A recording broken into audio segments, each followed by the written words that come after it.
Chapter 105. In the distance, the Archduke of Black Sand region, Chapman Lampard, was fully armed as he rode on his horse. Under the protection of countless infantry and cavalry troops, he looked into the distance with cold eyes. Under the deafening battle cries, the two constellation flags in the distance began to shake under the siege of 6 large troops and more than 2,000 extension light infantrymen. Archduke Lampard touched the sword at his waist. It was the sword he used to kill his elder brother in a duel. It had never left his side for more than 10 years. "It has begun," Count Levon said softly behind him. "They will soon break out of the encirclement and retreat towards the fortress. We only need to wait for Sassir to send reinforcements." His most trusted strategist, Viscount Kentvita, also nodded. "The light cavaliers and mounted infantrymen on both sides of the battlefield are ready. We can quickly tie down any troops that come out from the fortress as reinforcements. The knights and 300 heavy cavaliers have already unloaded half of their burdens. They can charge at a faster speed. Even if all 3,000 people in the fortress rush out hand in hand, we can at least defeat their vanguard at the first instance. That is, if they do not retreat within 5 minutes. 500 heavy swordsmen and 800 heavy armored axemen are on standby. They can follow up later. Archers, mystic gun troops, and the remaining ordinary recruits can also attack. When they start to break out of the encirclement, we can advance at the right time. The heavy infantrymen can set off first." The stern-looking Chapman Lampard raised his hand at this moment and stopped Kentvita's report. "No, have everyone stay put and wait for orders. No one is allowed to approach the battlefield without permission. Let the light infantrymen continue to fight. We have to give the fortress flower some time to consider whether to send reinforcements or not." Beside Archduke Lampard, Lord Tolja's expression tensed up when he heard that. "If they break out of the encirclement in the direction of the fortress, it is best for us to have the main force follow up appropriately."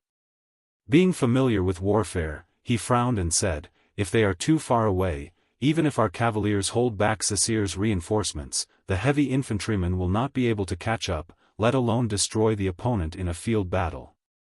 With her ability, she can definitely snatch their prince back in time. Then, whether it is seizing the opportunity to attack the city or exhausting them in a field battle, our plan will be meaningless." Lampard looked at the battle in the distance and shook his head. "Sassir is a cautious person." Archduke Lampard stared at the broken dragon fortress in the distance with a complicated expression. He slowly said, "If we want to lure her into sending out her troops, we must take the risk and give her some hope. If we do not send out our troops, their prince will definitely perish on the battlefield. If we send out our troops, we might have half a chance to snatch the prince back. And as the prince breaks out of the encirclement from the back and gets closer to the fortress, the latter's chances will increase. Even the most prudent and rational person, such as Sonia Sassir, will be swayed when she sees that the hope is getting bigger and the possibility of success is getting higher and higher." There was an unprecedented desire to challenge in Lampard's eyes, and his gaze was focused on the starry double-cross star flag of Broken Dragon Fortress. "Now it all depends on our old rival, the Fortress Flower's decision. Sonia Sassir. Are you going to send reinforcements and rescue their only prince, or are you going to watch the heir of Constellation perish in battle? What is going on?" Sonia stood on the tall fortress wall and watched the chaotic battle on the plains in the distance. She gritted her teeth and punched the wall of Broken Dragon Fortress. "Does Lampard want to kill His Highness in public here? The ones besieging the prince are only 2,300 light infantrymen. With the Fury Guards, they might be able to hold on for a while. But the disparity in numbers is too great." Miranda observed the situation of the enemy on the plains and said with a frown, "Lampard's other main forces are far away.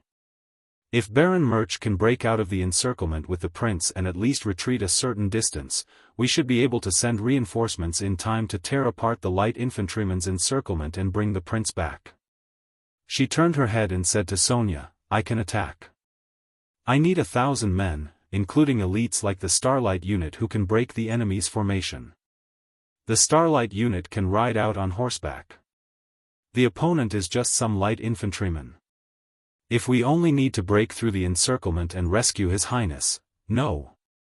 Sonia stared furiously at the stalemate on the battlefield and said with difficulty, the prince's diplomat group is not his focus, sending out the only elite troops we have to defend the city to rescue the prince. This is what Lampard wants. I can guarantee that his cavaliers are already prepared. They will stop our reinforcements at all costs. They will even attack the fortress sluice gate without caring about casualties and injuries. Then, they will press forward on a large scale. At least, they will be able to destroy our reinforcements. If it's the former, then the fortress will be in danger of falling. If it's the latter, it will also be able to greatly deplete the fortress's military strength and pave the way for him to attack the city later on. Sonia clenched her fists tightly. We will never do as the enemy thinks. Miranda raised her eyebrows and remained silent for a while. The sounds of battle in the distance continued. But that is the second prince, and the only heir of Constellation. Miranda thought for a while and said quietly, if the fortress does not send out troops, then it is very likely that he will be annihilated in the battle. As for His Majesty, Sonia gritted her teeth, closed her eyes and let out a long sigh. This is Lampard's goal. He is waiting for me to make a choice. The fortress and the prince's safety, military or politics. He wants me to choose one of the two. This is a trap that cannot be more obvious. It was originally impossible for Lampard to take down the fortress, but he actually managed to find a chance. Lampard's courage is truly beyond imagination. Miranda tightened her grip on the sword at her waist, raised her head and said, perhaps with Baron Murcha's ability, when he breaks out of the encirclement, he can bring the prince further away and closer to us. He can even bring him into the fortress's area of protection. We will try our best to end the battle as soon as possible. Before their follow-up troops arrive, we will safely, be careful. Sonia opened her eyes abruptly. Her gaze was filled with caution. That is what Lampard wants us to think. The fortress is our greatest reliance. You do not know how much he desires for our troops to walk out of the fortress and fall into his rhythm of battle. Everything he did was for the sake of smoothly taking down Broken Dragon Fortress at the lowest cost.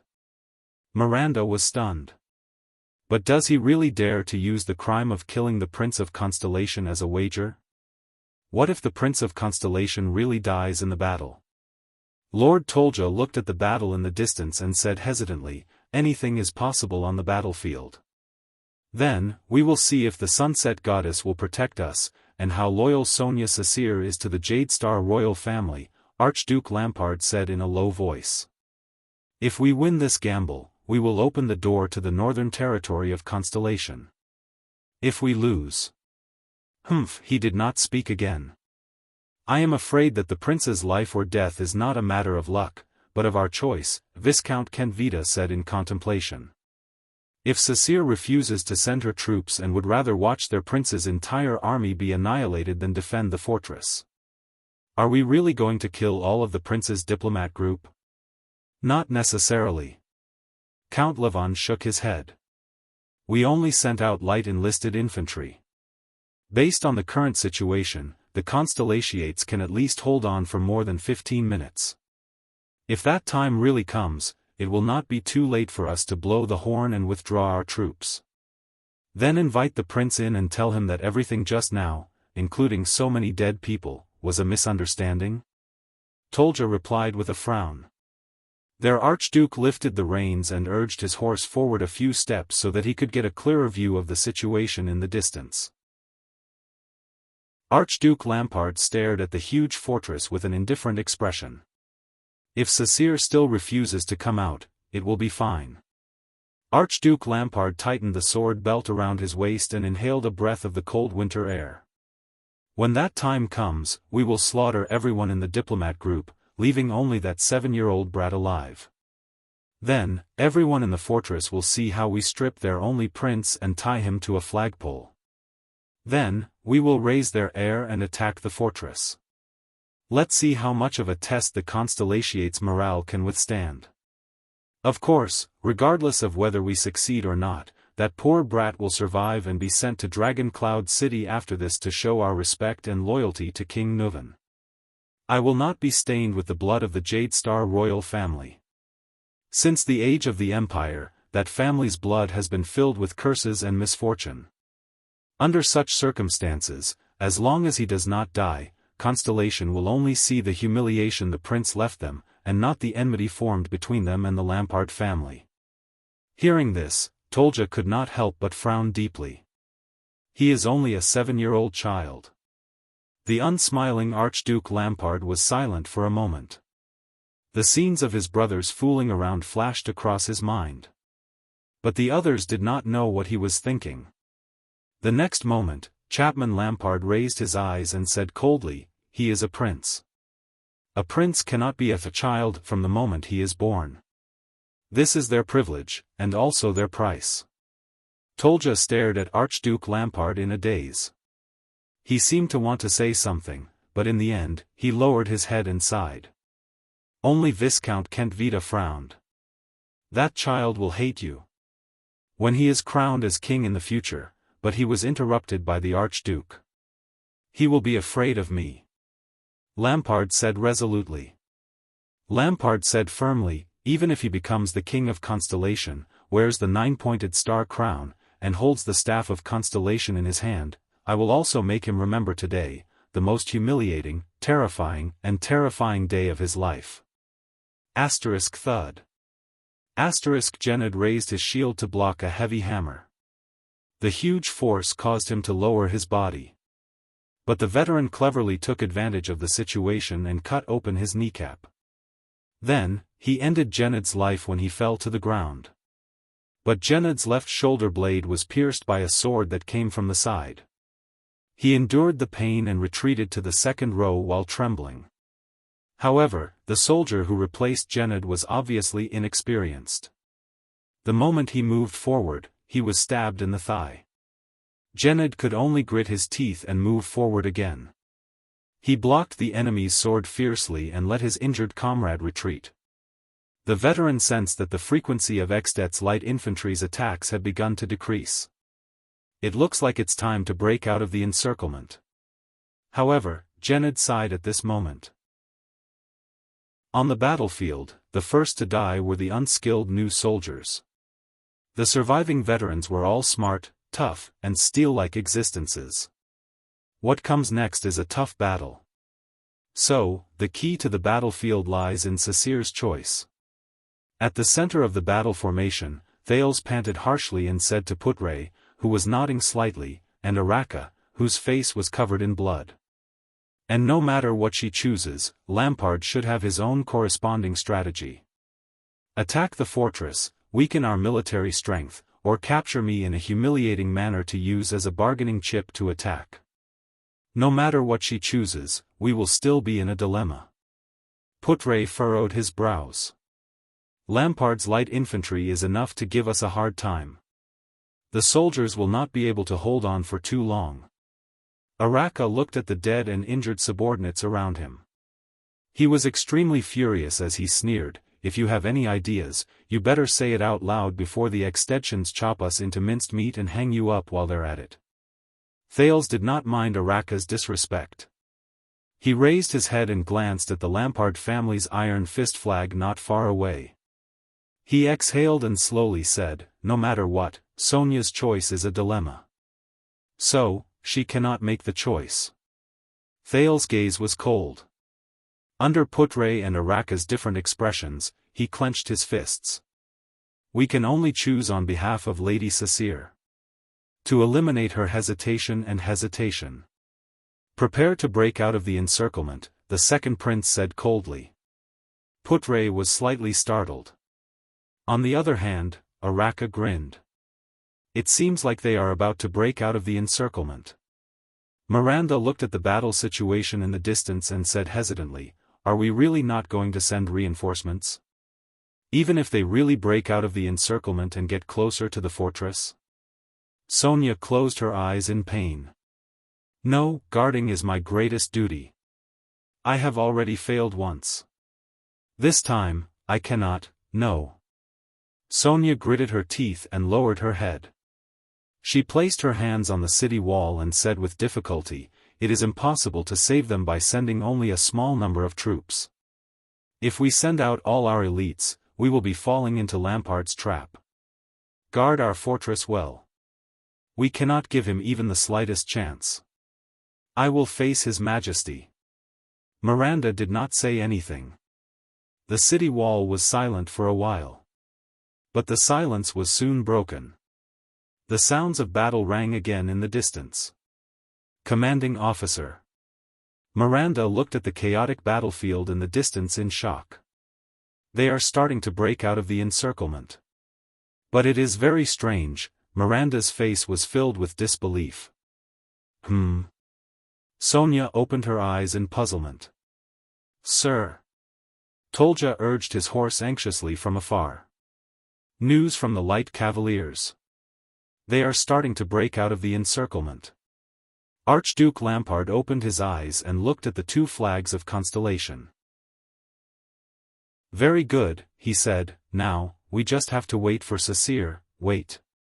Lampard narrowed his eyes. The fluttering of the flags, something is not quite right. He immediately realized that something was wrong. It can't be. Archduke Lampard widened his eyes and opened his mouth in shock. Could it be? Yes, my lord, our plan must be amended immediately. Tolja said loudly and nervously. Tolja said loudly and nervously, and according to the report from the Light Cavaliers, there is more than one accident. Lampard suppressed the hidden annoyance in his heart and cast an inquiring gaze at Tolja. Tolja gritted his teeth and said on his horse, "There is another person with that prince." Archduke Lampard furrowed his brows tightly as he watched Tolja say something that caused the surrounding vassals' expressions to change. It's him. It's that guy.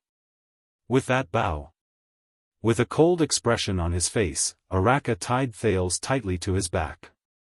His body was pressed tightly against the silver-black greatbow. Is it really safe to stay behind this guy? Ida asked angrily. I keep feeling like I've lost my job. Thales smiled at her. Just take it as a vacation. Even authors have times when they stop updating their novels. This is very risky. It means that we are also gambling, Putre said worriedly. We are betting on the enemy's choice. Thales took a deep breath and smiled at Putre. Yes, this is a bet between me and Lampard. It is a game of, do you dare or not? Young prince, I will ask you one last time. Seeing that most of the Fury guards in the first row were dead or injured, Araka suppressed the anger in his heart and said coldly, Are you sure you want to do this? This is the only way, Thales said with a bitter smile. Araka did not speak. Thales gritted his teeth as he lay on Araka's back. He adjusted his abdomen, which was in contact with the great bow, and forced a smile. And are you really as powerful as the rumors say? Please prove it to me. Araka still did not speak. Thales gently closed his eyes, then opened them firmly. His gaze was sharp. Constellation's most valiant warrior, Araka Murch. He exhaled softly and loudly uttered the name that everyone in Constellation knew. The kingdom's wrath. The moment he uttered these words, the expressions of the people who were in a predicament froze. It was as if the atmosphere around them had changed as well. In the next second, Araka tilted his head and sneered at Thales. A long time ago, in a hopeless situation, a jade star told me, Thales could not help but be startled. Araka pulled out the two-handed great sword from the ground, swung it around, and strode forward. Putre, Waya, Ralph, and the others followed behind them with either determined or worried expressions. Araka strode onto the stirrups. His gaze was fierce. Ida nimbly followed behind their horses. Araka continued to speak coldly. He said, Since there is no way to retreat, why not go forward with all your might? Thales could not react for a moment. In the next moment, Araka Murch, the man known as the Kingdom's Wrath, spurred his horse forward with a fierce expression and bypassed his guards. Fury guards, attack the formation. The Kingdom's Wrath's greatsword pointed at the iron fist flag fluttering high in the distance. He roared furiously, "Our target, north." Chapter 106. An extension light infantryman held a hammer tightly in his hand. With steady breaths, he rhythmically hit the thick wooden shield in his left hand and followed closely behind his teammates' footsteps. As one of the dozen or so combat captains under Leroque's battalion, he was in his early 30s. This was not his first time on the battlefield. Men in Northland, be they farmers, hunters, craftsmen or woodcutters, were born to fight with swords. Sometimes, even women were the same. It was exhilarating and glorious to shed blood on the battlefield, fight to the death against the most powerful enemy, and drink the wine of victory to the fullest.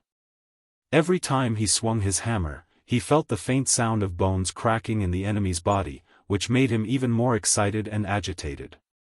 For example, right now, the combat captain in his 30s roared in delight. He strode forward to catch up with his companions and fiercely hit the head of a constellatiate who could not defend himself in time. He roared and pulled out his hammer. Blood splattered on his face. The next moment, the combat captain pounced on the constellatiate in front of him without hesitation. But these constellatiates are really tough. As he thought of this, he swung his shield and knocked his opponent to the side.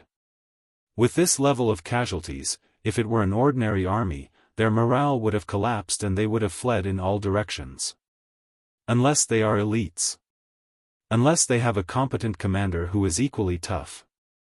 The combat captain nimbly and skillfully dodged his opponent's dangerous thrust. The blade of the sword swept past the right side of his forehead. "Hey, you are a veteran." The combat captain laughed out loud and smashed the enemy back with a hammer. Asterisk clatter.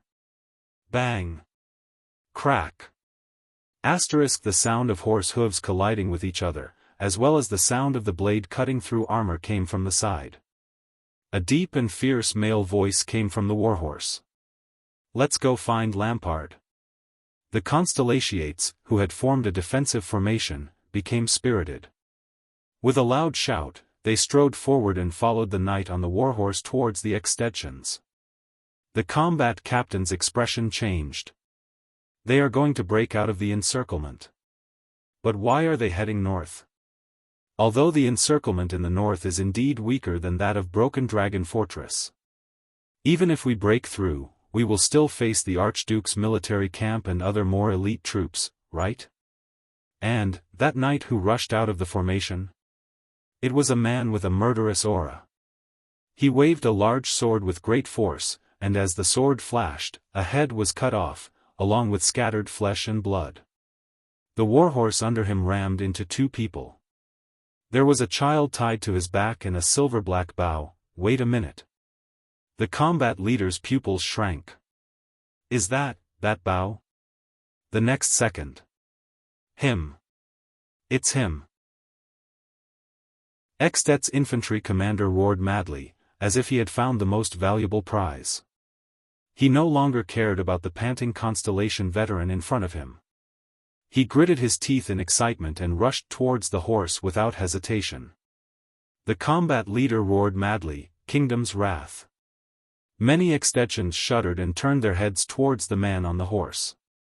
The team leader raised his shield over his head to defend against the man's sword. The hammer in his hand smashed towards the horse's belly. However, the great sword did not slash at him as he had expected and was deflected by his shield. Instead, it trembled in the man's hand and stabbed downwards. The combat leader felt a chill on his right collarbone, and a sharp pain assaulted him. The warhorse swept past his side. His knees buckled, and blood gushed out from his shoulder. But he still tried his best to throw the weapon in his hand. The hammer slashed across the horse's belly and opened another wound on the warhorse, which was already riddled with scars. The warhorse neighed sorrowfully and fell in front of him along with the man. Hee, at least. I stopped the kingdom's wrath steed. The combat leader thought strenuously. The shield fell from his hand. The combat leader covered the bleeding wound on his shoulder and felt the pain that penetrated deep into his lungs. He raised the hammer with all his might, wanting to smash the man who was climbing up from the ground and the boy behind him. Then, my final attack killed the kingdom's wrath, he thought. However, just as this thought appeared, a petite figure wearing a cloak rushed towards him from behind. She attacked him with a machete and chopped off his right hand, which was holding the hammer. Ah! The combat leader howled angrily in indignation. In the next second, Gened, who rushed towards him from behind, chopped off his head with his sword. That's right, Gened said to the corpse while panting, I am a veteran. One by one, the soldiers of the Fury Guards charged forward with all their might. They pushed aside the enemies who were blocking their way and fought to reach Araka Murcha's side. Only then did Putre and the others manage to catch up to Araka Murch. The battlefield became chaotic due to the constellations breaking out of the encirclement. The kingdom's wrath. He's here.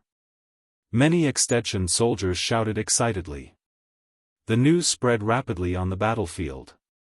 From the front, the sides, and the rear, countless Extensions charged towards them while roaring madly, like sharks who smelled blood. Really?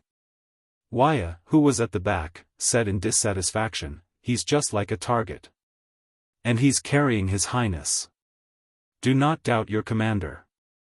Putre also fell off his horse. He hurriedly advanced in the triangular formation used by the soldiers for assault. At least believe in the kingdom's wrath's reputation.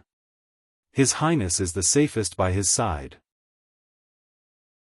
Thales anxiously lay on Araka's back, enduring the dizziness he felt after falling off the horse. What do we do now? Araka coldly and fiercely held his sword with both hands. He slashed open the light armor of an enemy on his left, leaving the enemy to wail on the ground. He looked at the Iron Fist flag, which was a distance away. Then, he looked at the countless enemies surging towards them from the fan-shaped area in front of him.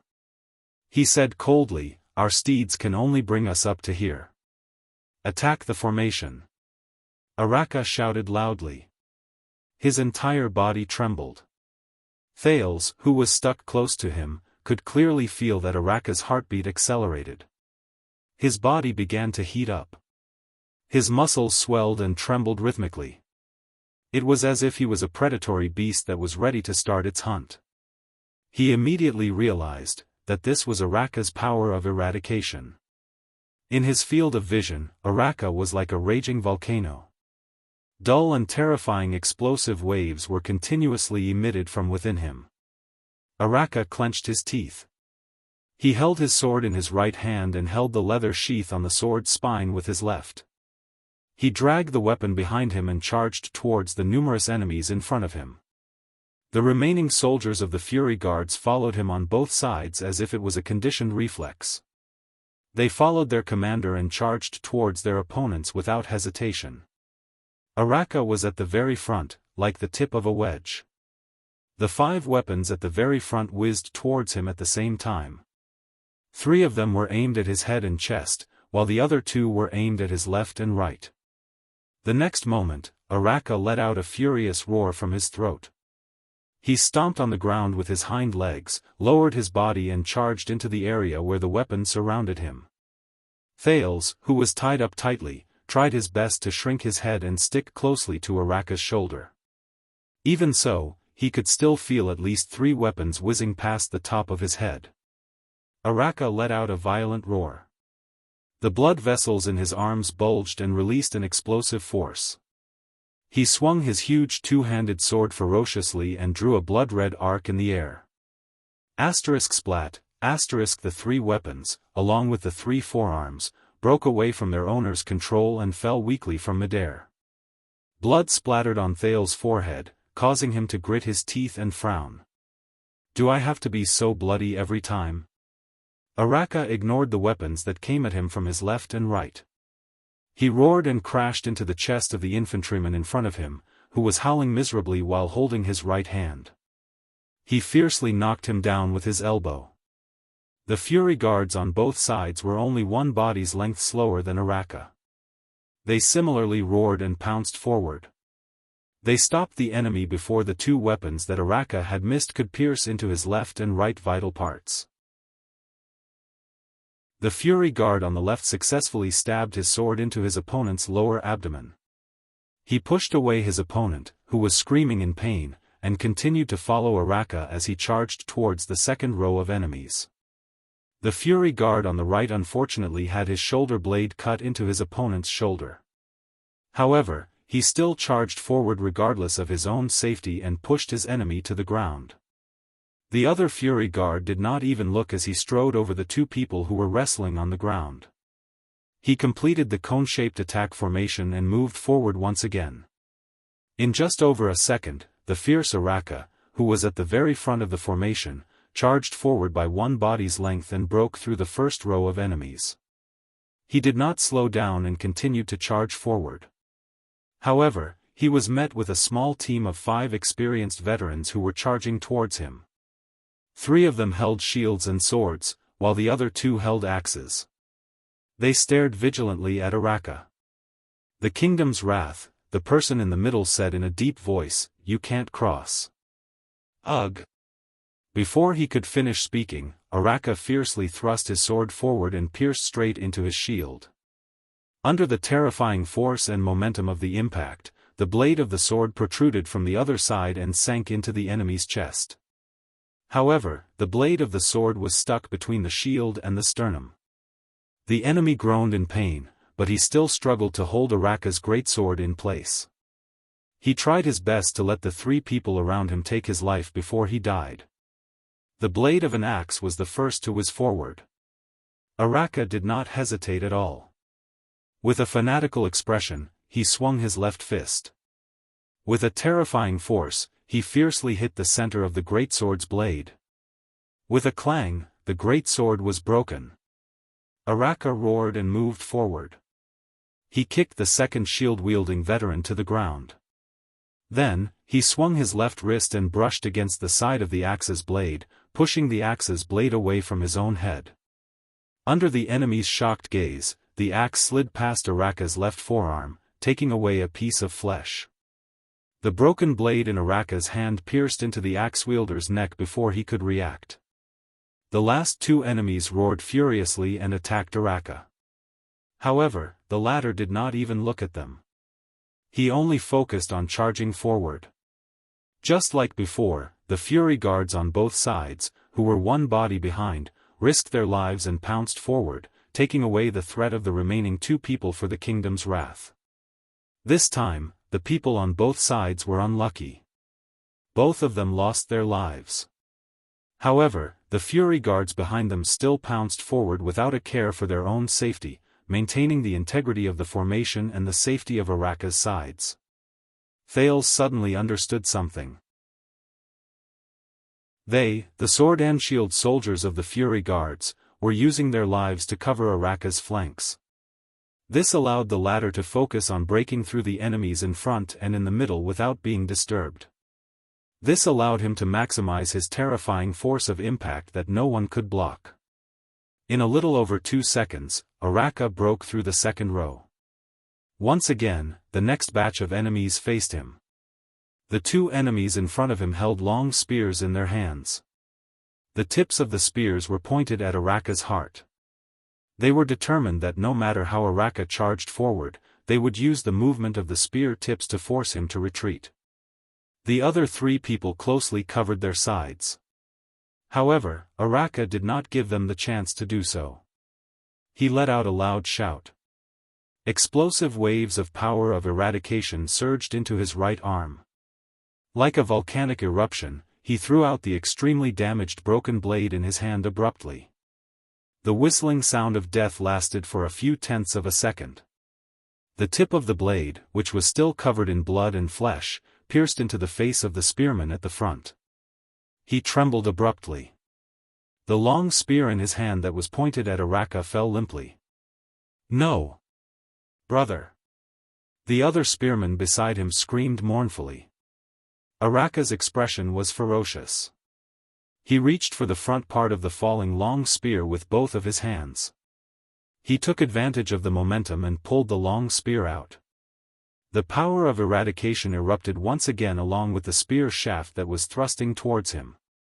The other spearman, who was roaring madly, was hit squarely in the chest by a force that was as strong as a siege hammer. He fell to the ground with a muffled groan, and his roars stopped abruptly. The long spear was retrieved from Araka's hands once again. Then, the latter used it as a stick. With a great force, he swung the spear and ruthlessly swept it towards the lower bodies of the remaining 3 people. Without changing his expression, Araka turned his spear around and stabbed one of the 3 people who fell to the ground to death. He then continued to charge forward without looking back. The guards on both sides caught up once again and took care of the remaining 2 people while they were at it. How long can you maintain this kind of attack? Thales looked at the densely packed enemies in front of him, then at the iron fist flag in the distance. He calculated the time and distance in his heart as he asked Araka. Long enough, Araka said in a low voice and charged towards an enemy who was holding a sword. As long as my guards are still here. 5 seconds later, Araka broke through the 3rd row. Under Thales' dumbfounded gaze, Araka threw his long spear steadily and pierced the thigh of an enemy who was in front of him. Unarmed, the Kingdom's Wrath charged forward with all his might. He dodged a sword attack, but a wound was left on his right arm. The soldiers of the Kingdom's Wrath surged forward once again.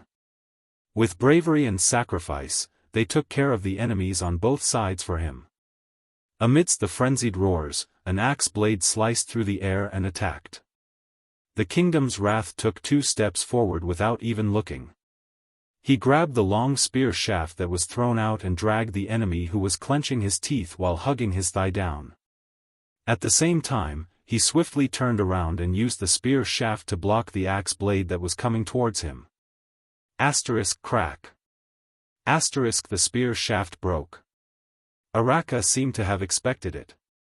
He held the broken spear shaft and turned around.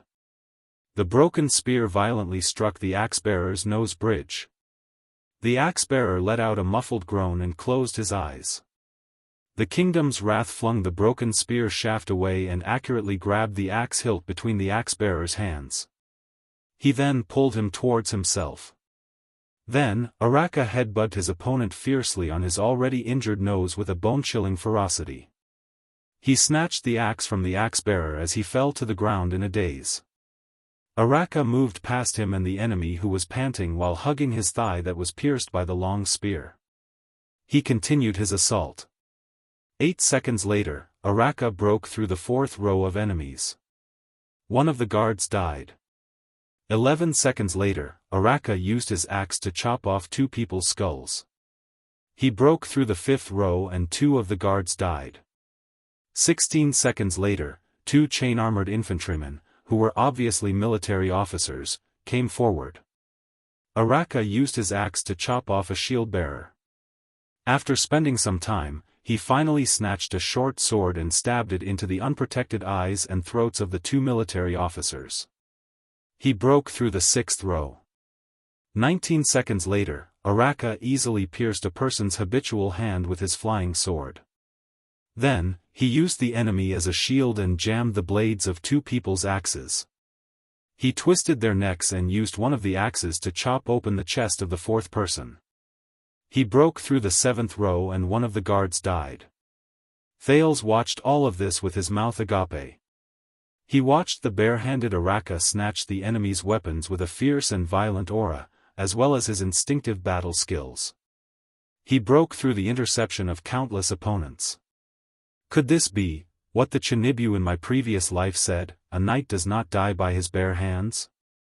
Under the Kingdom's Wrath's assault, Extet's light infantryman's line of battle was as thin as a piece of paper.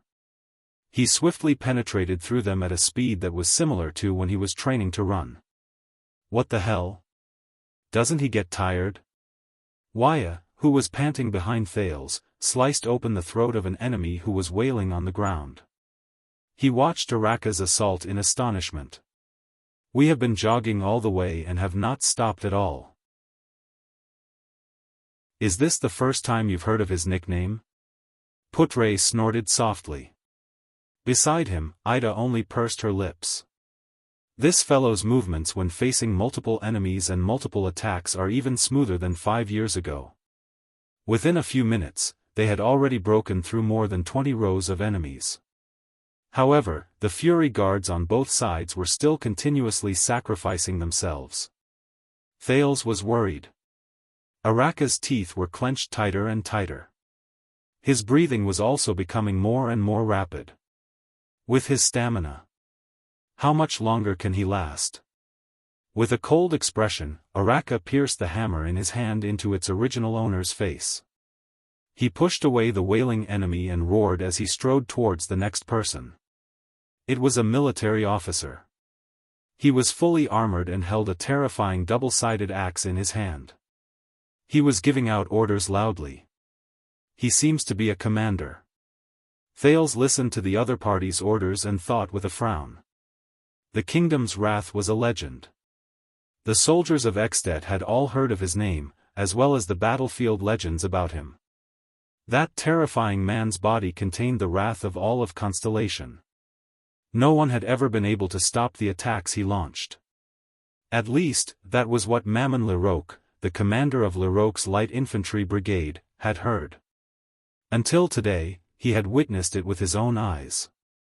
Leroque, the Northlander who was 6.5 feet tall, furrowed his brows deeply.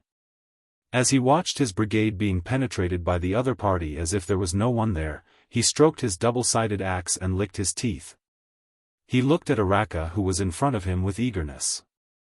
With Leroque's supra-class ability, he could have been a battle leader of a heavy-armored axeman. However, those damned heavy armors were too expensive. Besides, he preferred to be a commander. Many warriors would lose their rationality when they were in a killing frenzy. They would only be left with madness, lax in defense, and little wisdom. But he would not do that. Leroque knew the truth of the battlefield very well. It was not about killing, but about survival. Leroque sucked in a deep breath of cold air. He looked at Araka who had broken through and charged towards him. He looked at Thales who was behind him, and at the Fury guards on both sides of Araka. I found your weakness. Chapter 107. Leroque shouted loudly and quickly took a few steps back, avoiding Araka's attack. Under his command, the dozen or so Extet infantrymen on both sides of Leroque did not get into formation nor did they retreat. Instead, they charged straight towards the Fury guards on both sides of Araka. Araka's expression darkened. Amidst the furious roars and the sounds of collisions, the Extension soldiers firmly entangled the Fury guards. Araka, who was charging forward, was instantly left alone. There was no one to protect him from both sides. 7 or 8 Extet warriors surrounded him with fierce expressions. Thales' expression changed drastically. Oh no! The reason why Araka could maintain an absolute advantage in the front and charge into the enemy's formation without any worries was largely due to the sacrifice and protection of the guards on both sides. Otherwise, Araka's speed would probably slow down after he killed 10 people. Then, he would once again fall into an impenetrable pincer and heavy encirclement. No matter how skilled a supreme-class elite was, he would still be exhausted to death in the end. Moreover, on the battlefield, facing an endless number of enemies, multiple attacks from multiple directions, and multiple weapons. Just like what Ida said, even supreme-class elites could not come out unscathed. Just like what Araka was doing right now, these wounds and exhaustion gradually accumulated. Araka looked at the situation in front of him and panted slightly. Cover him. Ida nimbly shuttled between the 3 Extet infantrymen who had great teamwork. However, she was obviously not used to the rhythm of swords and sabers on the battlefield. She could not escape for a while. Cover Araka.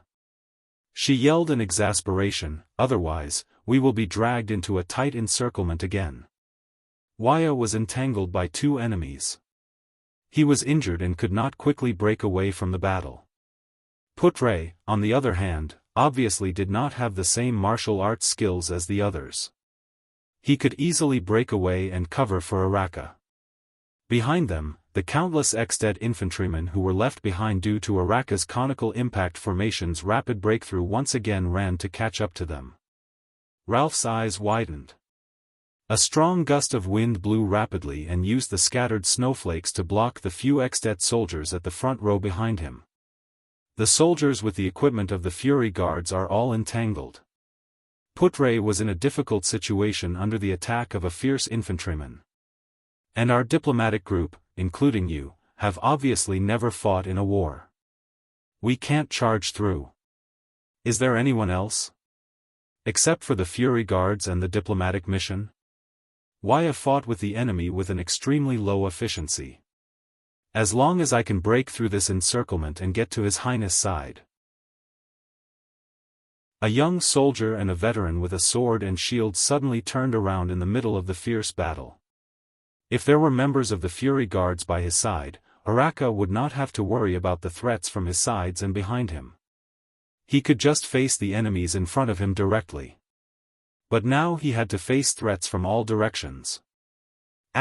Clang. Leroque's great axe landed solidly on the nail hammer that Araka had just snatched. Araka growled softly like a wild beast. Even Thales could feel the oppressive atmosphere. The next moment, the kingdom's wrath's eyes were bloodshot.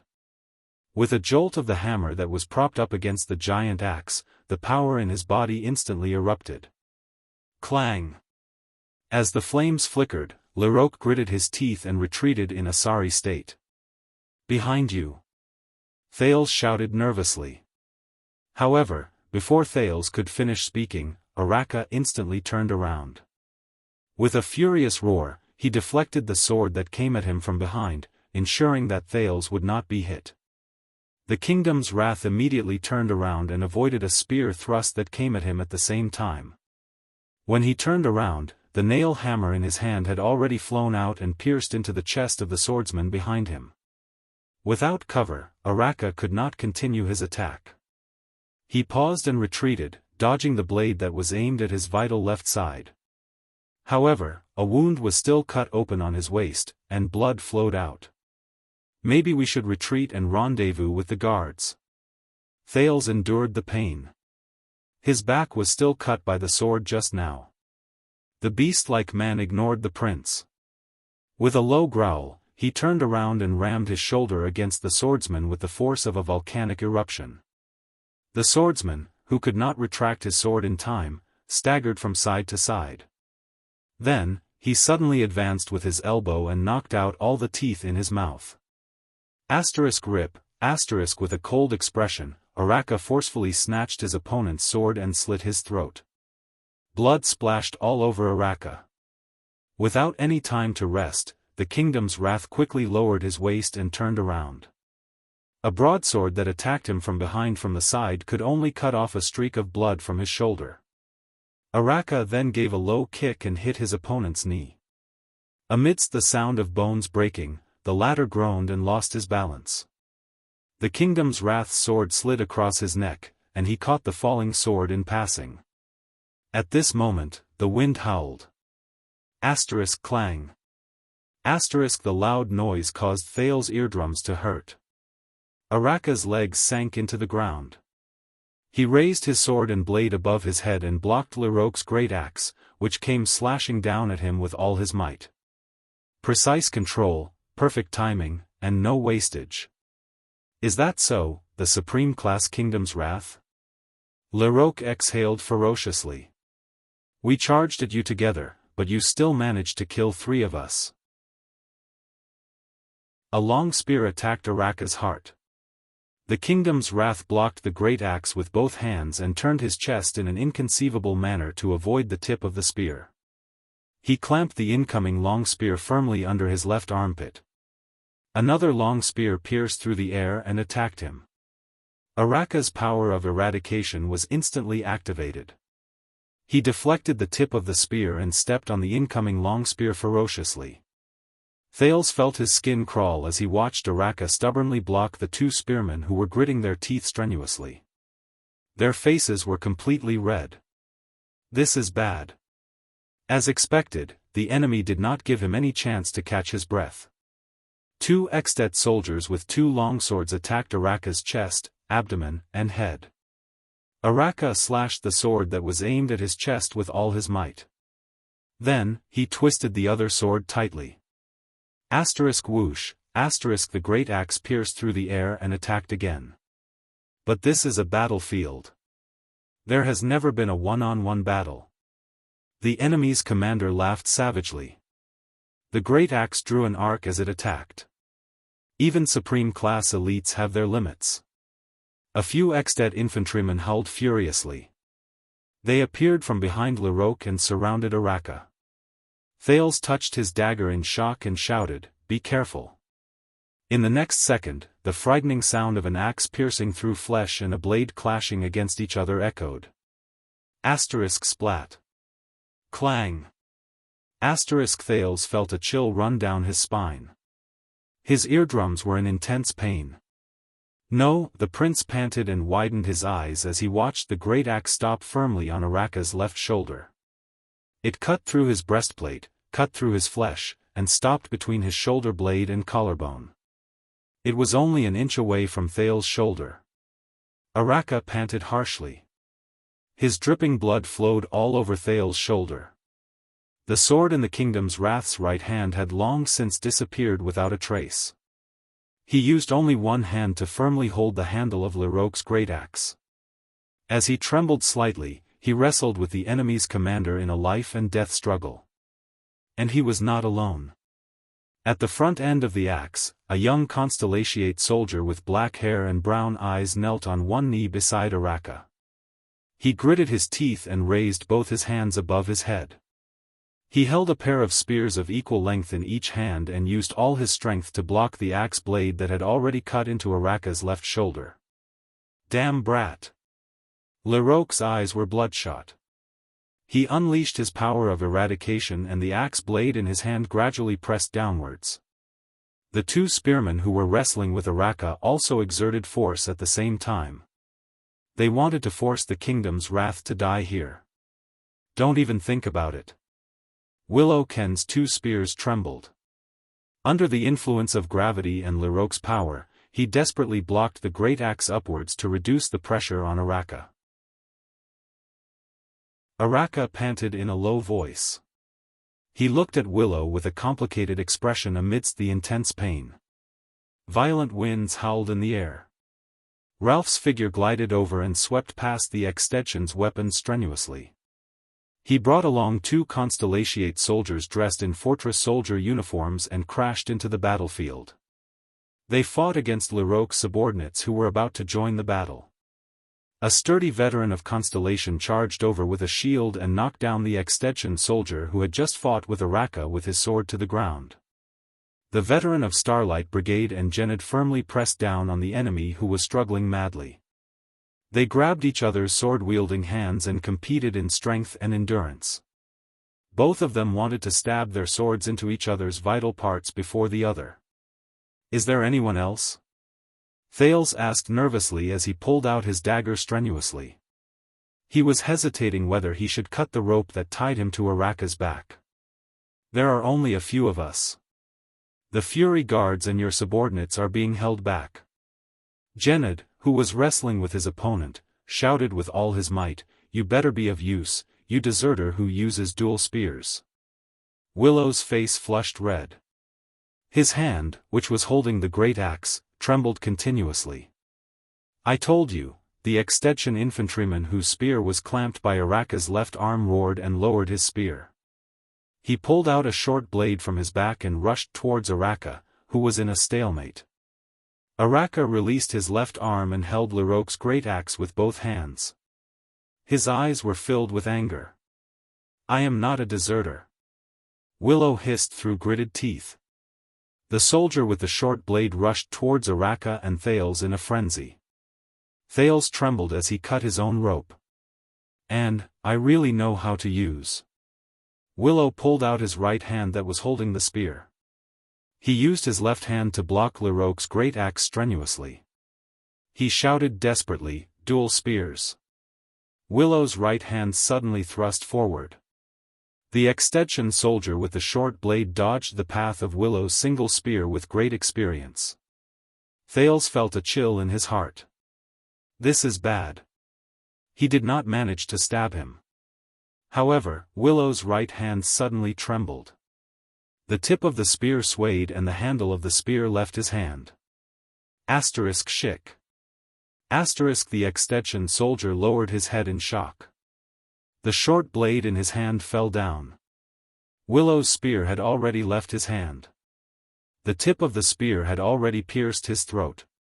Thales heaved a long sigh and relaxed his mind. That was close.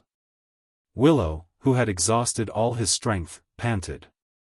The spear in his left hand that was blocking the great axe trembled and fell. He fell to the ground, exhausted. However, Leroque's great axe did not cut down. Thales once again felt a new burst of power erupting from the body of the man who was carrying him. Leroque watched in shock as his great axe was lifted inch by the Kingdom's Wrath's arms. The beast-like man was like a volcano that was about to erupt. He slowly stood up from the ground. Didn't your commanding officer tell you? Araka panted harshly and trembled like a wild beast. Terrifying power once again erupted from his arms and he pushed the great axe forward. Leroque staggered and almost fell to the ground. However, his subordinates behind him caught him in time. If you have the chance to kill me, it would be best if you can kill me in one blow. If you can't kill me. Heh. Araka squeezed out a cold laugh from between his teeth. The aura on his body suddenly changed. Thales was shocked to see that the originally restless ripples and explosions in Araka's body began to surge violently like lava from a volcano. Leroque furrowed his brows and watched as Araka's eyes emitted a faint red light.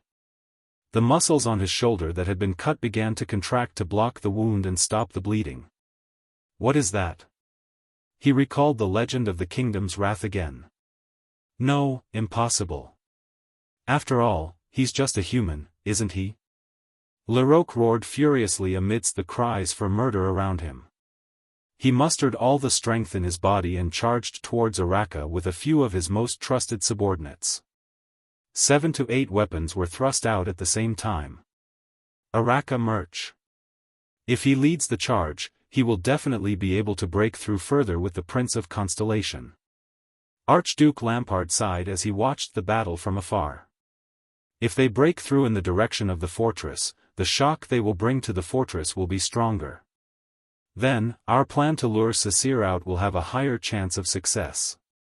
At that time, the morale of the fortress will be high. It will no longer be a matter of whether Sacyr wants to send troops or not. What a pity.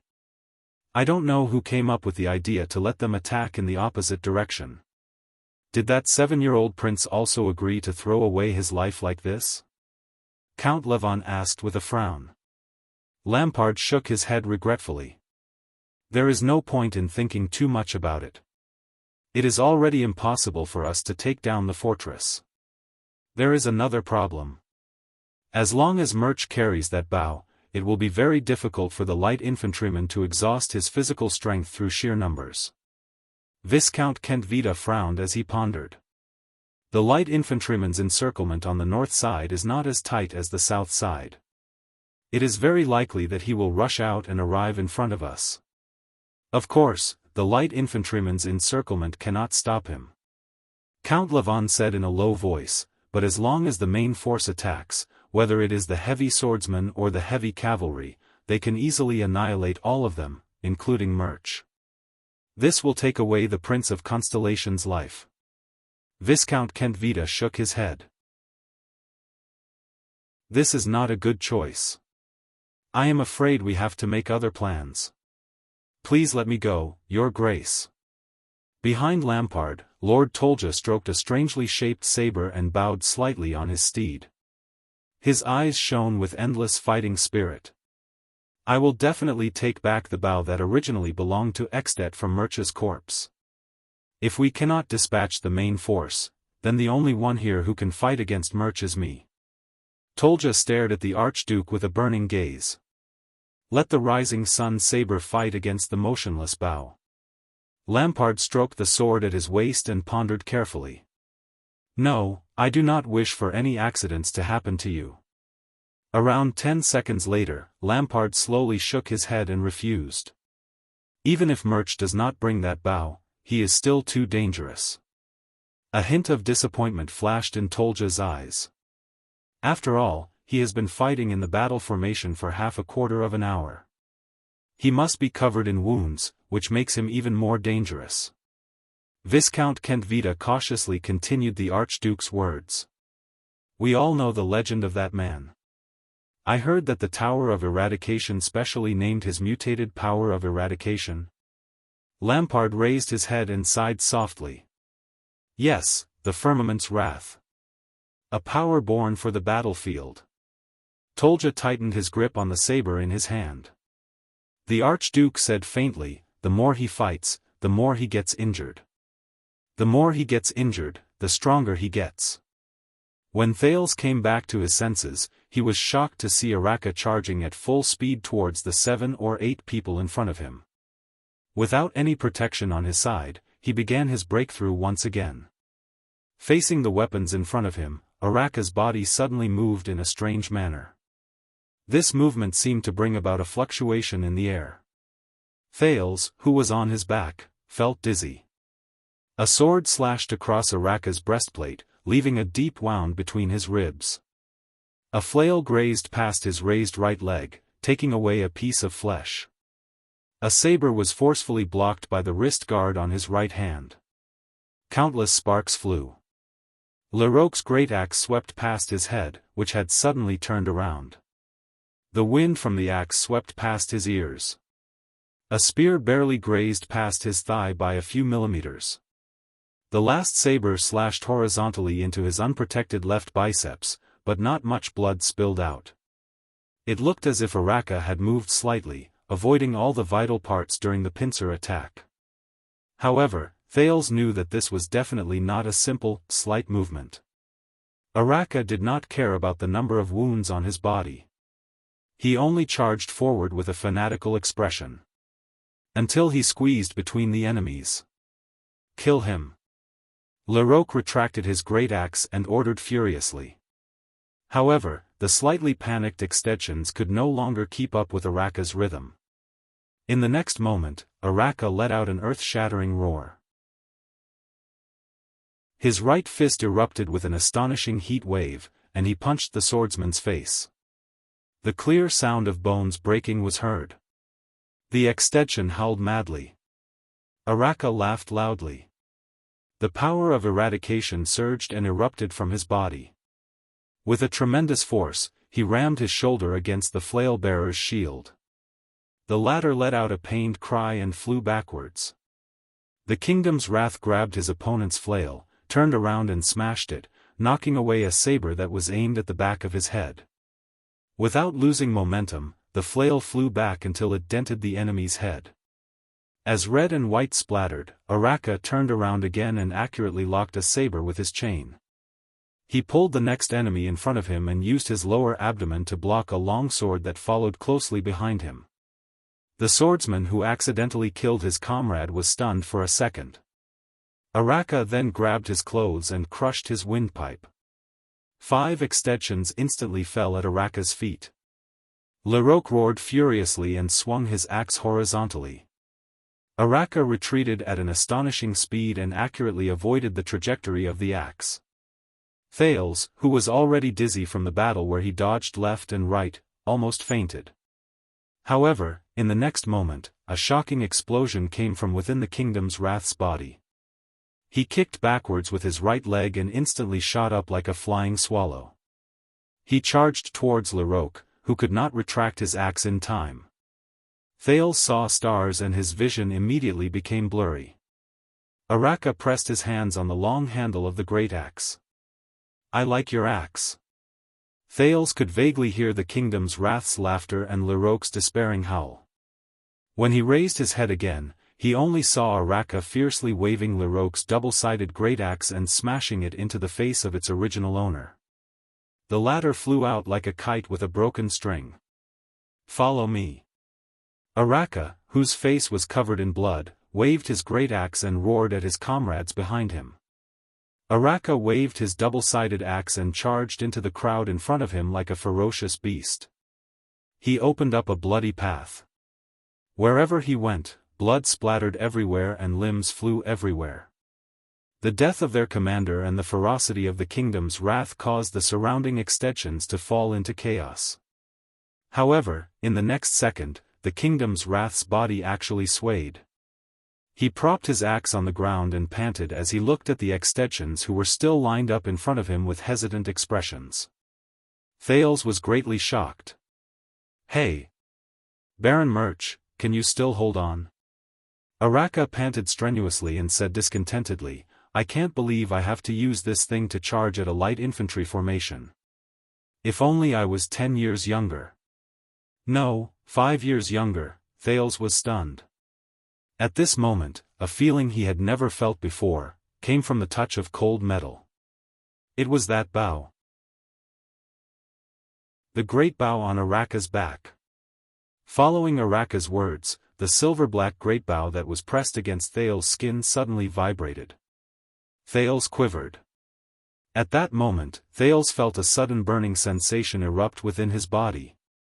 It was as if the great bow was suddenly charged with a weak electric current. It was as if it was repelling his touch. In the next moment, Araka, who was physically exhausted, took a deep breath and his entire body trembled. The extension infantryman watched in disbelief as the kingdom's wrath slowly stood up and waved his great axe in a relaxed manner, as if he was filled with strength again. What a nostalgic old time. Araka flashed a terrifying smile as he looked at the enemies before him, who had complicated expressions on their faces. The electric shock of discomfort slowly faded from Thales' body. Thales resisted the discomfort brought by the great bow with great difficulty and asked, "What is this?" Araka twisted his neck and revealed a murderous aura towards the enemies again. "This is the most incredible weapon in the world." He grinned and said, "Each one of them gives its user a corresponding ability." Thales was shocked. He scrutinized the silver-black, metallic great bow again. A legendary anti-mystic equipment? He suddenly realized that this bow did not have a bowstring. Yes. The kingdom's wrath nodded. The motionless bow. Then, what is its ability? Thales asked in bewilderment, even though he already had the answer when he saw Araka's rejuvenated physical strength. Araka snorted. Perpetual motion. Thales was slightly stunned. After Genid dealt with his opponent, he pulled the exhausted Willow up and stood on either side of Araka. Ralph followed behind them with a complicated expression on his face. Leroque's death brought chaos to the extension brigade. The Fury Guards finally broke through the infantryman's entanglement. "Hey, boy with 2 spears." Araka suddenly turned his head and looked at Willow. Willow shuddered violently. 3 days ago, this man wanted to send him to the gallows. "Looks like you really don't look like a deserter," Araka snorted softly. Willow's expression became joyful. "But your dual spears are terrible." Willow's expression froze again. "Don't mind him." Thales smiled behind Araka. "This is his way of saying, thank you." Araka snorted coldly. He swung his great axe and strode forward. "Next time, change to a pair of long and short spears." The kingdom's wrath's voice came from the front. "Spears of the same length. How stupid." Willow was stunned. He immediately smiled and followed closely behind. The extensions in front of them were no longer as densely packed as before. Lampard's military camp was right before their eyes. A member of the Fury Guards howled angrily and pierced his sword into the body of an extension soldier beside Araka. At the same time, he pulled out the blade of the axe from his lower abdomen. He panted a few times, cast a powerless glance at Araka, and fell to the ground. Araka trembled slightly, but he still broke through the last layer of enemies without looking back. The remaining Fury Guards and Diplomat group members finally broke through the encirclement. The moment they broke through the encirclement, the light infantrymen at the back seemed to have received some order and stopped chasing. Before their eyes, they could already see the densely packed army of the Lampard family. Thales raised his head, still recovering from his shock. "Are you sure this is our chance?" Araka threw away Leroque's axe in his hand and tore the rope that bound Thales as he asked quietly. "We have to take a gamble." Thales landed on the ground and felt the change in his sense of balance. He retched a few times. "We bet that Lampard would not dare to kill me. My life is at stake." But he was immediately lifted by Araka and placed back on his back. They continued to move forward. Putre rushed over from the back with bloodstains all over his body. He said tiredly as he hurried, "At least Lady Cecile does not have to hesitate between your highness and the fortress." Thales grabbed Araka's shoulder and nodded. He turned his head and suddenly saw Ramon, who was still in the group. "He's still alive?" Thales furrowed his brows. "Yes. Even though I saw him in danger a few times, he was lucky every time," Putre said with an apologetic expression. Thales exhaled through his nose and looked at Ramon, who looked like he still had lingering fears. "As expected." Putre continued to say, "The Fury Guard suffered heavy losses, and nearly half of the diplomat group's veterans were sacrificed." Thales' expression darkened. He suddenly felt Araka's body tremble as he carried him on his back. "You better be right, young prince." Araka's tone was unsteady as he spoke in a low voice. "Just for you." He turned his head and looked at the heavily wounded soldiers behind him and the countless corpses behind them with an unpleasant expression. Thales also turned his head and looked at the path of Araka's breakthrough. From far to near, the corpses of the Fury Guards almost formed a straight line. 3 days ago, they had a tense confrontation with Sonia and her Starlight Guards in the fortress with solemn expressions and their hands on the hilts of their swords. 3 days later, they would never return. "You want me to prove to you that I am the most valiant warrior of Constellation?" Araka said in a low voice. Thales was stunned. "This is proof. I have never been the kingdom's wrath." Araka furrowed his brows and his breathing quickened. "I only have the Fury Guards and their sacrifices." Araka turned his head and continued to move forward with the stunned Thales on his back. The Iron Fist flag was not far in front of them. Tang En, Lothar, Jillian, Boland. Araka gritted his teeth and shouted the names one after another. "Without them, I would have died 10,000 times over. They, the past, present, future, all the Fury Guards who risked their lives, they are the true Fury Guards. The kingdom's wrath." Thales lowered his head. His expression was complicated. At this moment. "Wait!" Araka suddenly shouted loudly. Thales was startled and quickly raised his head. In front of them, from the side of Extet's military camp, a small group of heavily armed soldiers walked out in an orderly manner. Everyone also raised their heads and looked forward. The remaining Constellations immediately burst into an uproar. Almost everyone was shocked.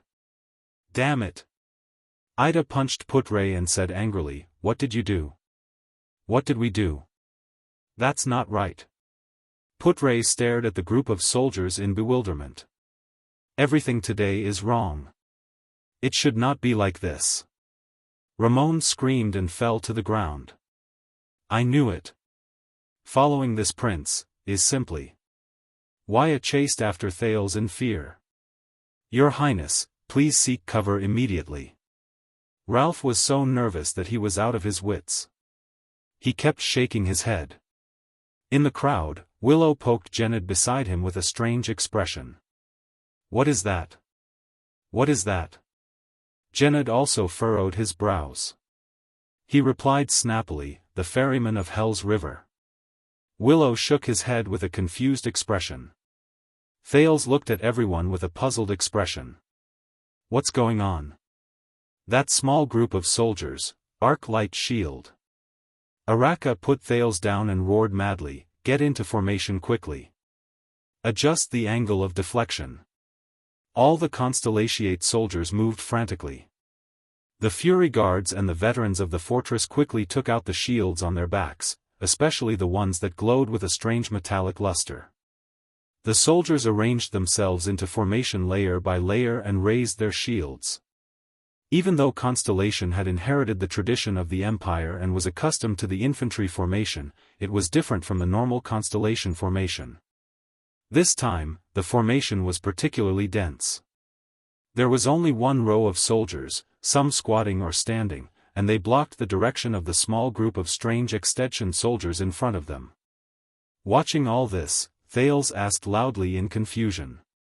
What happened? Those soldiers. What are they? Everyone was silent for a while. You said that you bet that Lampard would not dare to kill you? Araka broke the silence and said through gritted teeth. Thales looked at Araka's expression in bewilderment. Looks like it was a failed gamble. Araka's face was filled with anger as he pointed at the group of soldiers in the distance. Do you see what is waiting for us? Thales narrowed his eyes. He suddenly realized that the soldiers were holding strange and heavy long strips in their hands. They had one hand in front and the other at the back. One of the ends was aimed at them. This posture, his heart suddenly trembled. Araka's low growl, which was forcefully suppressing his anger, rang in his ears. That is, the Mystic Gun Unit. Chapter 108. Get ready to lift. A man whose left half of his face was burnt shouted. As the trainer of Black Sand Region's Mystic Gun Unit, Hardy watched with satisfaction as the 30 strong and elite soldiers under him wore heat-resistant gloves and glass goggles. They were divided into groups of 3, opened the incubator boxes, and steadily carried out 10 streamlined iron-gray mystic guns. Although they were not the best mystic gun unit he had trained, in Extet, which generally looked down on the use of mystic guns, the mystic gun unit under the Archduke of Black Sand Region was already a rare expert. This reminded Hardy of the first time he touched the old and depleted Siegel Model V mystic gun as a new recruit. But looking at these lads, Hardy sighed with emotion. Look at the things in their hands. The Siegel Model 7 mystic gun had a sturdy gun body forged with the rough skills of the dwarves in the iron-gray mountain of the eastern peninsula. It was equipped with a barrel made of the finest crystal drops from the Snake's Belly Mountain, which was located at the border between the Hanbol dynasty and the Lagudin alliance. It was also equipped with an oil storage tank made of dark copper mined from the seabed by Crystal Jade City. It was filled with high-quality eternal whale oil obtained from the Southern Sea of Eradication by the Trade Federation, as well as the sealed core of a mysterious origin. The gun body was hard and wear-resistant, and the barrel could withstand high temperatures. It was highly focused and easy to aim. Even the depletion rate of the core was only half of its predecessor, the Siegel Model 6, which was introduced 20 years ago. Mystic energy could be focused within a range of 200 meters without dispersing. It could be fired twice within half an hour, and it only needed 2 hours to cool down. Apart from the ridiculous weight and heat leakage problems that still left people helpless, in Hardy's eyes, it was perfect. The inferior mystic guns that were unknowingly sold into the underground black market through the country's arms trade but lacked maintenance were like wooden sticks to steel swords compared to this gun. The target has entered our field of vision. Prepare to aim. A strong gunner raised his hand and knelt down on one knee. He used his shoulder, which was wearing a special shoulder armor, to support the heat-resistant base at the front of the gun. A smart gunner quickly calculated the distance and direction. He turned the button on the side of the gun and adjusted the focus and energy scale. A decisive operator skillfully checked the gun's status. After confirming that the core was stable, he opened the safety lock and grabbed the firing handle. One day. Hardy thought silently. It will no longer be heavy. 2 people or even 1 person can hold it. It was no longer complicated. 1 person could aim and fire. It was no longer dangerous. The core would not become the fairy bell of Hell's River that could endanger the gunner's life at any moment. It was no longer expensive, and every soldier would be equipped with it in battle, instead of being limited to a small team of a few dozen people. It was no longer mysterious. The nuclear core was no longer a mysterious item that was imported through special channels. Everyone knew its origin and principle. One day, Hardy gently looked at the mystic gun beside him that had entered firing mode. He subconsciously touched his broken left arm and felt the dull pain on the left side of his face. It would become the king of war, take away the pride of the power of eradication, and completely eliminate metal weapons and physical combat from the world. Even in the north. It would tell people how heavy the price of war was and how precious peace was. Unfortunately, I won't be able to see it. Attack position. Hardy solemnly raised his right hand and shouted the second last word. 10 shooters pulled on the handle with built-in springs, and the mysterious core at the back of the gun began to vibrate and make disturbing noises. Hardy looked at the group of constellations who had just broken through the light infantry's encirclement. They heard that their newly found prince was inside. Is that so? Hardy flashed a smile. Lucy, my daughter. You will always be the pride of your mother and me. No matter how desperate the situation is, you must be strong and live on. The next moment, the weathered man, who only had half a face, smashed his right arm with all his might. His face was distorted as he roared. Fire! The soldiers set up a densely packed shield formation, blocking a large area of vision in front of them. Everyone else hid behind the shield formation. Arc light shields, distribute them evenly. Araka roared, don't miss any spot. Thales was pressed to the ground by Putre. He could not even lift his head. No matter what, hide behind the others, Putre said with a stiff expression. Lampard must be crazy. Thales gritted his teeth, but he could not stop the doubts in his heart. Are they mystic guns? He remembered that not long ago, Morris of the Brotherhood had gotten 2 of them from the army at a high price, but he gave them to his subordinates for self-defense. At least, that was what Leorc said. Thales had always thought that aside from using mysterious energy, it was similar to the weapons in his previous life. They were weapons that could be raised and fired at the enemy. But now, it seemed more complicated. At least, looking at how Araka and the rest looked as if they were facing a great enemy, it should be. At this moment, Araka roared madly, fire. The soldiers clenched their teeth and trembled. They held the metallic arc-light shields in their hands even tighter. A strong, crimson-red light attacked from the front. The light penetrated the shield formation. The weather was very cold, but at this moment, it was as if they were being shone by the sun. A gentle warmth enveloped them. Hold on, scatter them away. Before Araka could finish speaking, a strange change occurred around the constellations. Asterisk swoosh, asterisk. The moment the snowy ground beside them came into contact with the red light, the accumulated snow immediately shrunk and turned into water, then evaporated into thin air. Thales frowned slightly. This is... The red light spread to a short tree on the snowy ground. Thales stared at the top and bottom of the tree in bewilderment. Every inch of the tree instantly turned black and then emitted tongues of fire. The next moment, the small tree suddenly exploded, and countless sparks burst forth. Asterisk boom. Asterisk. The flying sparks scattered to the crowd. Many of the soldiers screamed in pain. The shield formation suddenly trembled. Hold on. Araka roared, 10 seconds or so is enough. Thales was horrified to feel that the air around him was continuously heating up. It was getting hotter and hotter. Until the warmth turned into a merciless scorching heat. Even the temperature in his body was rising. What's going on? Thales thought in a panic. What is a mystic gun? Why does it have such an effect? No. The heat coming from the shield. A veteran of the Fury Guards pressed against the shield. His clothes had already started to turn black and curl up, emitting smoke. He shut his eyes tightly and replied with a trembling voice, "At least 5 of them are firing at us at the same time. Our anti-mystic equipment, arc-light shields are not enough. We still have to hold on." Araka roared loudly. He drew the motionless bow, which had no bowstring, from his back. "I will block the excessive attacks."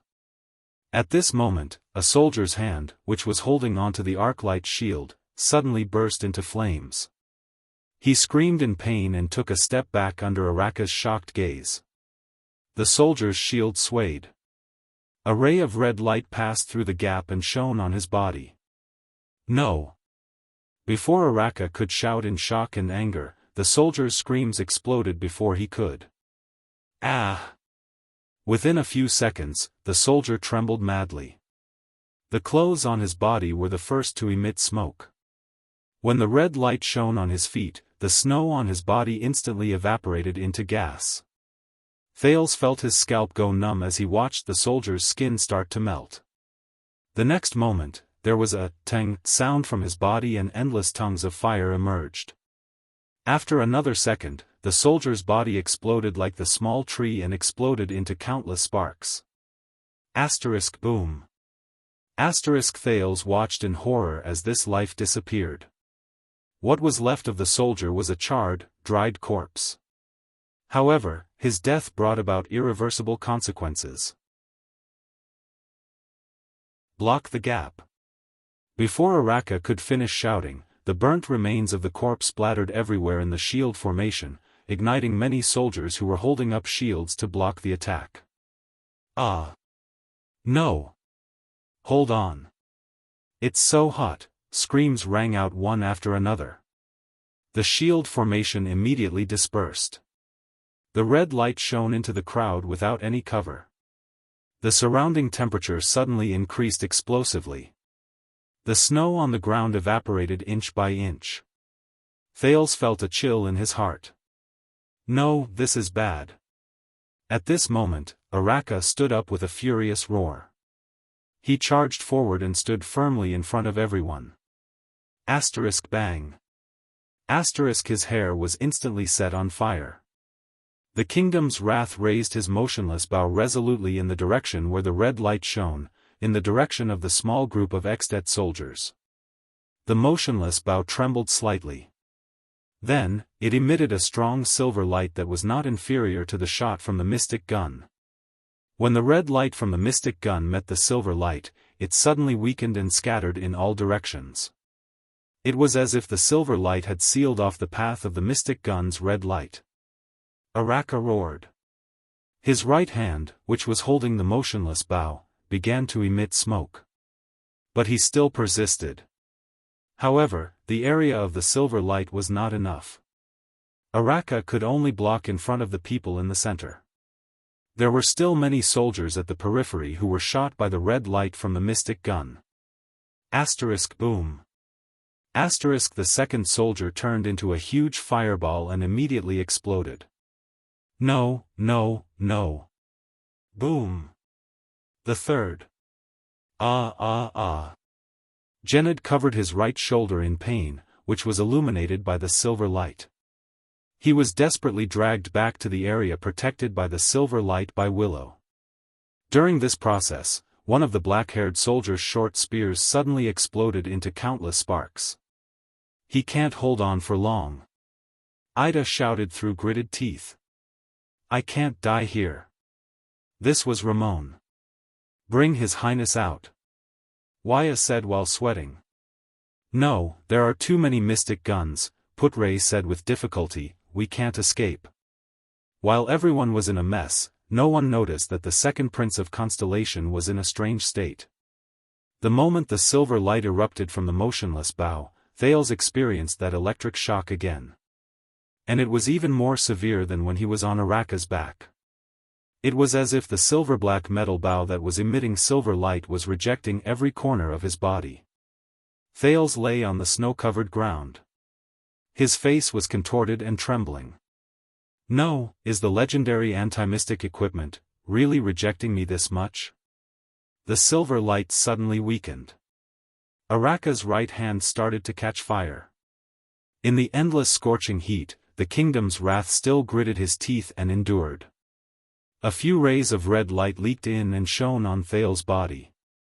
At that moment, Thales suddenly shuddered.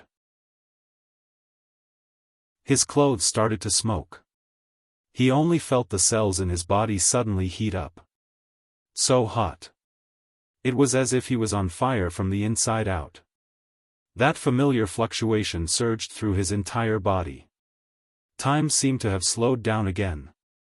In the vision provided by the fluctuation, the red light and the silver light were like two pairs of enemies that were strangling each other, melting each other. However, where the light intersected, the silver light obviously had the upper hand. It was just that there were more red lights. However, at the same time, Thales only felt that his body was getting hotter and hotter. No, so hot. Thales closed his eyes in despair. He opened his mouth wide and howled as he felt the heat that was almost burning him. He stretched out his hand and screamed. So hot. Then, his heart suddenly skipped a beat. Thud. A feeling that he had never felt before assaulted his senses. At that moment, Thales only felt that his vision had penetrated the distance. He saw the origin of the red light, the mystic guns in the hands of the soldiers. At the back of those mystic guns, there was a constantly rotating core that was emitting yellow light. That is the essence of the mystic guns. Thales had this feeling. But, these damned red lights. Hurry up and disappear. So hot. At least, stay away from me. So hot. Just as he thought that, in the next moment, in the vision provided by the mysterious fluctuation, the entire world before Thales' eyes seemed to shake violently. In his field of vision that others could not see, the crimson light from the mystic guns suddenly scattered as if it had a mind of its own. It made a turn in the air, avoided the constellations, and shot behind them. Swoosh, swoosh, the snow on the ground a few hundred meters behind the constellations instantly evaporated. In the next second, the red light from the mystic guns disappeared before everyone's eyes. Araka knelt on the ground with a thud. However, he still fiercely raised his burning right hand and extinguished the flames on his head and hands. The constellations seemed to heave a sigh of relief and fell to the ground one after another. In the scorching air, many of the soldiers had already turned into charred corpses or were burned to death. One round of shooting has ended. It seems that their aim was not very accurate. Araka gritted his teeth and climbed up. He said, but if they were using Seagull 7, at this moment, a shrill horn resounded through the sky. Beep, Araka furrowed his brows. Putre and the other veterans suddenly trembled. We survived. Putre's lips trembled as he survived the disaster. He shut his eyes tightly. This is Extet's retreat bugle call. The hurried sound of hooves came from afar. A knight wearing a grey helmet galloped towards them. Enough. The kingdom's wrath. The knight wearing the grey helmet shouted from afar, there have been enough battles and deaths. Araka raised his head and laughed mockingly, Tolja. The Fire Knight. Come. He raised his almost charred right hand and the motionless bow that was almost brand new. He gritted his teeth and said, step over my dead body and take it. Come and take the motionless bow that I snatched from your hands 12 years ago. The battle between us has ended. With a solemn expression, Lord Tolja said discontentedly from his horse, one of the 10 co-rulers of Extet, the Honorable Archduke of Black Sand Region, Lord Chapman Lampard, has invited the second Prince of Constellation, His Highness Thales Jadestar to meet him. Araka was startled. Are you messing with me? At this moment, Putre cried out in shock. Thales had no idea what happened after that. He only had one feeling now. Pain. Numbness from the pain. Numbness from the pain. This was the after effect of the previous time when he'd lost control. Now, it struck him again. Intense pain erupted from all over his body in waves. It was even more severe than the last time. It was as if every molecule in his body was cracking and collapsing. Then, this pain was transmitted to every nerve in his body. What's wrong with him? Thales tried his best to open his eyes and saw a knight wearing a grey helmet in front of him. He lowered his head to look at the vigilant Araka. Maybe he's exhausted. After all, it's such a long journey. This was Putre's anxious voice. Oh God, His Highness is bleeding. No, his breathing is weakening. This was Waya, who was panic-stricken. Where's that doctor? Let him come here.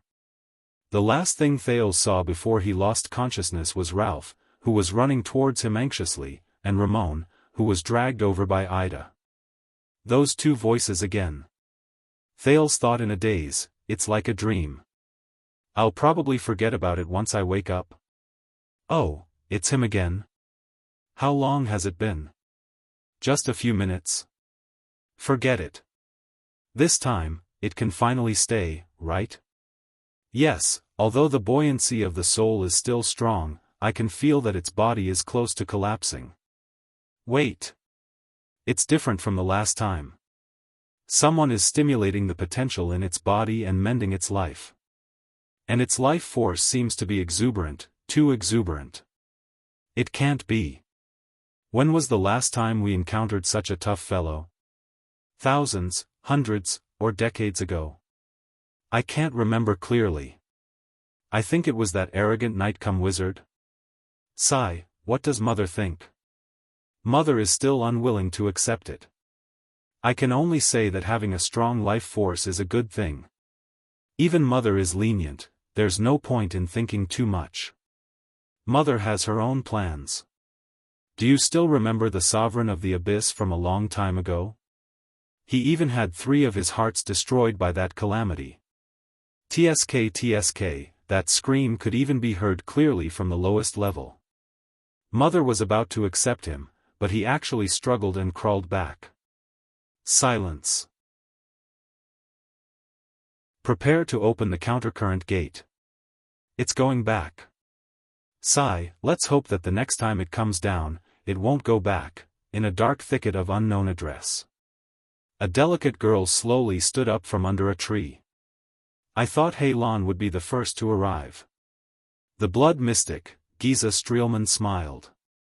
Without turning her head, she said softly, after all, I caused such a huge commotion. After so many years, it seems that she has become lazy. Right after she finished speaking, a man slowly walked out of the thicket behind her. Do you know who I am? Giza smiled charmingly and stroked her hair. The man did not speak. If you knew, why would you dare to follow me all the way here? Giza smiled sweetly and turned around. The man remained silent. It was as if he did not hear anything. This was a man who, no matter how one looked at him, was ordinary and unremarkable. Ordinary looks, ordinary clothes, ordinary figure, ordinary temperament. It was difficult for him to leave any impression on anyone. Except for the left side of his waist.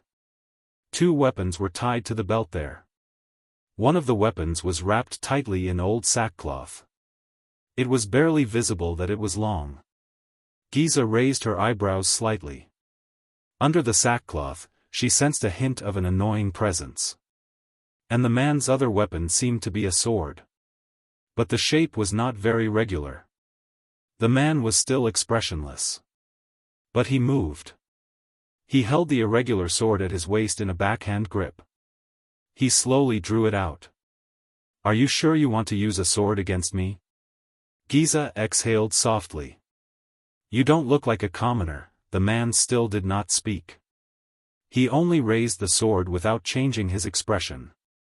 It was as if he was doing the most insignificant thing. Giza smiled softly.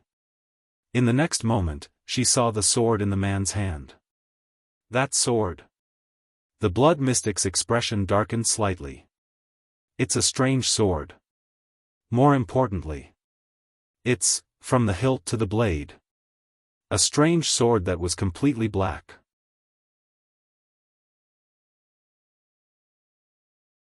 Chapter 109. Alright, he's awake. Thales woke up amidst a chaotic crowd. The moment he opened his eyes, he saw Ramon's big nose. What happened just now? The mystic gun hit me. Did I lose control again? He panted. Ramon was squeezed out of his field of vision, followed by Putre's thin face, Waya's anxious expression, and Aida's half-face under the cloak. What's wrong? Thales asked weakly. Get out of the way, get out of the way. Respect the doctor. Ramon's dissatisfied voice came from the side. Give us an empty space. His Highness needs further examination.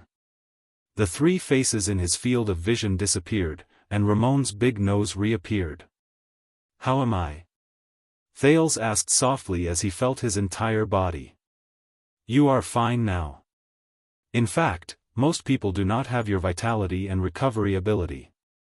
Ramon frowned and said with a disheveled expression, but your body, all right. Thales interrupted him and struggled to sit up. He exercised his right arm and observed his surroundings. Now is not the time to talk about this. Ramon clearly felt the abnormality in his body.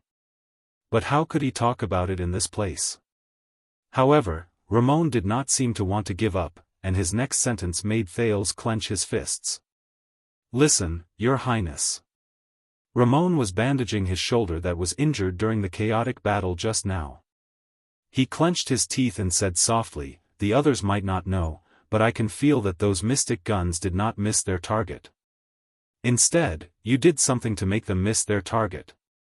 Ramon wrapped up his shoulder that was injured during the chaotic battle just now. What? Thales tried his best to control his astonishment and not show that he was too shocked. What did he know? I don't know what you're talking about, Thales replied bluntly. I should get up and tell them that the prince is fine. But Ramon still chattered on with a dissatisfied expression, whether it's a psionic ability or something else. Judging by their reactions, I guess this is not something that everyone knows. But it's okay, I'm not interested in your secret, there's just one thing. He lowered his head and said fiercely, let me go after we cross the border. I don't want to join your damn journey anymore. Or else. Or else what? Thales turned his head abruptly and glared at him. Use that power of yours that can bring people back to life to deal with me? Ramon was slightly stunned. You are not a doctor, Ramon, Thales whispered coldly. Yes, I know this very well. You use another kind of power to treat people. I guess this isn't something that everyone knows, right? He looked at Ramon's incredulous expression and tapped his forehead. We'll talk about this later. Thales stood up, leaving behind the dumbfounded Ramon. The mystic gun troops in the distance had already retreated. The Fury guards were cleaning up the battlefield, tying the corpses of their comrades to ropes. Everyone's face was filled with sorrow and anger. Damn it. Thales sighed and clenched his fists. If this is what I have to face in the future, damn it. He lifted his head. Ekstet's military camp was right in front of him. What happened? He waved his hand to indicate that he was fine. The Ekstetians, let us go. They retreated after the first round failed. Putre frowned and looked at Thales. Are you sure you're all right? I'm fine. I was just exhausted just now. I feel very good now, Thales said in an unquestionable tone. What exactly is a mystic gun? Thales asked with lingering fear as he clutched his chest. A powerful weapon for attacking and defending cities. Putre shook his head. But each round costs a lot of money, is hard to come by, and is inefficient. No, that's not right. It's not that simple, from the strange name to the mysterious working principle. Thales thought to himself. With all due respect, Your Highness, are you really all right? You even stopped breathing just now. Waya shook his head worriedly and walked to his side. I said, I'm fine now, Thales interrupted him coldly. We have more important things to do. Wuxia frowned. This is a secret that I must keep. Sorry. Thales raised his head apologetically to Wuxia and looked in front of him. What is that?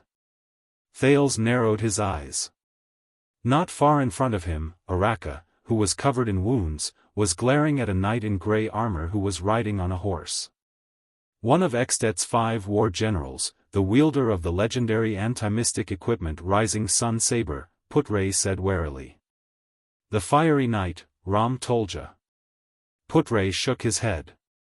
It seems that Lampard sent him here alone to make peace. If Lampard really went crazy and wanted to kill us all, why did he give up halfway? Yes. At the end of the day, Lampard has no reason to kill me. Then why? But we have already come this far, Putre said slowly. There is no turning back now. Thales nodded lightly. You are Prince Thales? Tolja saw Thales from afar. I am Ram Ford Tolja. The knight in grey armor looked at Araka warily and said slowly, Sir Chapman Lampard invites you to meet him. Thales sighed and strode forward. The Archduke of Black Sand region. I thought he would be friendlier. Thales looked around and saw the charred corpses on the ground, as well as the soldiers and diplomat group members covered in cuts and bruises. He suppressed the dissatisfaction in his heart. He wouldn't hypocritically extend an invitation after killing most of our people. Tolja raised his head and looked at Broken Dragon Fortress in the distance. If you have any opinions, you can ask the Archduke himself. The Fire Knight's gaze under his grey helmet was sharp and profound.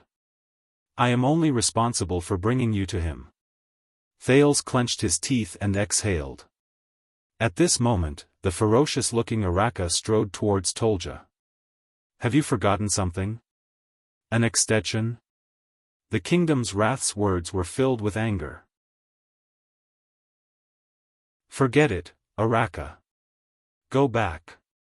Tolja looked at the kingdom's wrath, whose gaze was hostile, and turned his horse around. The Archduke does not welcome you, neither you nor your guards. You are only here to escort the prince, aren't you? Lampard does not welcome me. What kind of joke is this? Araka said fiercely. His brother died in his hands, and his father died in my hands. With this in common, we should be able to chat very well. Thales furrowed his brows. Especially when I killed so many of his soldiers, and he also killed so many of mine. Araka said coldly, we will definitely become good friends. The battle is over. You cannot change its outcome. Tolja answered nonchalantly, as though he was already used to the other party's provocation. The dead who died in the battle are certainly worthy of commemoration, but the living cannot forget their mission. What is your mission? Araka? Araka lowered his head and looked at a charred corpse that was tied to a makeshift tow rope nearby. He clenched his fists tighter and tighter. You fought very bravely, but your mission has been completed. Tolja stared coldly at his opponent. You should be glad that we did not take the opportunity to snatch the motionless bow. Why don't you try? Araka fiercely grabbed the motionless bow and stood one end in the snow. You brought that knife anyway, didn't you? One day, I will. Tolja's eyes shone brightly. He shook his head. But not now. One day, he said slowly, we will settle all our debts of blood. Araka stared at him and let out a disconcerting sneer. Your Highness. Tolja did not look at Araka again. He nodded slightly on his horse and extended his hand in the direction of the military camp. Thales glanced at Putre. The latter gave him a supportive look. I think we do not have any other choice, right? Thales looked at the grey-armored knight. The latter smiled at him. All right. Thales looked at the messy battlefield and exhaled. He walked forward. Let us go and see the organizer of this welcoming ceremony. Thales looked at Araka, whose expression was hard to read. Thank you, Baron Murch. And your kingdom's wrath, Thales added hesitantly. Araka did not respond. He only watched silently as his guards cleaned up the battlefield. Thales sighed and lowered his head. He turned around and walked towards the military camp. Putre was the first to catch up with Thales. Waya and Ralph followed closely behind him. Ida looked at the corpses around her and walked to the back of the group. Willow supported Jennad. Ramon, on the other hand, followed Thales in dissatisfaction after being pushed by a few soldiers. Child. Thales turned around in surprise. On the snow-covered ground, Araka lowered his head and put the motionless bow back on his back. More than half of my soldiers, including your diplomat group, died, the kingdom's wrath said quietly, just to send you here. Araka Murch raised his head. His eyes were filled with emotions that Thales could not understand. Do not let them die in vain. Thales was stunned. But the kingdom's wrath had already turned around. Araka grabbed a rope and dragged the corpses of 4 to 5 soldiers. Without turning his head, he walked back the way he came.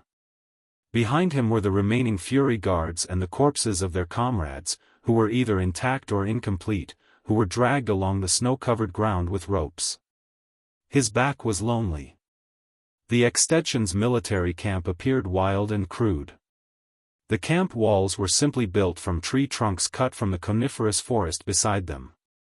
The tents that the soldiers rested in were built from thick branches.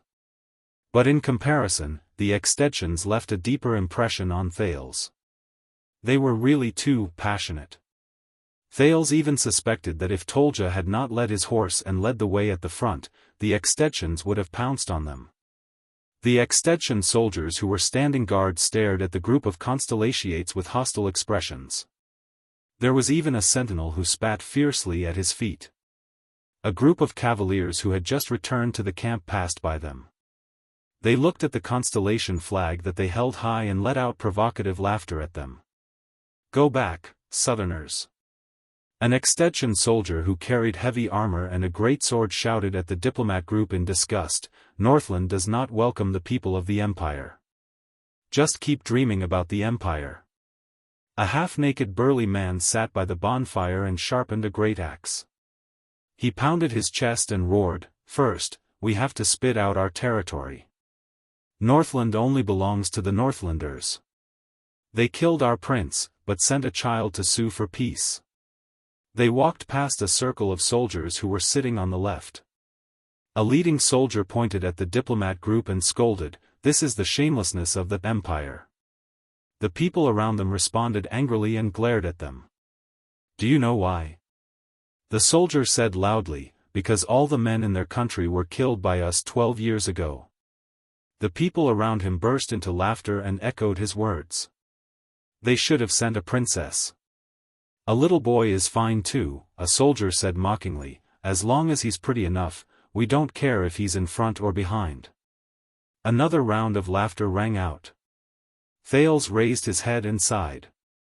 Should I be surprised? Or is this how the Extensions say, hello, to the Constellations? Do not be surprised, Your Highness. Putre said to the stiff Thales in a relaxed manner. The relationship between Constellation and Extet has never been good since the founding of the country more than 600 years ago.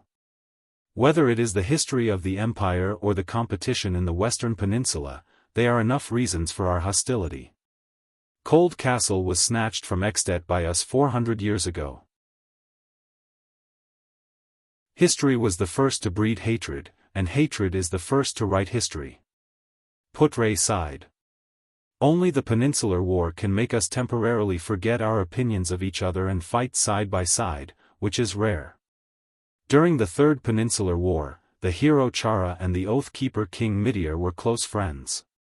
Together with Camus Union's prophet Kaipang, they worked together to fight against the Eastern Peninsula's expeditionary army. Unfortunately, they turned against each other in the end, and the rare chance for the Dragon and Constellation to mend their relationship was lost just like that. But this is a military camp. Other places are much better.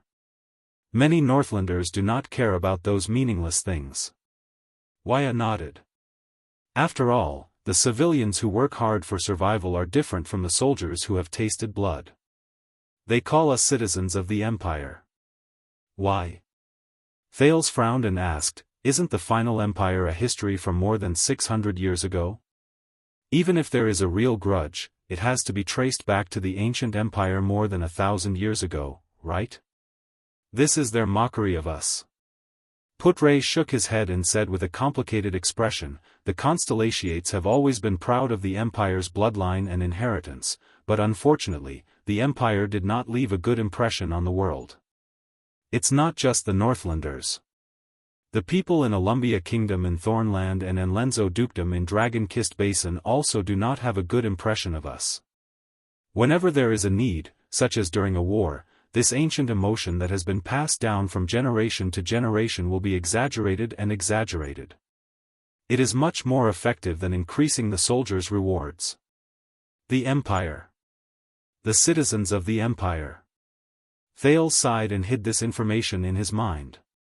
Speaking of which, the recruitment of more than 10,000 people is almost the limit of Black Sand region.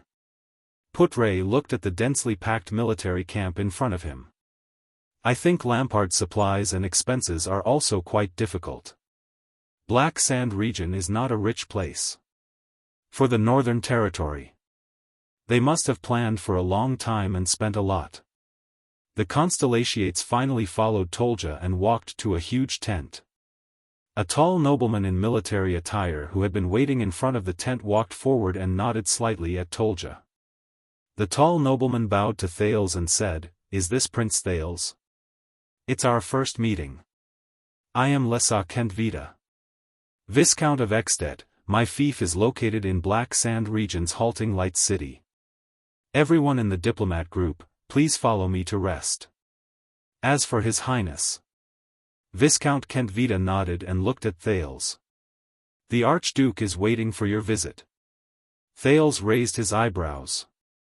"This is a private meeting." Kentvita stared at Thales with a burning gaze. "The Archduke of Black Sand region and the Prince of Constellation. Do not worry." Viscount Kentvita raised his hand and stopped Putre and Wuxia, who wanted to say something. His tone was firm. "His Highness is already here. At least before we reach Dragon Cloud City and meet His Majesty, he will be fine." Thales sighed softly and smiled. "I think we still don't have much of a choice, don't we?" "Do you know, Your Highness, I suddenly thought it through," Putre said quietly, his eyes shining brightly. "Lampard is not crazy." Thales thought of something. Kentvita furrowed his brows and gestured for Thales to go ahead. The Archduke's own tent was tall and spacious, but it was not bright. The ground was covered with a thick carpet, embroidered with the picture of a powerful iron fist. A rough-looking man in his 40s sat beside a thick square table filled with food. He had gray hair and blue eyes. His chin was covered in stubble, and he wore a chain armor with fine iron rings. He was chewing on a plate of roasted meat on the table. An iron brazier burned fiercely by the side, illuminating the man's face, making it look even more mysterious. Thales noticed that a saber with a polished leather scabbard was also placed horizontally on the table. He calmly stared at the actual ruler of Black Sand region, Archduke Chapman Lampard. Lampard stuffed a ball of roasted meat into his mouth while staring at him, making Thales feel uncomfortable. "You're calmer than I thought," the Archduke said slowly. Thales sighed. "Perhaps." He walked to the table, climbed onto a chair, and sat down. "But in the face of an enemy who owes me hundreds of lives, I really can't think of any other expression. Even anger seems unnecessary." Lampard picked up a wooden wine cup and poured the wine into his mouth. His Adam's apple bobbed as he swallowed. The Archduke put down the wine cup and wiped away the wine that flowed out with the back of his left hand. He grabbed a piece of hind leg meat and took a bite. "According to the news that spread from Constellation, you really don't look like a 7-year-old child. When life isn't easy, you have to learn to mature earlier." Thales shrugged. Eat up, this is good venison. Lampard pushed a plate of roasted meat over. The Prince of Constellation can't starve to death in my military camp. Thales stared at the crudely styled roasted meat and frowned. All of you have guts. Your counterattack was indeed beyond my expectations, Lampard said coldly. Who made this decision? Maybe I should reward him properly. He ruined all my years of planning. You. Thales pulled the plate in front of him. Without raising his head, he took out his dagger and started cutting the meat. Lampard raised his eyebrows. This is your decision, Your Grace. Thales cut the venison and said calmly, You killed half of our men on the first day I stepped into Extet's borders. You forced us to choose the path that was most disadvantageous to you. How long have you been standing here and looking at the fortress opposite you every day? 2 weeks? 3 weeks? I guess it's not easy to maintain the supplies, food, and lodging for more than 10,000 people? Thales shrugged. I'm really worried about Black Sand Region's finances. He picked up a piece of venison the size of a thumb and put it in his mouth. It tastes good. Lampard stopped eating and drinking. He stared straight at Thales with a fierce look in his eyes. You know, the Archduke said slowly, I originally planned to spare your life and only kill the people around you. Thales frowned. His venison was not cut well. But we encountered the Mystic Gun unit. That level of attack. Thales snorted softly and began to cut off a piece of meat. It was to kill me. That was an accident, Lampard said flatly. An accident.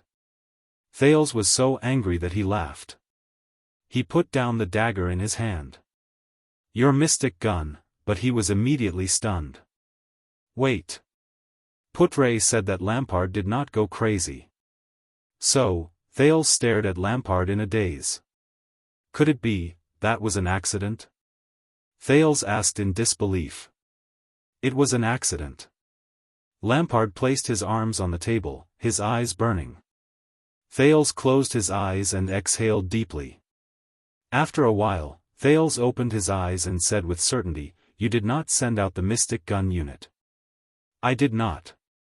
Lampard put down his wine glass and shook his head slowly. You did not intend to kill me either, Thales continued. I did not.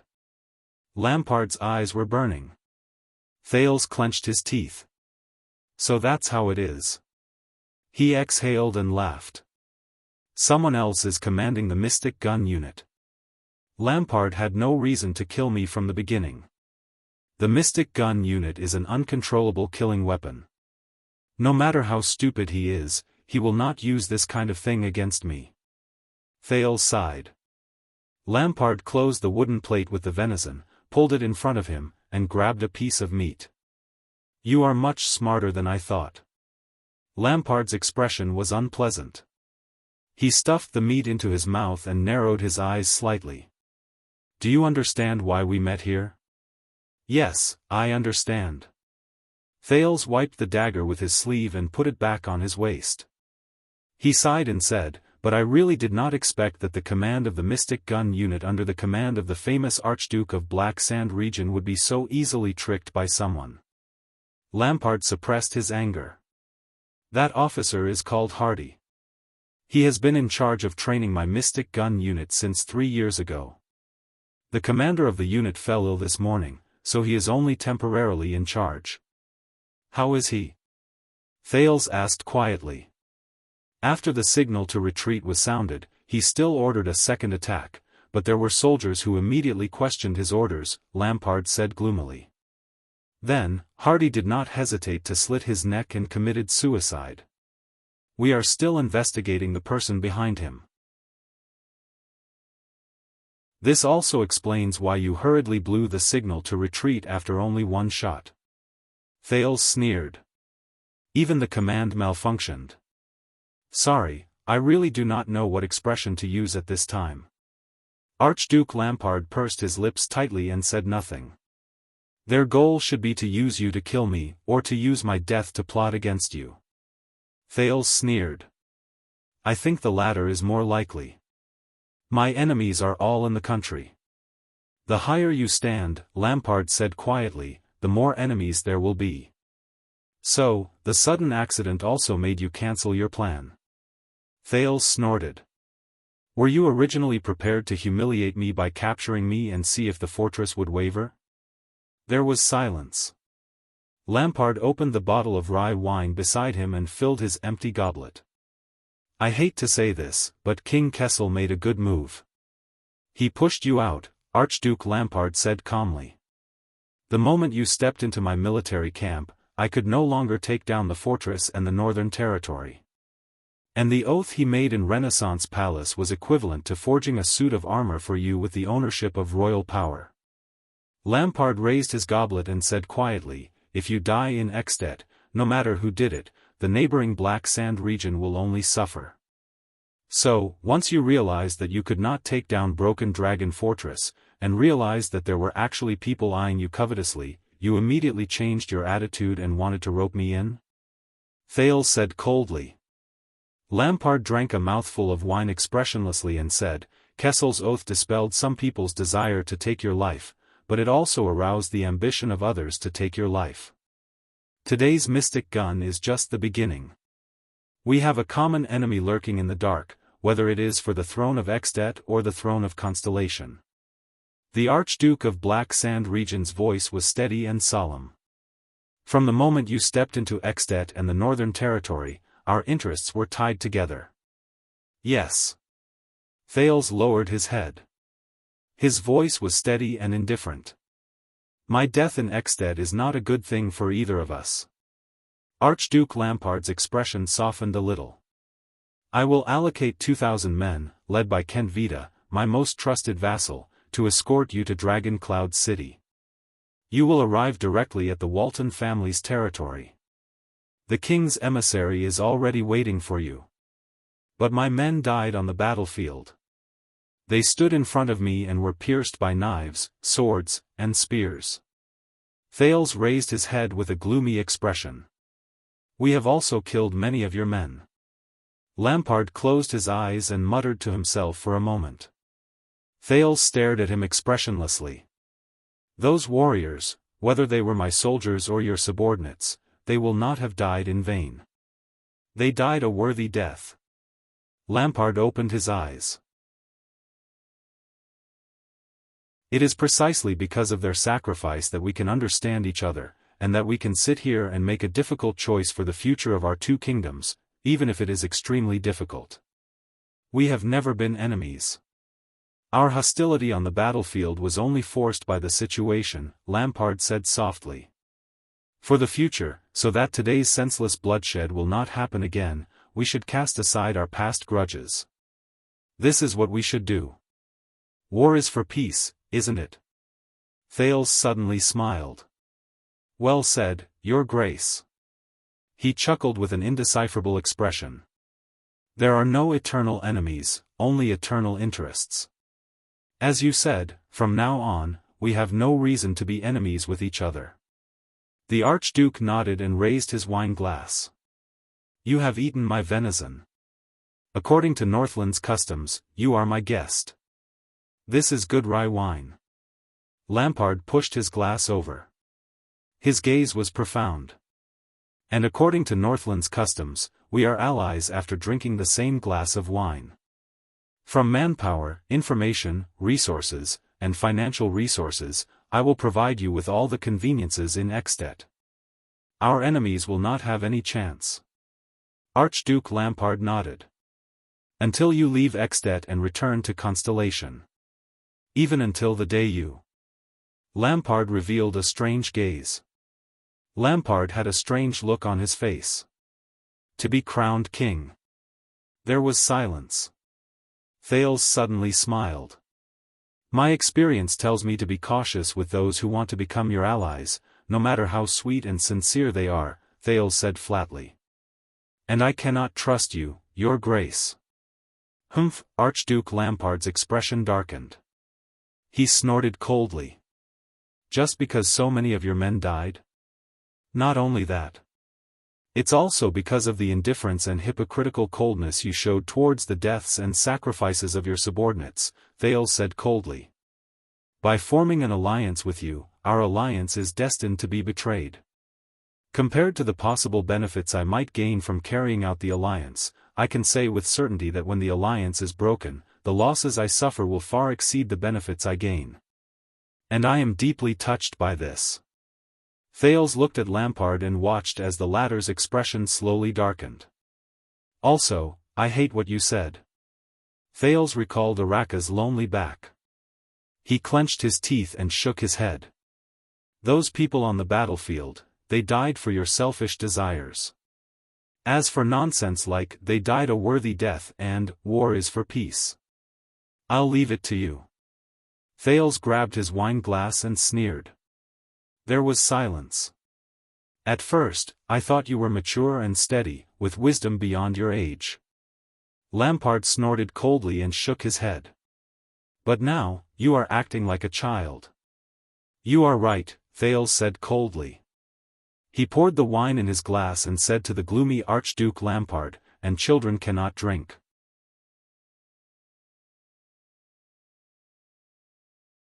Chapter 110. At night. I'm still worried about letting that strange doctor stay with His Highness. Beside the bonfire, Wuxia stared at another bonfire in the distance with a strange expression. There were only two figures, one big and one small, sitting around it. This was the third night since they came to Lampard's military camp. Ramon claimed that he wanted to examine Thales' injuries alone, and the strange thing was that the prince agreed to it. He's a prince. He can do whatever he wants. Putre smoked his pipe and exhaled a cloud of smoke. Beside him, Wuxia's expression darkened. Also, relax. Ramon's fear of His Highness is not an act. Also, there are so many extension soldiers guarding the area. His Highness' safety is assured. Putre glanced at the hostile extension soldiers who were either on sentry duty or patrolling around. He then glanced at Ida, who was not far away, and said slowly, also, if Ramon is really an assassin, he had too many chances on the previous battlefield. Don't forget, he was the one who saved His Highness. Wuxia recalled what happened on the battlefield and his heart skipped a beat. Speaking of this, what happened to His Highness? The young attendant said worriedly. At that time, even his breathing was. Putre looked at Wuxia, who had a doubtful expression on his face, and narrowed his eyes slightly. You've been brooding over this matter, the thin vice diplomat asked with interest. It's not just this. Wuxia furrowed his brows. As he recalled solemnly, he voiced the doubts in his heart. His Highness' physique is very good. In fact, it's better than I expected. No matter how serious his injuries are, the time it takes for him to recover is calculated in days, but this is even more suspicious, is it not? Also, the psionic ability that His Highness said he learned from the Black Prophet. I can't ignore it. Wuxia lowered his head and glanced at the single-edged sword beside his hand. After all, that's the Secret Intelligence Department. Although His Highness, he's still just a child. It's not a good thing to be too close to the Secret Intelligence Department. Secret Intelligence Department. Humph, Putre raised his head and exhaled a cloud of smoke at the moon in the sky with a complicated expression. You think the Secret Intelligence Department is a scary place? The vice diplomat did not look at Wuxia.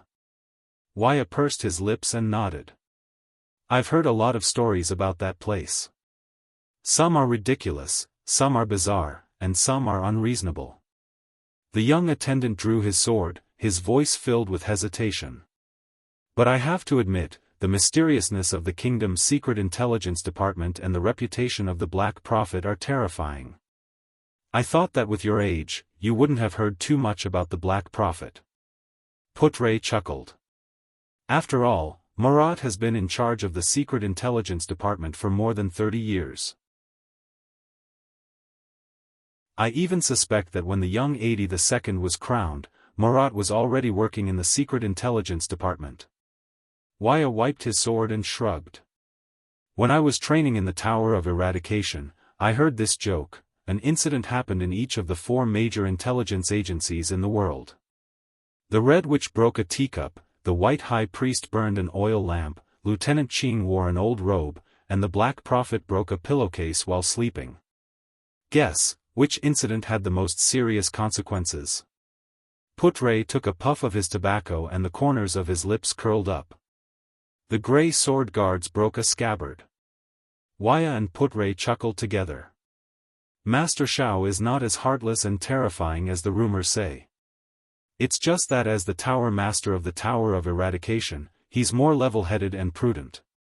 Waya revealed a nostalgic expression and nodded. Besides, other than his hair and beard, there's no part of him that's grey. After the joke, Putre slowly became serious. Waya, as an attendant, it's good to be concerned about the prince you serve, but, he looked at Waya Casso with a threatening gaze. Do you want a piece of advice? Waya raised his eyebrows and showed an expression that he was all ears. Every Jade Star prince is like a separate secret intelligence department. They all have a lot of secret treasuries, Putre said with a profound gaze. Just be concerned about what you should know, and that's enough. Waya frowned. Don't make life too difficult. Putre sighed. You have to know that the princes' lives alone are difficult enough. Especially, when their surname is Jade Star. Putre said quietly. The figure of the past appeared in his mind. Waya stared at the crackling fire with a complicated expression. Sir Putre, I still remember what you said that day in the birch tree forest. Waya flipped his weapon over and said quietly, were you once an attendant as well? Putre's pipe was no longer smoking. The vice diplomat spat out the cigarette holder and looked at Waya. The latter raised his eyes and asked him with a calm expression, then, which prince did you serve back then? Putre's gaze, which was focused on the fire, paused for a moment. A few seconds later, he said slowly, just like, your father. But I was more experienced and left the prince's side earlier. Waya stared straight at him. He stopped wiping his weapon without realizing it. Is that so, attendant? The young attendant's expression was complicated, but his gaze was profound. Then, do you have a family? Putre turned his head and gave Waya a profound look. How funny. He said quietly, Constellation's famous cunning fox, the leader and signatory of the Fortress Treaty, can't even handle his own family properly. But his gaze immediately darkened. How much better can I be? Listen, Waya. The vice diplomat stroked the slowly cooling pipe in his hand. His tone was heavier than usual. Gilbert is a competent and outstanding attendant. He is orderly, meticulous, and loyal to his ideals and goals from the beginning to the end. He has his own principles. Waya gently tightened his grip on the tip of his sword. Even if sometimes, those principles are so callous, the young attendant said faintly. Callous? Putre snorted softly. Sometimes, you have to make a choice, no matter how difficult it is. Before Waya could respond, a discordant voice interrupted their conversation out of nowhere. Good evening, Constellation's 2 esteemed guests. Viscount Kentvita, the Archduke of Black Sand Region's subordinate and his most trusted advisor, walked over from afar. He was dressed in a thick military uniform unique to Northland. I hope I did not disturb you. Kentvita smiled and sat opposite Putre, whose gaze was contemplative, and Waya, whose expression was unpleasant. You did indeed disturb us. Waya stared at Kentvita with a hostile gaze. He gently flicked the sword in his hand, and it let out a clear, crisp sound. Very well, that means that I have attracted your attention. Kentvita nonchalantly took off his gloves and warmed them by the fire. Why don't you stay in the tent? The weather is very cold, and this is Northland. We like the open country, replied Putre coldly, turning away the ashes from his pipe. his thin face flashing in the light of the fire. "It is beautiful, and the view is open. Do not worry." Kentvita smiled softly and saw through their thoughts. "You are in Extet, and extensions do not have the habit of eavesdropping on tent corners."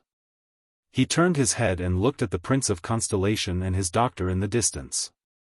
"The prince is safe here." Kentvita narrowed his eyes. "He is truly a special prince, isn't he? Otherwise, the Archduke would not have given such an evaluation." Waya snorted in disdain. Putre furrowed his brows. "They are starting to pay attention to the prince. The child probably said something strange in Lampard's tent a few days ago. This is not a good sign." The vice diplomat pulled out his tobacco pipe, grabbed a handful of tobacco, and said flatly, "Looks like we will have to depart tomorrow." Waya raised his eyebrows. Kentvita's expression froze. He looked at Putre warily. "You already know? It's written all over your face, and the soldiers who go back and forth through the night. Besides..." Putre nonchalantly picked up a burning branch from the fire and lit his pipe again. "Isn't this the purpose of your visit? To convey your lord's will?" There was silence. Kentvita stared at Putre seriously, as though he wanted to observe him again. "Yes," the Viscount of Black Sand region said calmly. "We will depart tomorrow. I will lead a troop of 2,000 men, including 500 cavaliers and the Fire Knight, Lord Tolja. We will escort His Highness straight to Dragon Cloud City. On the way, we will not rest in any of the suzerain's castles or towns. At most, we will set up camp in the wild. 2,000 men and going around the castles? To ensure that no one will find an opportunity to plot against them?" Putre chuckled softly. "I am really worried for your lord. It seems that Lampard is also at his wit's end. He has no clue about the mastermind who is plotting against him." Kentvita's expression changed slightly. "And here I thought that keeping promises and being absolutely loyal was the glorious and proud tradition of Northland," Putre said softly as he puffed out a cloud of smoke. "But look at this military camp right now. There's the smell of conspiracies and schemes everywhere. Who else can you completely trust?" Kentvita's expression gradually stiffened. "Do you know what this is called?" Putre snorted softly. "Even a crooked beam will have a crooked shadow, whether it's King Nuvan or your lord." Kentvita grabbed a handful of snow from the ground and gently scattered it. He watched as it fell between his fingers. "Do not comment on Northland's internal affairs, citizen of the Empire," the Viscount said coldly. "At least on the land of Black Sand region, accidents will not happen again." Waya sheathed his sword. He sensed that the atmosphere was not quite right. Accidents? That mystic gun trainer might have a different opinion. Putre put down his pipe and laughed. "Let me give you a suggestion, Your Grace, clueless Viscount." Kentvita's gaze flickered. "What do you know?" "Stop investigating Officer Hardy's connection with the archdukes and suzerains. Your efforts are destined to be in vain." Frowning, Putre tested the temperature of his pipe to make sure that it did not burn well. "Why don't you look for his business offline and start investigating the discarded mystic guns sold on the black market?" Kentvita looked puzzled. "Black market? Ah, Northlanders who look down on mystic guns." Putre sneered. "Compared to buying them directly from the Empire, the training of mystic guns is the most expensive. The usage rate of the core and the freshness of the spare parts are inversely proportional to the soldier's proficiency in operating the mystic guns." Kentvita revealed a contemplative expression. Beside him, Waya was baffled. "The Archduke of Black Sand region's mystic gun troops are very proficient. Their aim during volleys is also very good." Putre glanced at Kentvita and flicked the metal rod of his pipe.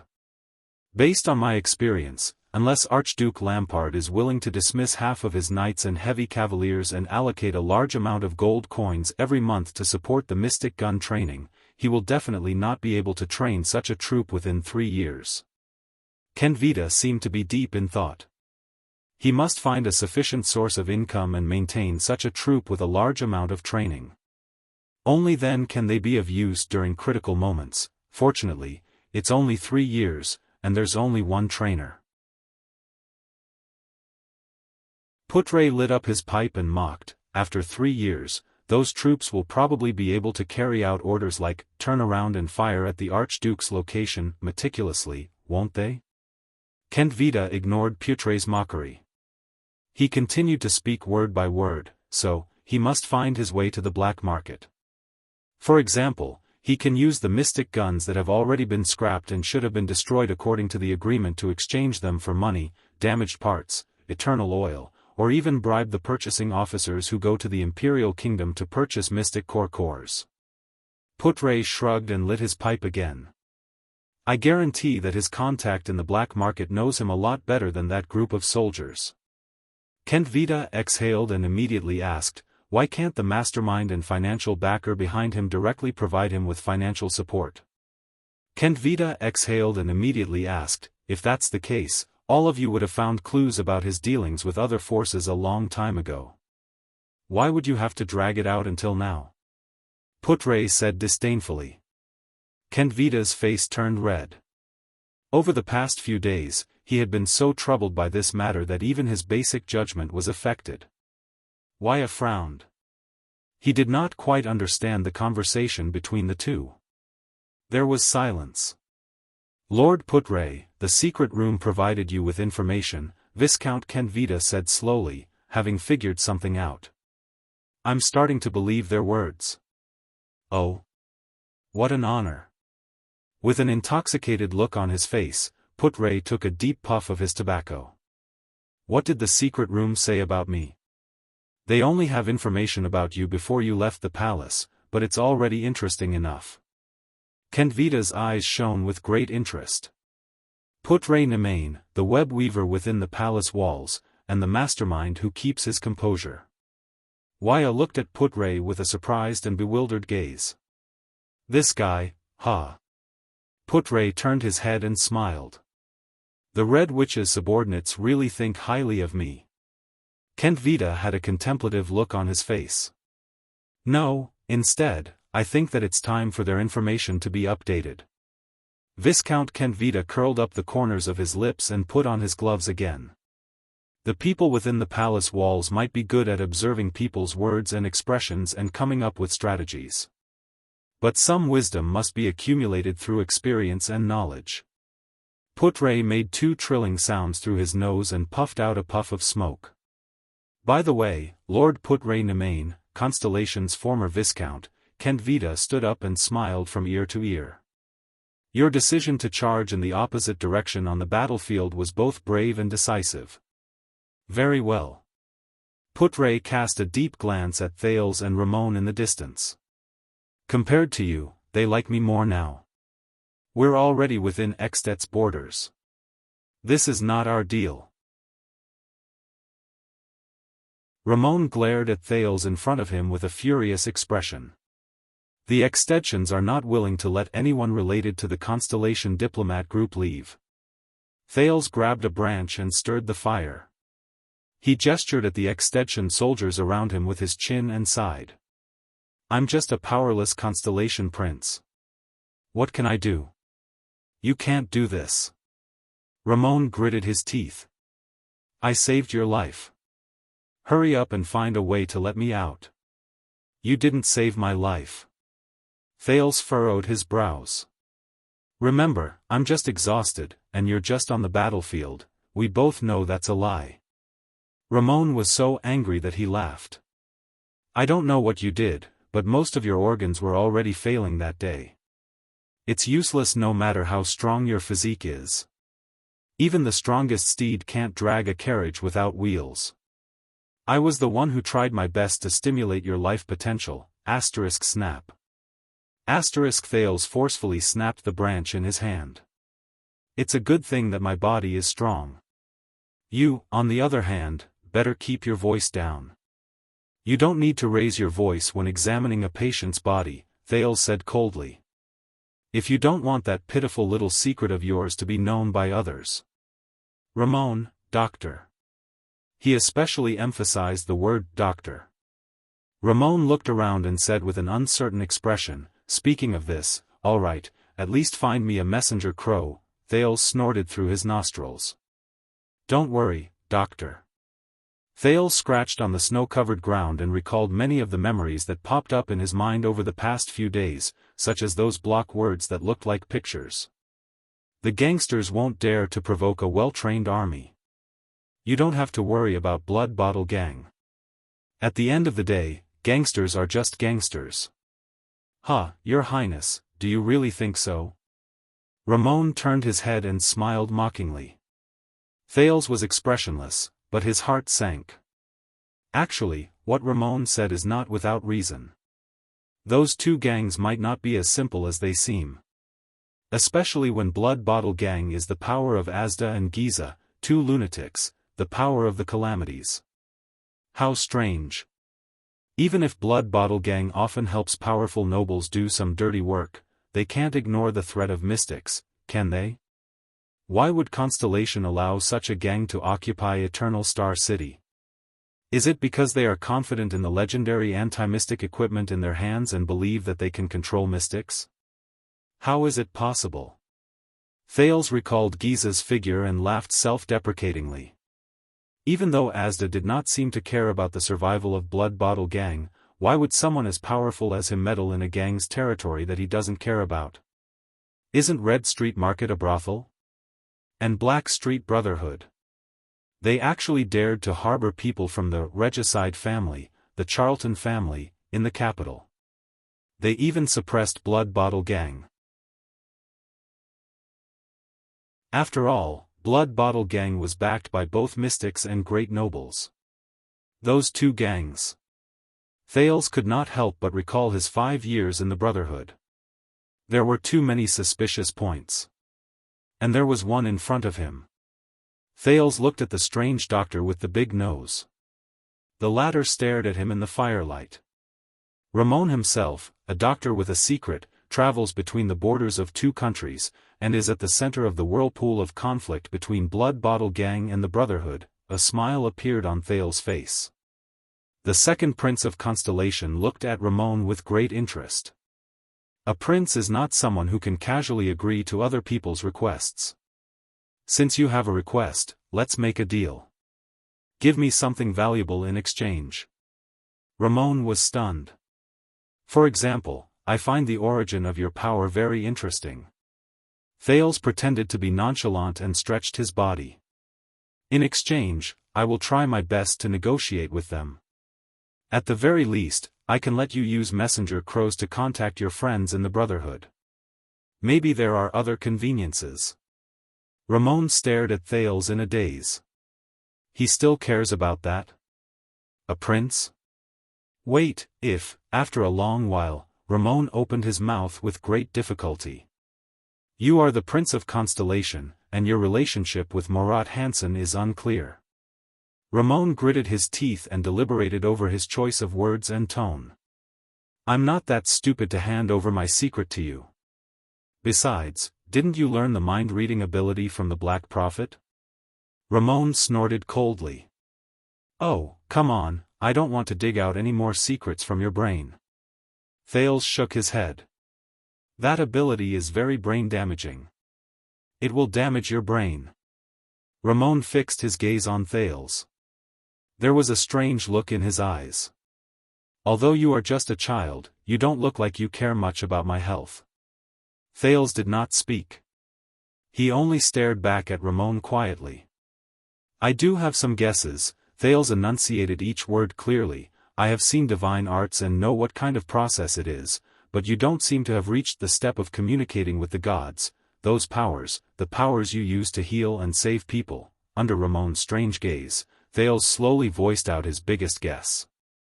It's magic, right? Ramon was expressionless.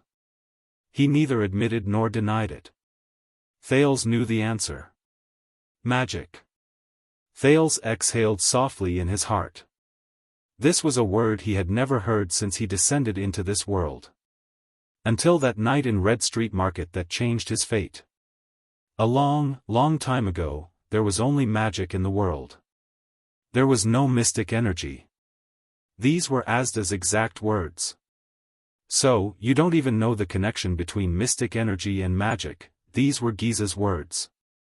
It was true that the extensions would not let anyone in the diplomat group leave. But Thales was the Prince of Constellation after all. If he insisted, it was not impossible for Lampard to relent and let the unimportant Ramon leave. But Thales did not do so. Because Ramon might have what he wanted. Thales had to find a way to understand everything about himself. For example, mystic energy, and the closely related magic. Ramon chuckled. Until Thales frowned impatiently. The Black Prophet is not close to you, and you are not his student, are you? The strange doctor stopped laughing and asked slowly, otherwise, it is impossible for you not to know about these things. Thales thought of something. He knew the crux of the problem. So. Thales looked at the extension soldiers around him. He glanced at the bored Ida at the entrance of the tent, then at Putre and Waya in the distance. Magic. Is this a secret that even the Black Prophet can't sit still? Ramon did not speak. He only stared at him. Thales suddenly smiled. I am a prince, and he is my father's vassal, the second prince said, he sometimes agrees to my requests, that's all. He did not tell me much. This is really interesting. Ramon widened his eyes. His expression was strange and fanatical, just like the first time he met Thales. The new Prince of Constellation is actually interested in that kind of thing. It is really interesting. Thales frowned. What do you mean?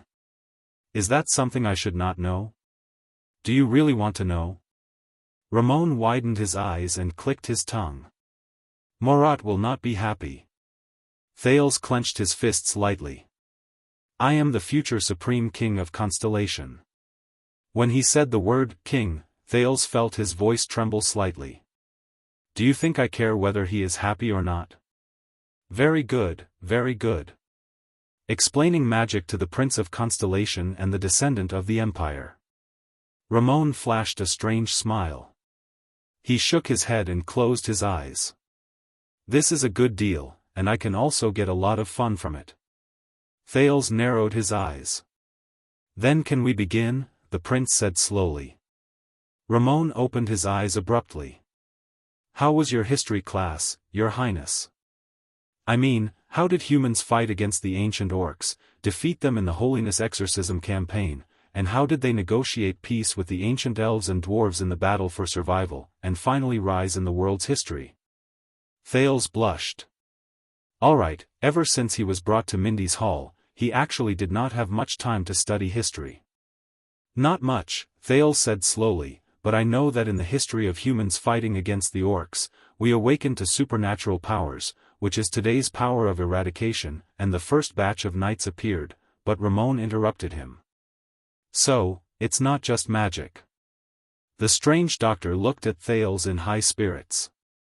You don't even know the history of wizards and magic towers, do you? Thales furrowed his brows. So. Ramon chuckled and said, like most people in the world, you live in the kingdom of gods, the seven hells, and the human world. You live in a web interwoven with fear and lies to deceive others and yourself. Lies? Fear? Those history books said this, right? The glory of knights and the power of eradication brought about the rise of humans, the long swords of warriors and the neighing of warhorses allowed us to break free from the oppression and threat of the ancient orcs. Ramon said with a profound meaning in his words.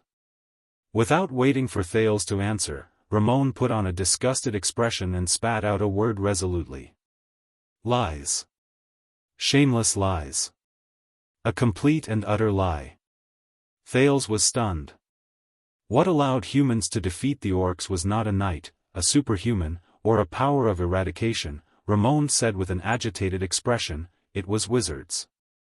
Ramon spread his hands with a zealous expression and clenched his fists lightly in the air. It's magic. Thales frowned slightly. You mean that the supernatural powers, the Northland military sword style, and the knights are all fake? They are actually vulnerable in front of the orcs? The second prince questioned with great suspicion. The ones who can truly win the battle at the front lines are wizards and the magic they use? Thales pondered and asked slowly, magic, is a power even stronger than the power of eradication? You actually compared magic to the power of eradication? You're no different from those ignorant and foolish people from 1,000 years ago. Ramon did not seem to be used to being interrupted. He snorted in disdain. Open up your narrow-minded mind a little. Your Highness. Magic is not a type of power. It is on a completely different level from the power of eradication. Ramon shook his head. His eyes were filled with longing and reverence. It is a higher, deeper, and greater existence. Not power. Thales revealed a puzzled expression. Then what exactly is magic? Incantations? Energy? Knowledge? Elements? Molecules? Mental power? Psionic abilities that surpass ordinary people? Destructive power? Ramon stared at him quietly. The expression in his eyes was actually filled with respect, admiration, arrogance, humility, intoxication, and other contradictory and strange combinations of emotions. Thales had never seen that kind of gaze in anyone's eyes in this world. No. Thales was slightly stunned. Perhaps he had seen it before. In that dark chess room. That blue-robed figure. Magic. Ramon raised his hands and slowly spread them open. Like a believer who was kneeling and praying to a god, he was so excited that he trembled. Magic is a type of meaning, an attitude, a belief, and a principle of life. The strange doctor stared into the void, as if that was his home and dream. Mages are practitioners of this principle. They believe that everything in the world is meaningful, that everything can be analyzed, and that it is necessary to be understood. In the process of understanding, we, humans, can become more perfect, greater, more progressive, and closer to the truth. From the pattern of the sun's operation, to the mystery of the origin of life, to human behavior and rules, to the evolution and development of history, everything is within the scope of magic. Magic is the sum total of all knowledge, discoveries, and truths. The progress of magic will bring us a better future. For this, they once entered the tent of the ancient Shaywin tribe and designed the first political system in history, the ancient Shaywin country. They once stood beside Takmu, the first king of the north, and warned him about his relationship with the orcs. They once stood behind the Iron Blood King and used their knowledge and experience to design and supervise the construction of the humans' last line of defense. They once continuously improved their weapons and skills in the midst of sacrifices and defeats. They summed up the experience and skills that every warrior came to understand on their own and perfected the first unified Northland military sword style in history. They once noticed the potential in the human body and researched the birth and development of that power day and night. They named it supernatural power. They once worked hard to advance in the battlefield of blood and fire. They worked hard to research the art of killing and improve the art of healing. They once studied iron and steel tirelessly and created stirrups and saddles for horses. They built the first cavalry and allowed the knights to possess the speed and power to charge in front of the orcs for the first time. Of course, they also developed their own power. They unearthed the truth of matter, interrogated the truth of spirit, drew the energy of nature for their own use, and converted the resources of the world to serve the humans. The power in my hands is only the most insignificant part of it. They even attacked together with the knights on the ice layer of Queeker Glacier. Time and time again, they charged without caring about the sacrifices and completely ended the legend of the orcs' heavy infantry being invincible. They made the Holiness Exorcism campaign the most magnificent scene in human history. They even questioned the existence of gods and challenged the emperor's authority. The three great magic towers once represented the wisest and most progressive existences in the world. They were aloof and independent. Even the supreme emperor and the powerful bright god church had to show their respect before the three great magic towers. Wizards made many people believe that the things worth pursuing in this world are not only power and status, but also truth. Ramon slowly put down his hands. There were already some tears in his eyes. This is what wizards are, this is magic. He choked with sobs and said, in the history of the rise of humans, this is the most important, the most brilliant, and the most precious chapter that everyone has forgotten. And now, Ramon lowered his head and said desolately, no one in the world remembers magic anymore. Only people like me, who are both unfortunate and fortunate, are left. Through books and scrolls, I struggle to burn the embers of magic.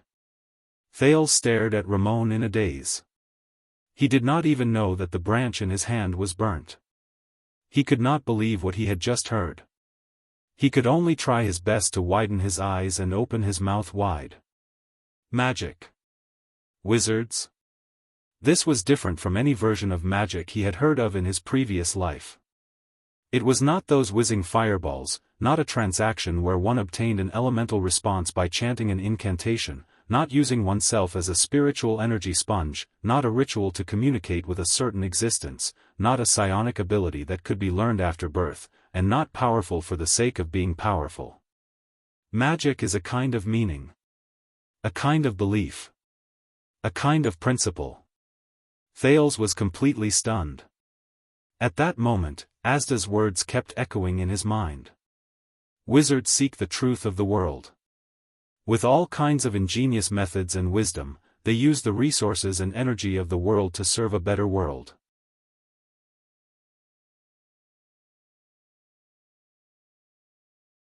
Chapter 111. Extet, on the road from Black Sand region to Dragon Cloud City. Your Highness, I would still advise you to put away those two flags, especially the constellation flag with the double cross-shaped stars. Among the marching groups of Northland soldiers, Viscount Kentvita held the reins in his hand and rode to Thales' side, who was heavily surrounded. He ignored Putre and Waya's unpleasant expressions and said to the second Prince of Constellation,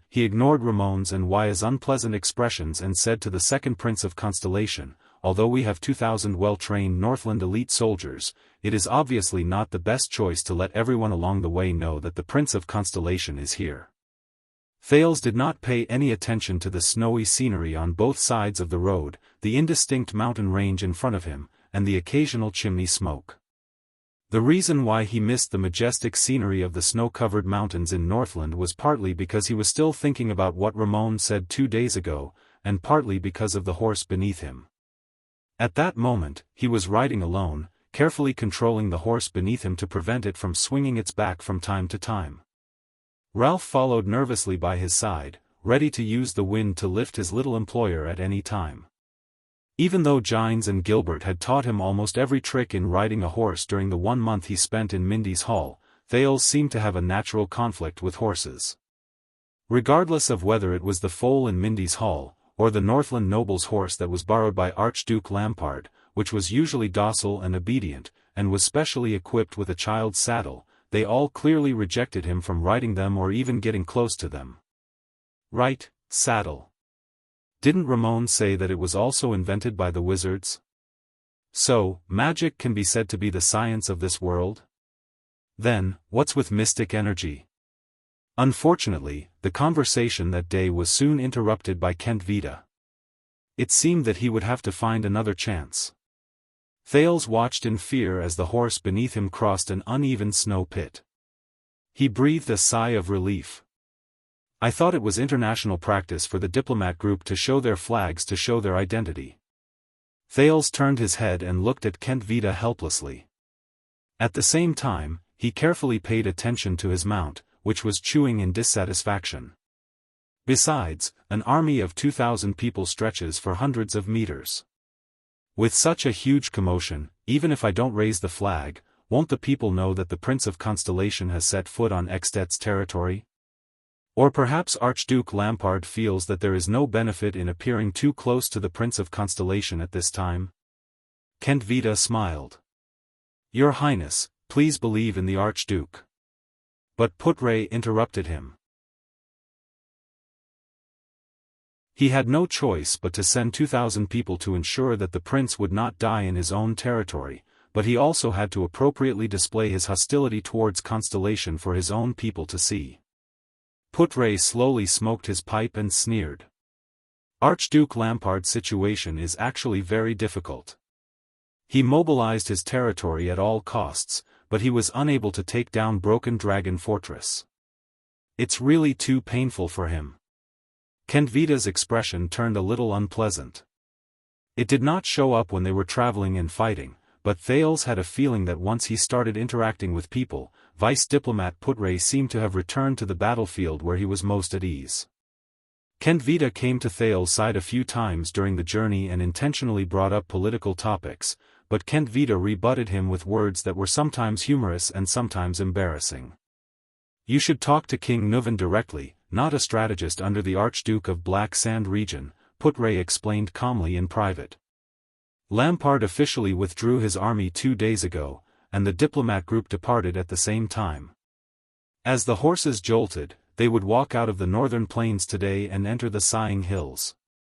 The southwestern part of the hills was still the territory of Black Sand region, but the northeastern part of the hills was the territory under the jurisdiction of Extet's Archduke of Reformation Tower, the Trentida family. Even though Thales had rejected Archduke Lampard's offer of goodwill and alliance without hesitation, Archduke Lampard still generously allocated 2,000 men to protect Thales on the journey. The regular soldiers among them would protect Thales on the journey, while the conscripts would gradually disperse and return to their homes. Thales did not know whether this was the Archduke's generosity or hypocrisy, or a combination of both. At this moment, a knight in grey armor in front of them parted the infantry formation and rode to their side. Thales could sense that Ida, who was riding on the horse behind him, was slowly changing from a bored and undisciplined state to a nervous state. In fact, after being nourished by that wave of fluctuation, all of Thales' senses seemed to have been improved slightly, but definitely. It seemed that the fluctuation was not just something he could rely on during emergencies. Its existence was also slowly changing Thales' body. But this was precisely what Thales was most worried about. He did not quite remember what happened during the time he was dead when Serena grabbed him by the neck, or rather, he lost consciousness for a short period of time. But Thales kept feeling that he had experienced something important, and after he woke up, that fluctuation appeared. Raymond Pass is right in front. The knight in grey armor in front of them was the supreme class elite who confronted Araka on the battlefield previously. He was the Fire Knight, Tolja. He solemnly reined in his horse and rode in the same direction as Thales. He solemnly said, "There is a village there. We can rest and eat. We will continue to move forward in the afternoon, and at the same time, let the scouts scout out the area. After all, we will soon reach the Archduke of Reformation Tower's territory." Thales acutely noticed that when Tolja said Raymond Pass, Putre and Waya's expressions darkened slightly, while Kent Vida curled up the corners of his lips. "What do you think, Your Highness?" Without waiting for the others to speak, Kent Vida smiled at Thales and said, "Regardless of whether it is due to practical needs or personal reasons, I suggest that you stop for a while at Raymond Pass so that you can recuperate or pay homage." Personal reasons? Pay homage? While Thales was puzzled, Putre rode to his side and heaved a deep sigh. Raymond Pass is the starting point of the southwest side of Sighing Hills. It is also the only way to enter the hills from the northern plains. The thin vice diplomat extinguished his pipe and furrowed his brows tightly. Beside him, Waya turned his head away. But that was also the place where Constellation's former second prince, Prince Horus, finally lost his life during the Bloody Year, Putre said with a displeased expression. Thales' expression changed. He understood why the other people's expressions had changed. As the Prince of Constellation, Thales lowered his eyelids in a timely manner and sighed. Of course, Horus is also my blood relative. However, he was also mumbling quietly in his heart. Did the genius swordsman of eradication in Kessel's words, and the royal general with cruel military rules in Sonia's words, die here? But this is also a chance to further understand the truth behind the bloody year. He turned to Putre. The cause of the prince's death? At the end of the bloody year, the winter was unusually warm. King Nuvan gathered 7 archdukes and an army of nearly 100,000 men. They had sufficient rations and weapons to besiege the fortress, which had few troops. Putre sighed in response to Thales' question and was the first to answer. At that time, the southwest battlefield in Constellation had reached a critical juncture. Duke John had the last main force of the rebel army pinned down at Blade's Edge Gap. Victory in the battle to quell the rebellion was within reach, but this also meant that they could not go north to provide aid. The reinforcements from Broken Dragon Fortress were nowhere in sight. Putre shook his head and put away his pipe.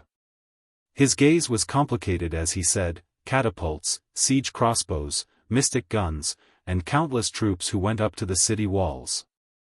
Faced with an incessant and fierce attack that disregarded sacrifices, Prince Horus believed that it was only a matter of time before Broken Dragon Fortress was breached. So he took the risk and attacked.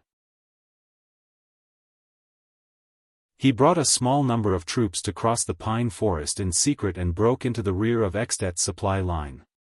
Waya let out a deep sigh.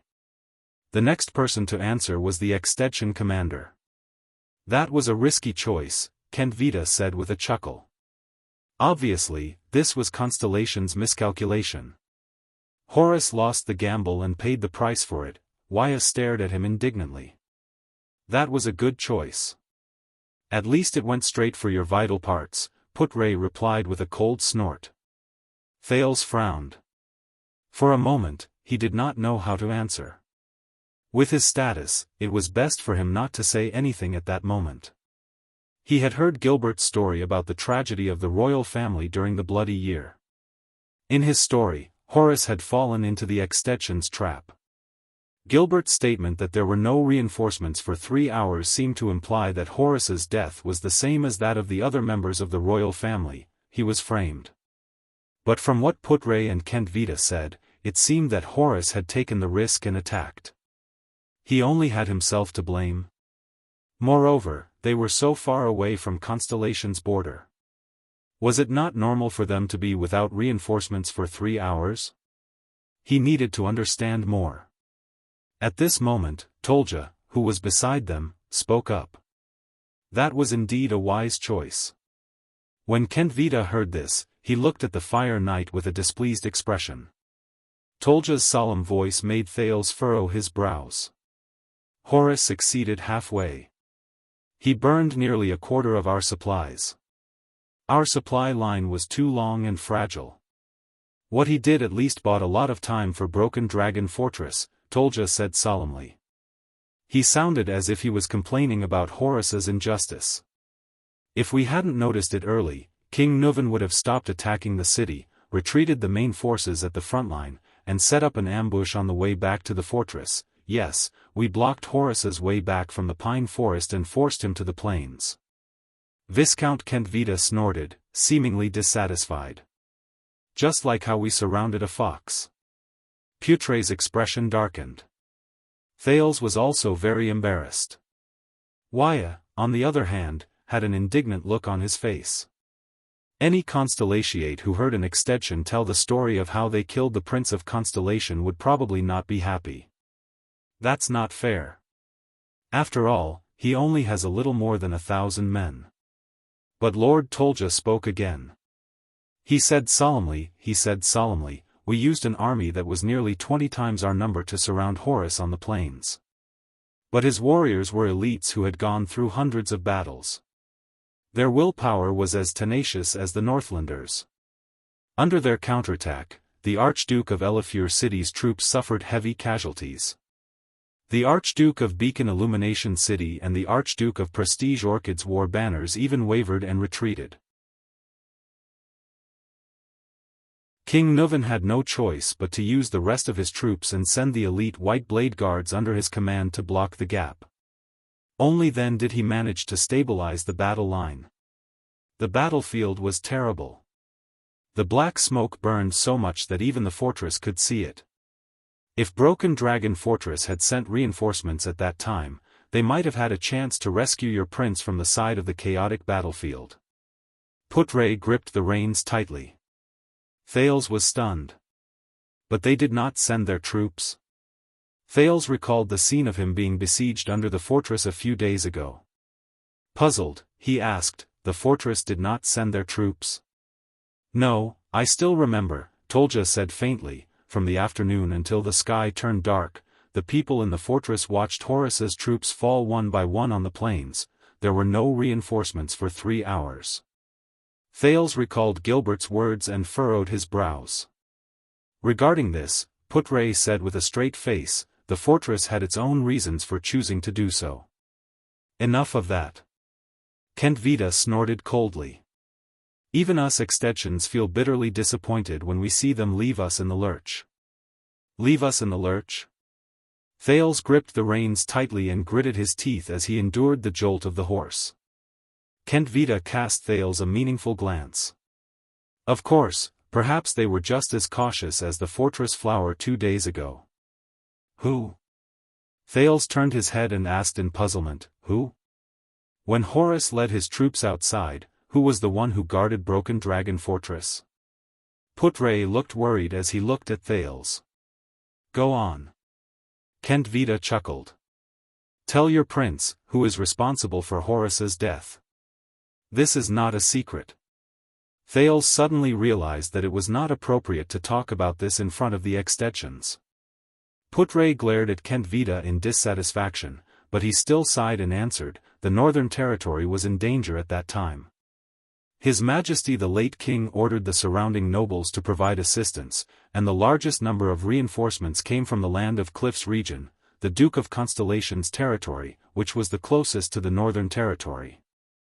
Putre watched Thales' expression worriedly until he was certain that Thales' emotions did not change too much. And after Horus left, the commander of Broken Dragon Fortress was naturally the person with the second highest status at that time, the vice diplomat said slowly, the guardian duke of the Land of Cliffs region, Rudolf Nanchester. Thales was slightly startled. Putre furrowed his brows, but continued, he was also the current duke of the Land of Cliffs, the elder brother of the one-eyed dragon, Koster Nanchester. Later, when Broken Dragon Fortress was breached, he was captured by Extet and died in prison. The moment he finished speaking, Thales' heart trembled. The former Duke Nanchester. Could it be that the brother of the current Duke Nanchester had something to do with Horus's suspicious death? At least, when Horus was besieged, the one-eyed dragon's elder brother stood by and did nothing to save him. Is that so? More importantly, does Kessel think so too? What about the one-eyed dragon? What does he think? What does he think of Kessel? And the one-eyed dragon's already dead elder brother? Could it be that, and the one-eyed dragon's words when I set off from Eternal Star City? Thales thought about the relationship between the two, and his brows furrowed. Putre patted Thales' saddle and shook his head at him. Don't think too much. Thales felt that this was what he meant. And at that time, Horus probably felt that he no longer had any hope of returning to the fortress. The Fire Knight, Tolja, stroked the sheathed blade on his saddle. With a nostalgic expression, he smiled bitterly and said, he made a decision that no one would have expected. Putre shook his head. His expression was desolate. Thales raised his eyebrows. What did Horus do? He no longer tried to break out of the encirclement in the direction of the fortress. A smile of admiration appeared on Tolja's face. Like all of you, Horus turned around and ran in the opposite direction. He broke out of the encirclement all the way to the north. Thales thought of something. Like us? He remembered what the man known as the Kingdom's Wrath said to him on the battlefield a few days ago before they broke out of the encirclement towards Lampart's flag. A long time ago, in a hopeless situation, a Jade Star told me, since there is no way to retreat, why not go forward with all your might? So, what Araka said was, after an entire day and night, they escaped here. We, the army of Black Sand region, also chased them here. Tolja's expression was complicated. He raised his hand and pointed at the snow-colored hills that had begun to rise and fall in front of them. Thales turned to look. They arrived at the end of the plains. A black mountain peak that was half covered in snow began to appear in front of them. There was only a narrow entrance between the two low mountain peaks. It was only as wide as the gallop. The Extet troops moved slower and slower until they stopped. "We are here," Viscount Kentvita said faintly. "This is Raymond Pass. This is the battlefield from back then?" Thales looked at the strange rocks covered in snow in front of him and asked Tolja, who was beside him, with a strange feeling in his heart. "We held them in place and surrounded them once again. Horus's remaining troops guarded the area next to those rocks." Tolja nodded and said with a profound gaze, "The former Archduke of Black Sand region lit a torch and personally led his guards to besiege them continuously. He also ordered them not to use crossbows. He wanted to obtain the glory of capturing the Prince of Constellation alive." Tolja nodded. Horus, on the other hand, personally wielded his sword and wore his black armor. He stood guard under his 9-pointed Star War flag. No matter how the people around him fell one by one under the blades and axes, he never took a step back. The best warriors from both sides roared and pounced on each other. Then, one by one, they fell between the rocks. That night, even though we had the advantage in numbers, the 4 supreme class elites on our side were all injured. One of them even lost his life there. When he talked about the history of the battlefield, the Fire Knight seemed to be filled with emotions. Kentvita, on the other hand, remained silent. He only looked at Tolja with a frown. "Horus pierced my chest with his sword. Before he could stab me again, I was snatched away by someone behind me." Tolja sighed and touched his right chest. Thales furrowed his brows. "The sword of reversing light, huh?" His Highness Horus's sword skills came from the Tower of Eradication. He also experienced the baptism of the army and the battlefield. In the history of the Jade Star royal family, only the enemy of the wolves can compare to his bravery, Putre said slowly as he stared at the strange rocks in front of him with a profound expression.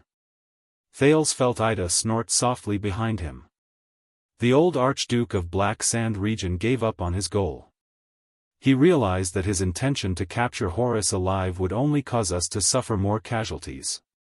In the final, fierce battle, Horus, who was wounded more than 10 times, beheaded the unceasing fire, Tyrande. Then, his heart was pierced through by a sword.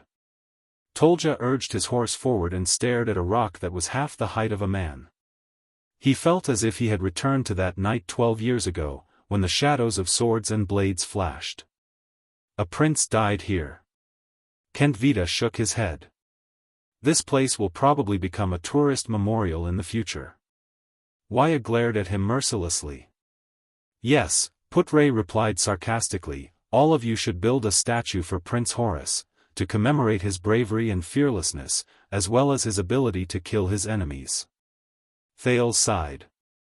He closed his eyes and lowered his head deeply at the strange rocks.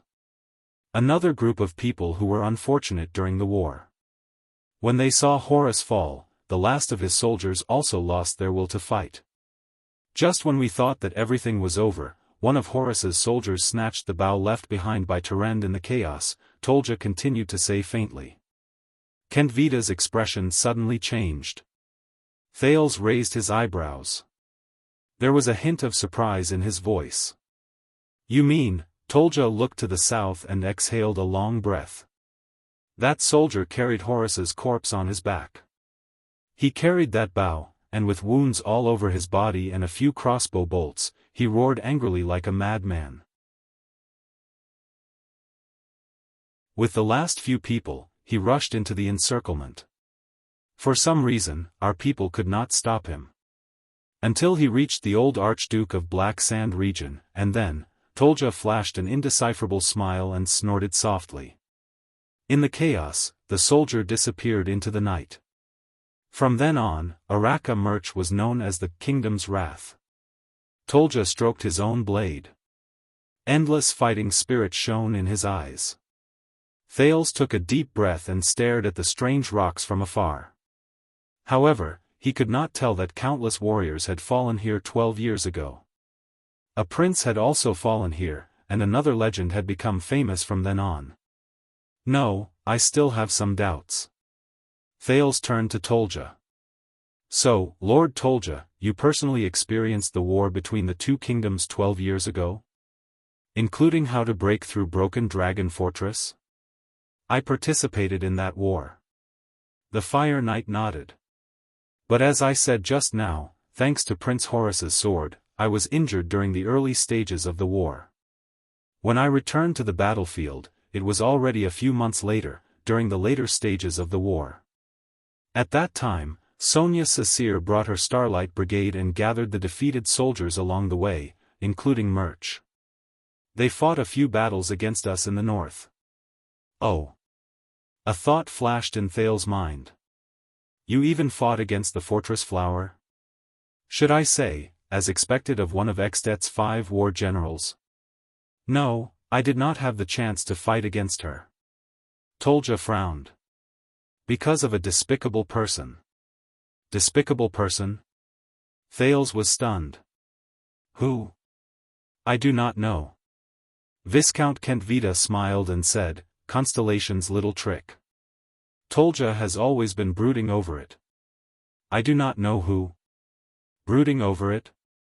Extet's Fire Knight Tolja snorted coldly. On the battlefield, a damned person disguised himself as one of us and hid behind my back. When I killed my way through the enemy's formation and was about to attack the center of Starlight Brigade's formation, that despicable person attacked me from the back. I was seriously injured again and did not have the chance to fight against Sasir or Murch directly. Tolja frowned. I still remember that when that damned despicable assassin fled, he hid himself behind a strange purple mask and used a grey short sword. He came and went like a ghost and was extremely fast. Oh, Thales said with a strange expression and scratched his head. Disguised himself as someone else. Attacked the enemy from the back. Purple mask. Grey short sword. Came and went like a ghost and was extremely fast. These characteristics and habits.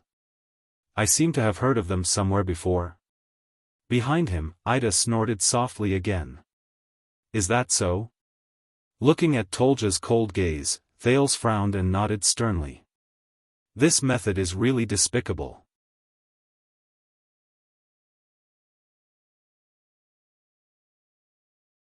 Chapter 112. The undulating land you see in your eyes is the Sighing Hills. It is spread out on the western edge of the Sighing Mountains. Look, those snow-capped mountains in the distance that reach the clouds are the Sighing Mountains.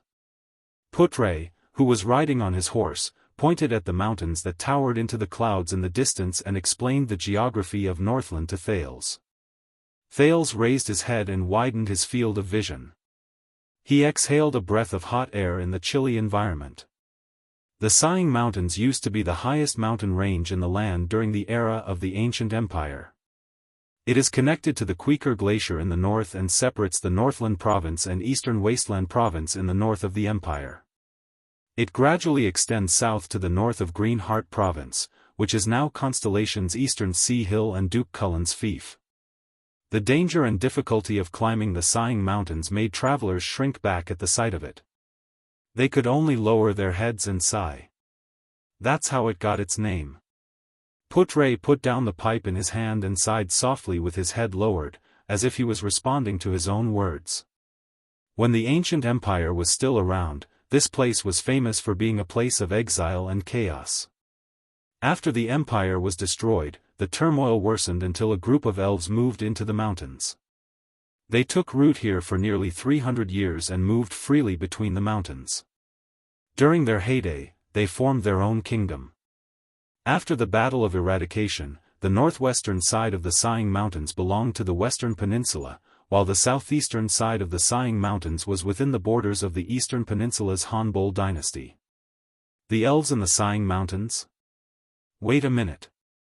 I think it was mentioned in the War of Eradication, heavens fall and earth rend? Speaking of elves, Thales could not help but glance at Ida behind him. What's wrong? Ida spread her hands in exasperation. I don't even know which generation of my relatives they are. I'm not good at history. Thales shook his head and turned around to continue listening to Putre's explanation. I can't count on this elf who can't even remember his own name.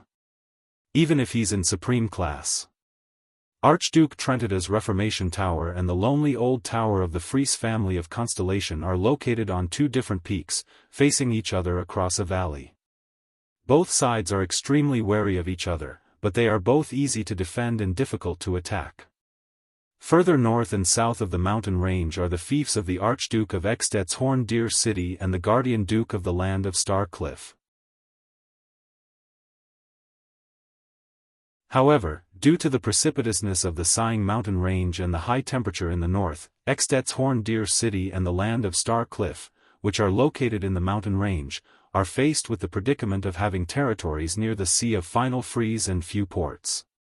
Putre took a puff from his pipe and looked at the mountain range in the distance with an intoxicated expression.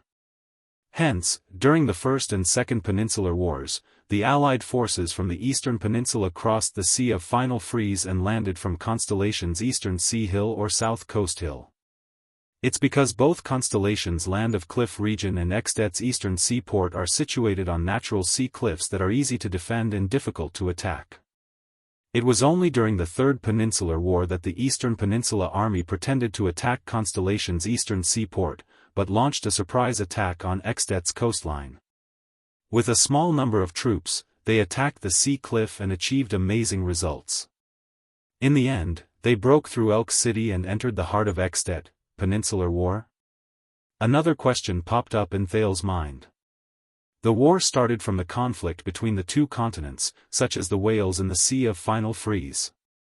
After the Battle of Eradication, we discovered that the eternal oil in their bodies is the best fuel, even better than charcoal. Putre answered Thales' doubts.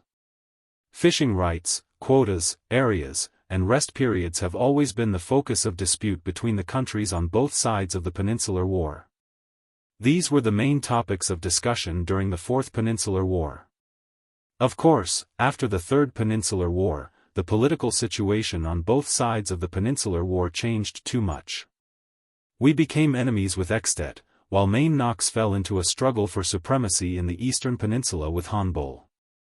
In the end, under the virtuous King Mindis III's new policy, we formed an alliance with Main Knox, while Ekstedt became close to Hanbol. This caused the Fourth Peninsular War that started in year 468 of the calendar of eradication to become a world war in name only.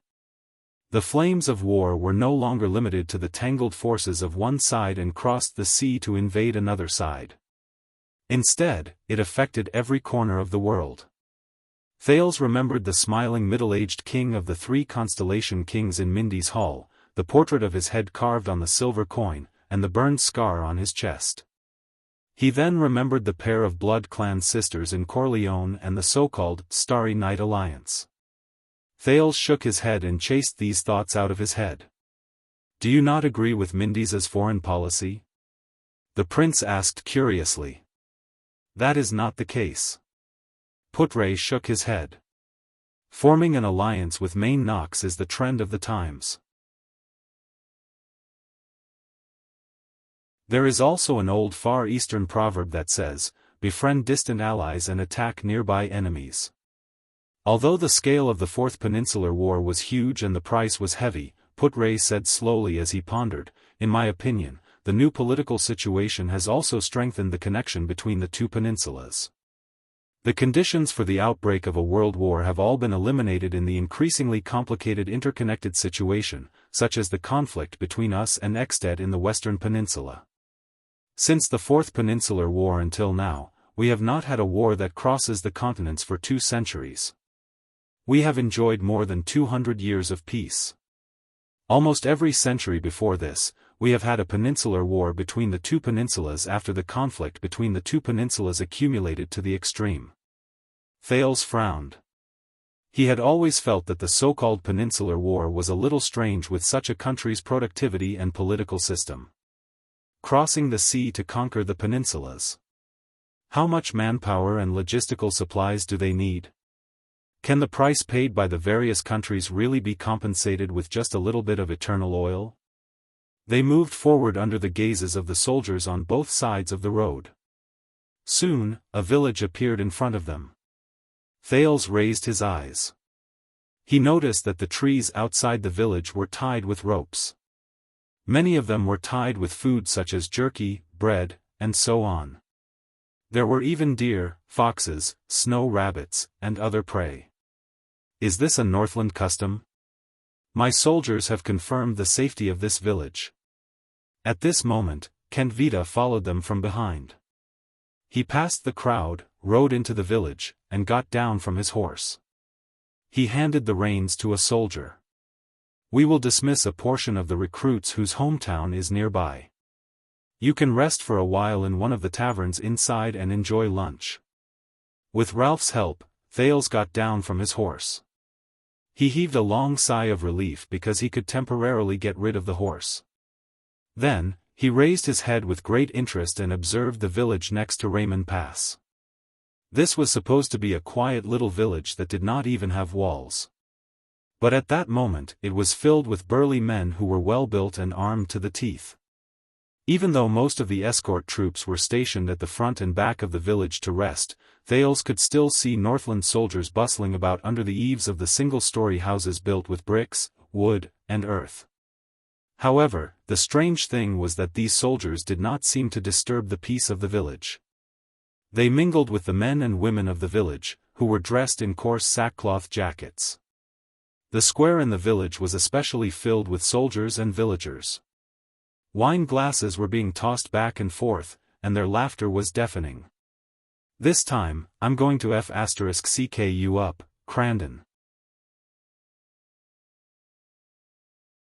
Two people sat beside a large wooden table that seemed to be used for selling goods. A village-like man slammed the table full of wine glasses with great force. He looked at a soldier opposite him who refused to show weakness and shouted, "I can drink 10 glasses in a minute. We'll know soon whether you're bragging or not." The soldier threw away his axe, took off his breastplate, and similarly slammed the table indignantly. Only the winner can get a Rosa's wreath. The onlookers in a circle jeered enthusiastically. A young lady holding a flower basket laughed loudly. "What nonsense are you talking about?" She put down the flower basket, lifted her skirt and sat down in a forthright manner. She joined the drinking party at the round table. "Only those who can outdrink me can get my wreath." Thales could not help but chuckle. At that moment, he even somewhat forgot that it was this group of ex-det soldiers who risked their lives to fight against his protectors on the battlefield and killed each other. Unlike the society that Thales came into contact with in Eternal Star City, where social classes and statuses were clearly defined, the rhythm of this rural village in Extet was wild and brisk. The atmosphere was warm and relaxed. The villagers were basically tall and strong Northlanders. They looked forthright and had hearty smiles. "Hey, Tolja, how long are we staying here?" A bearded soldier who looked like a middle-ranking officer carried a warhammer in one hand and a wooden wine glass in the other. He shouted at them loudly, please tell me that I can spend the night." "We will depart in the afternoon," Tolja replied loudly in dissatisfaction. "Before that, tighten your pants, Ironhead Croc." "What a pity." The bearded officer drank a mouthful of wine with a disappointed expression.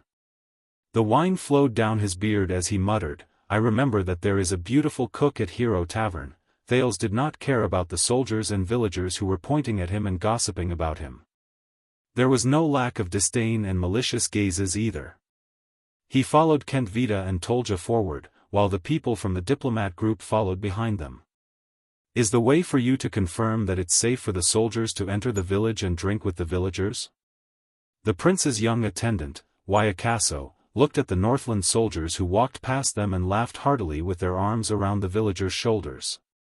He placed a hand on the sword at his waist warily and disagreed. If I were an assassin, I would blend in with these villagers. Don't be too nervous. This is not Constellation, it's Extet.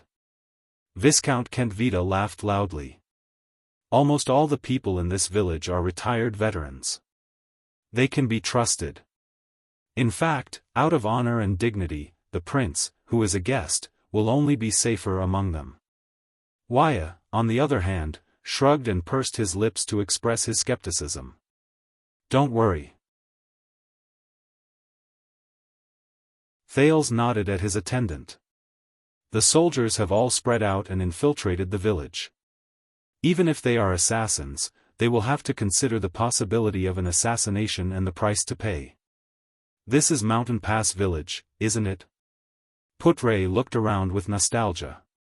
I remember that there is a tavern here, and the owner is very famous, Hero Tavern. It was opened by a retired veteran 30 years ago, Tolja said flatly by the side. And the rye wine inside is famous far and wide. Thales, who was curiously sizing up his surroundings, followed Kentvita and Tolja to a rather large stone house. There was a huge signboard with a wine glass hanging on the door of the stone house. The Fire Knight pushed open the two doors and walked into the bustling Hero Tavern. Thales followed him into the warm stone house and shook off the cold air behind him. He watched as the tavern filled with customers instantly quietened down. Many people cast their gazes on them. Thales recognized that there were quite a number of Northland soldiers among the customers, and it was obvious that they had just arrived. But a few seconds later, the lively atmosphere in the tavern returned, as though the people who entered were just a few ordinary people. You didn't empty the tavern, Wuxia said with a frown, then His Highness's. A coarse and old voice rang out like an explosion. Brat, this is my tavern. A sturdy, silver-haired old man with a frown on his face rested his elbows on the wooden bar counter. With a disdainful expression, he said, be it the king, the priestesses, the foreigners, or even the gods, no one can chase away my customers here. Wuxia frowned. The old man then narrowed his eyes and lowered his head to look at Thales. He put on a strange expression. You have quite a lot of people here. I only serve customers who pay for the wine. Thales smiled at him. The prince could not help but notice that even though the weathered old man in front of him was a little old, at least 60 years old, his arm muscles were still well developed, his waist was thick and straight, and his gaze was direct and fierce. Caslin. Don't worry about the number of people and the money for the wine. Kentvita laughed and sat down on the bar counter in a straightforward manner. He took out a money bag. We have a lot of small golden round pieces with Rikuru's portrait here. By the way, the Archduke of Black Sand region asked me to send his regards to you. Thales' gaze shifted. A retired veteran and an ordinary tavern owner. How could the Archduke of Black Sand region personally greet him? But Kentvita obviously did not receive the response he deserved. Each cup of rye wine costs 6 extet copper coins, and the price for nobles is 60. The tavern owner, the old man Caslin, glanced at the money bag with a cold expression. He then pushed it back and snorted coldly. Also, I don't accept gold coins. Especially the gold coins from Lampard, who killed his own family. Kentvita's expression immediately froze. Thales was also shocked. Killed his own family? Kentvita spread his hands at Tolja, who was behind him, and put on a resigned expression. That was a duel for the right to inherit the throne in accordance with the ancient rites. Tolja walked forward and calmly took out a bag full of extet copper and silver coins. He said flatly, the Archduke defeated his eldest brother, that's all. The casualties were just an accident. Let him quibble all he wants. Killing his own family is killing his own family. The old man Caslin took the money bag in disdain. As for the so-called ancient rites of duel, that was something the Empire used to make us kill each other. The Archduke of Black Sand region killed his own brother and seized the right to inherit the throne, and it seems to be following some kind of dual ritual of the ancient empire? Thales silently stored this information in his heart. Anne. Thales looked at the boorish old man in front of him. This tavern owner's identity is not simple, and he doesn't seem to be on the same side as Lampard. Maybe I can gather some information from him? So it's 1, 2, 3, 6, 7, 8. Caslin weighed the money bag in his hand and counted the number of people in front of him. Wait. Thales had a brainwave and spoke at the right time. The Archduke of Black Sand region's money belongs to them, but the few of us will pay for our own. We have, about a dozen people. Caslin's eyes darted around and he noticed Thales again, who could not even reach the bar counter. Kent Vita furrowed his brows and looked at Thales thoughtfully. Thales nodded at Putre. The latter raised his eyebrows, then walked forward and took out a few silver coins. Ah, I recognize this portrait. King of the Oath Keepers, Midir, right? Caslin took the silver coins and scrutinized the picture on them. He then raised his head and chuckled, revealing his yellow teeth. You're from the Empire? No. Thales smiled and shook his head. We're from Constellation. Beside him, Waya's expression changed, while Putre seemed to be deep in thought. I know, brat. You're the Prince of Constellation, and you're here to apologize.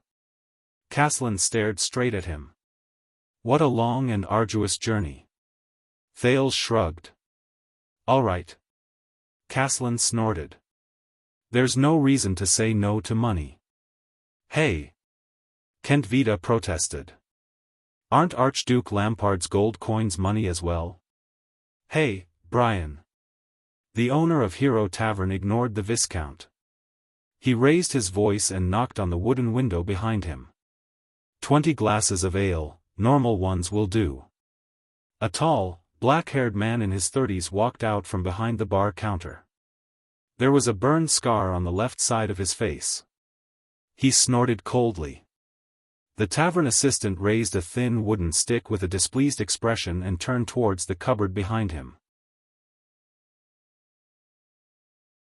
With a shake of his arm, he skillfully skewered the ears of a dozen or so wooden wine glasses and pulled them up like skewers.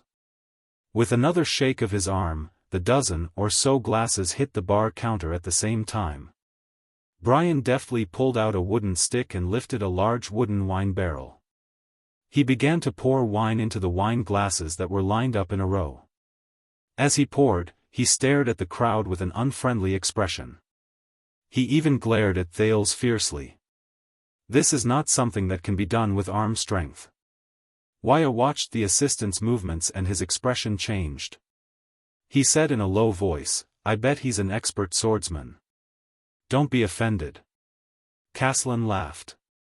My buddies here are all uncouth men who served in the army, of course. Hero Tavern, Tolja said flatly, the gathering and distribution center for retired soldiers in Northland. Thales sadly realized that he could not even reach the chair at the bar counter. It would be too awkward for him to speak directly under the watchful eyes of the crowd. At this moment, it was especially important to have a guard who knew sign language. Ralph carried Thales to the high chair at the bar counter. Waya, the attendant, who realized that he had lost his job again, furrowed his brows again. Kent Vita and Putre sat on either side of him. The people from Constellation and Extet were divided into two distinct groups. They sat at two round tables respectively. The soldiers glared at each other fiercely. My God!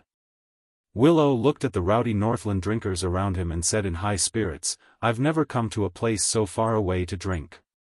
Hold on to your guns. The veteran Genid furrowed his brows and said, they might pounce on us at any moment. Sir Caslin. Thales curled up the corner of his lips and brought out his ability to strike up a conversation with people from his memory. When did you open Hero Tavern? Why is it called this? It's been 30 years. Caslin watched lazily as Brian filled the wine cups and brought 3 of them to the bar counter. He let Brian serve the other one on a plate. After I retired due to an injury, I returned to my hometown and opened the tavern. As for why it's called Hero Tavern, it's a boring name my wife gave it. Oh, right. Thales touched the wooden wine cup that was half the height of his head. Rationally, he decided not to touch it. When I entered the village, I found all kinds of food tied to the tree at the entrance. What's going on? The day before the bitter cold winter is coming. Caslin yawned and served a few plates of black bread that did not look appetizing. That's a gift from the mountains. Tolja and Kentvita grabbed the black bread habitually and ate it with ale.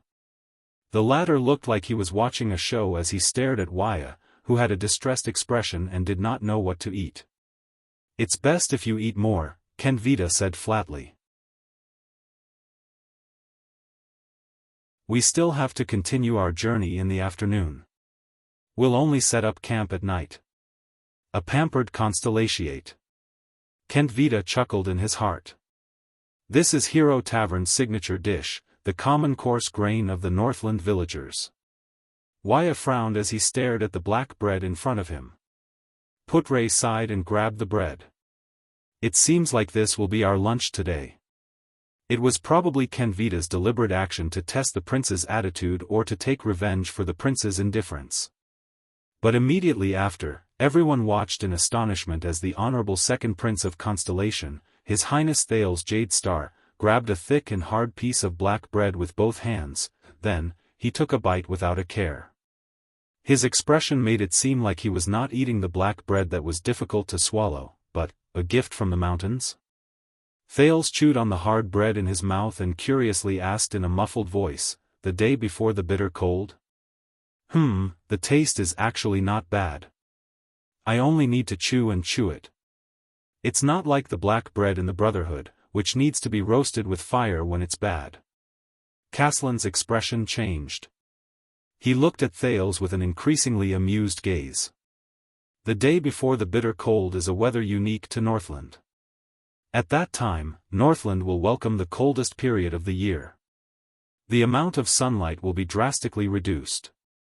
Those who go out must wear extremely thick leather jackets and bring along enough fire supplies.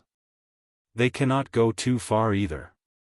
The time for outdoor activities will be reduced to less than 3 hours every day. Putre stared at Thales, who was eating with gusto, with a strange gaze. It's because I travel outside all year round that I've developed a tough mouth and a good appetite. But the prince, Waya ate a mouthful of bread with a distressed expression. He felt like vomiting, but when he saw Ralph beside him, who was also enjoying it, his appetite and fighting spirit were instantly reignited. The day before the bitter cold will last from a few weeks to a month, Putre continued saying, as for the gift from the mountains, that's a gift to the gods.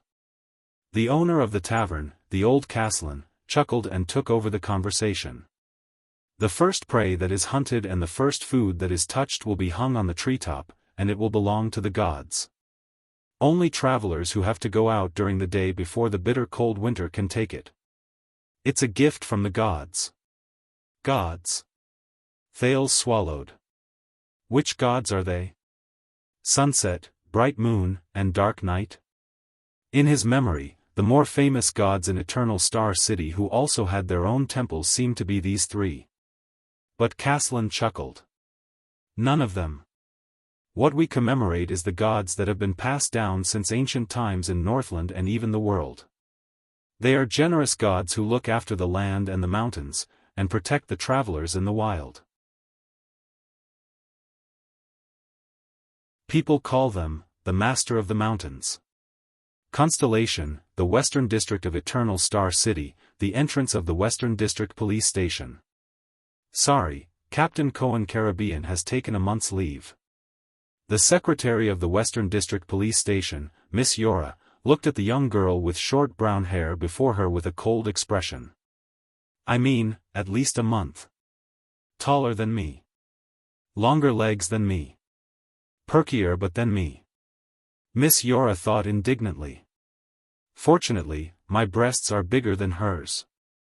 Immediately, Miss Yora straightened her proud posture, stroked her long red hair, and said proudly, "If you want to look for him, you can leave a message. I see him often, I can help you pass the message to him. Also, not as feminine as me. Looks like a boy." Miss Yora sized up the brown-haired woman before her. The other party slowly furrowed her brows and said, "Is that so? He's not here." She also speaks in a gruff voice. Not like a woman at all. As Miss Yora thought of this, she immediately felt a lot better. That's a croaky voice. She would never admit that it was heroic. The brown-haired woman was silent for a while, quietly watching Miss Yora. Miss Yora felt a little embarrassed. The brown-haired girl immediately lowered her head and looked at the emblem of the Twin Tower longsword on her right hand. Her lips curled up into a smile. "All right then, please leave a message for him." The brown-haired girl looked at Miss Yora's expression and said with a playful smile, "Just say." Under the secretary's impatient gaze, the brown-haired girl licked her lips. That day at Red Street Market, the woman lying in his arms misses him.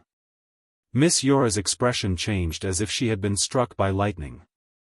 Red Street Market, lying in his arms, woman, miss him. Miss Yora widened her eyes in disbelief. She furrowed her brows and looked at the woman before her with an uncertain expression. How could this be? This woman? With the handsome Captain Cohen, she actually, Jayla Charlton snickered. "Ha ha ha, all right, I'm joking." Under the secretary's murderous gaze, the descendant of the assassin's flower stroked her abdomen and waved her hand with a smile. "I've only met that blonde, green, police officer once. I just happened to save his life." "You like him, have a crush on him, love him to death, and want to give birth to a child for him." Jayla shook her head under the secretary's strange gaze. "I don't care about any of that. I'm not your competitor or rival in love either. I'm just asking him for a favor. Don't worry, he's not my type yet." The former bartender flashed a bright smile. The secretary blushed, which was rare for her. She looked at Jayla's sincere gaze and was momentarily at a loss of what to do. She was speechless. The silence lasted for more than 10 seconds. Miss Yora finally exhaled. "All right." Miss Yora turned her head away in embarrassment. The blush on her face had yet to disappear. She said helplessly, "Actually, Captain Cohen has returned to the Tower of Eradication, and we can use messenger crows to contact him. You can write him a letter, and then." Jayla smiled. "All right, I'll write him a letter." The young former bartender nodded and thought about something. "Thank you, Miss Yora." "Actually, if it's not too troublesome," the secretary said a little embarrassedly, "maybe I can help you. After all, you're Cohen's friend. Although I am just the secretary of the director, I know a lot of people. For example, my brother is serving the royal family.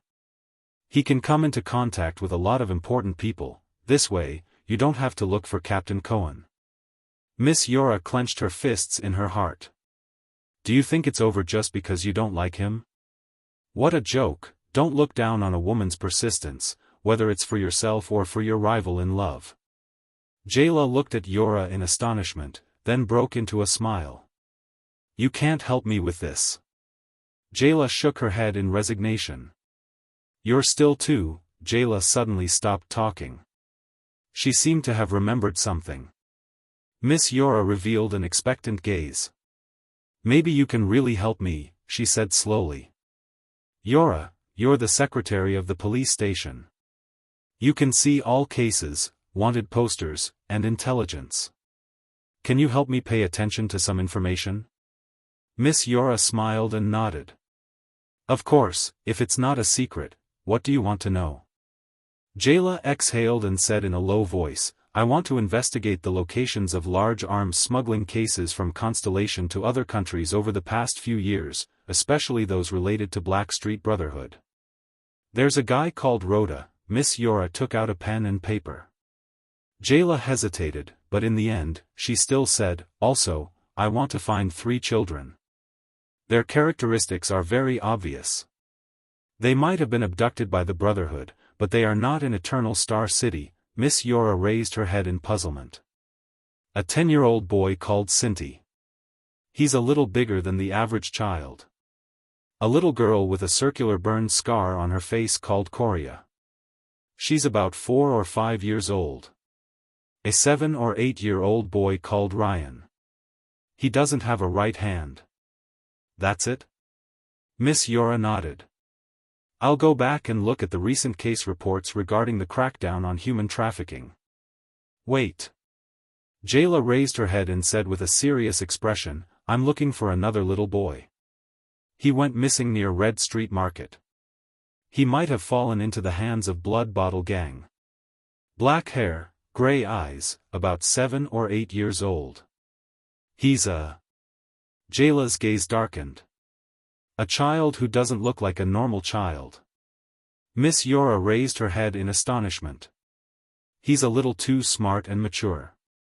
Jayla lowered her eyes and continued to explain. Is that so? A precocious child. The secretary shrugged and lowered her head to continue taking notes. My brother said that he's seen 2 similar children, a boy and a girl.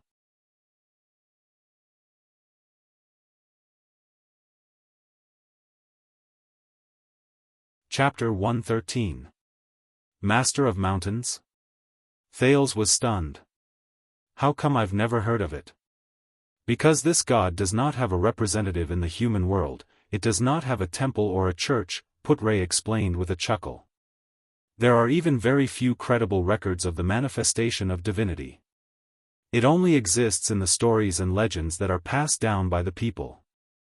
And for the travelers in the wilderness, worshipping the Lord of the Mountains is more of a kind of safety and peace of mind when traveling far away. The gifts from the mountains are more like a ritual to help the travelers overcome the harsh cold. Passed down by word of mouth?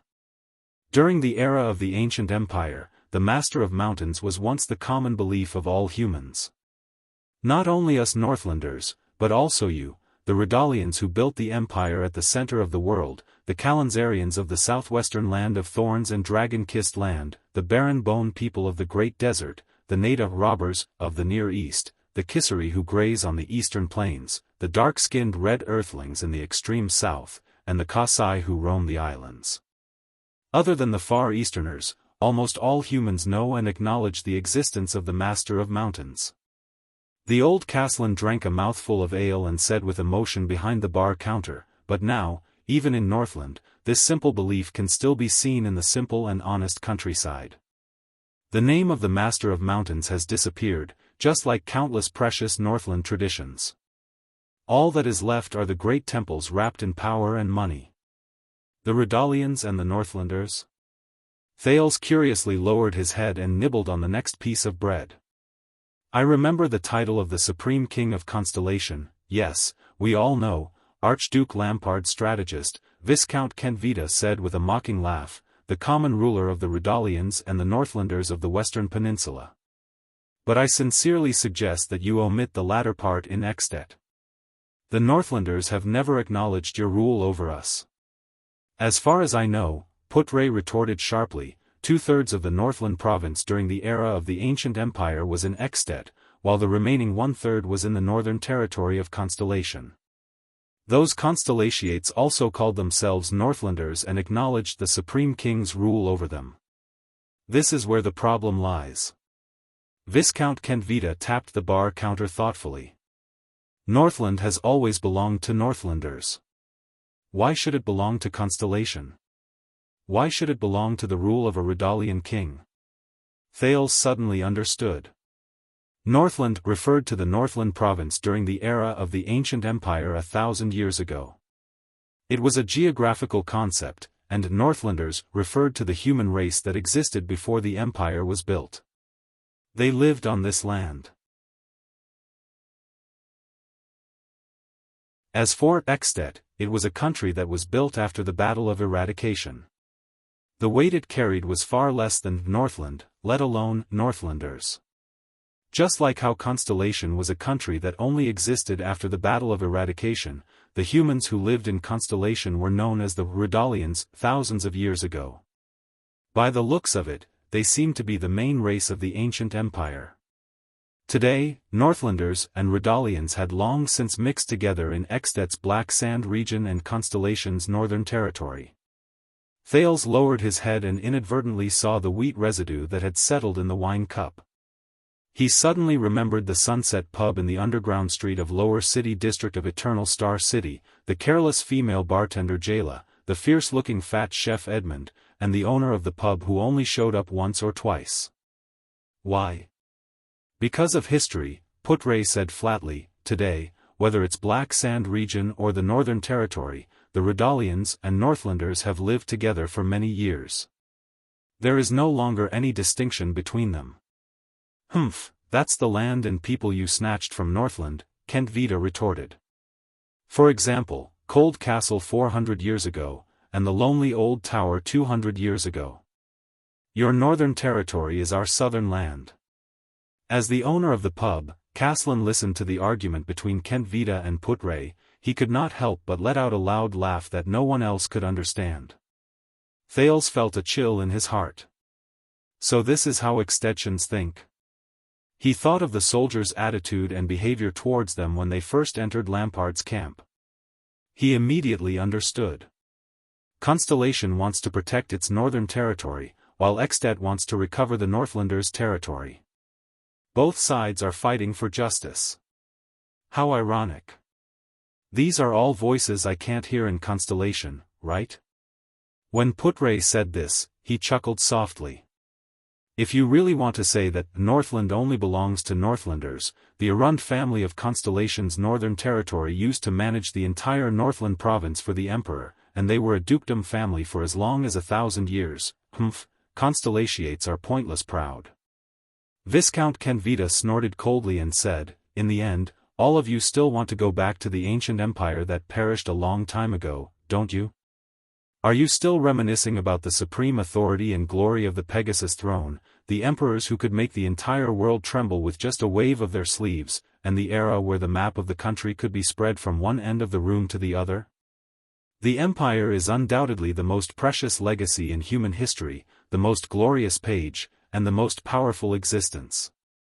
Putre answered coldly, even though it no longer exists, its glory has been passed down to this day and has never faded. Ha! I almost forgot.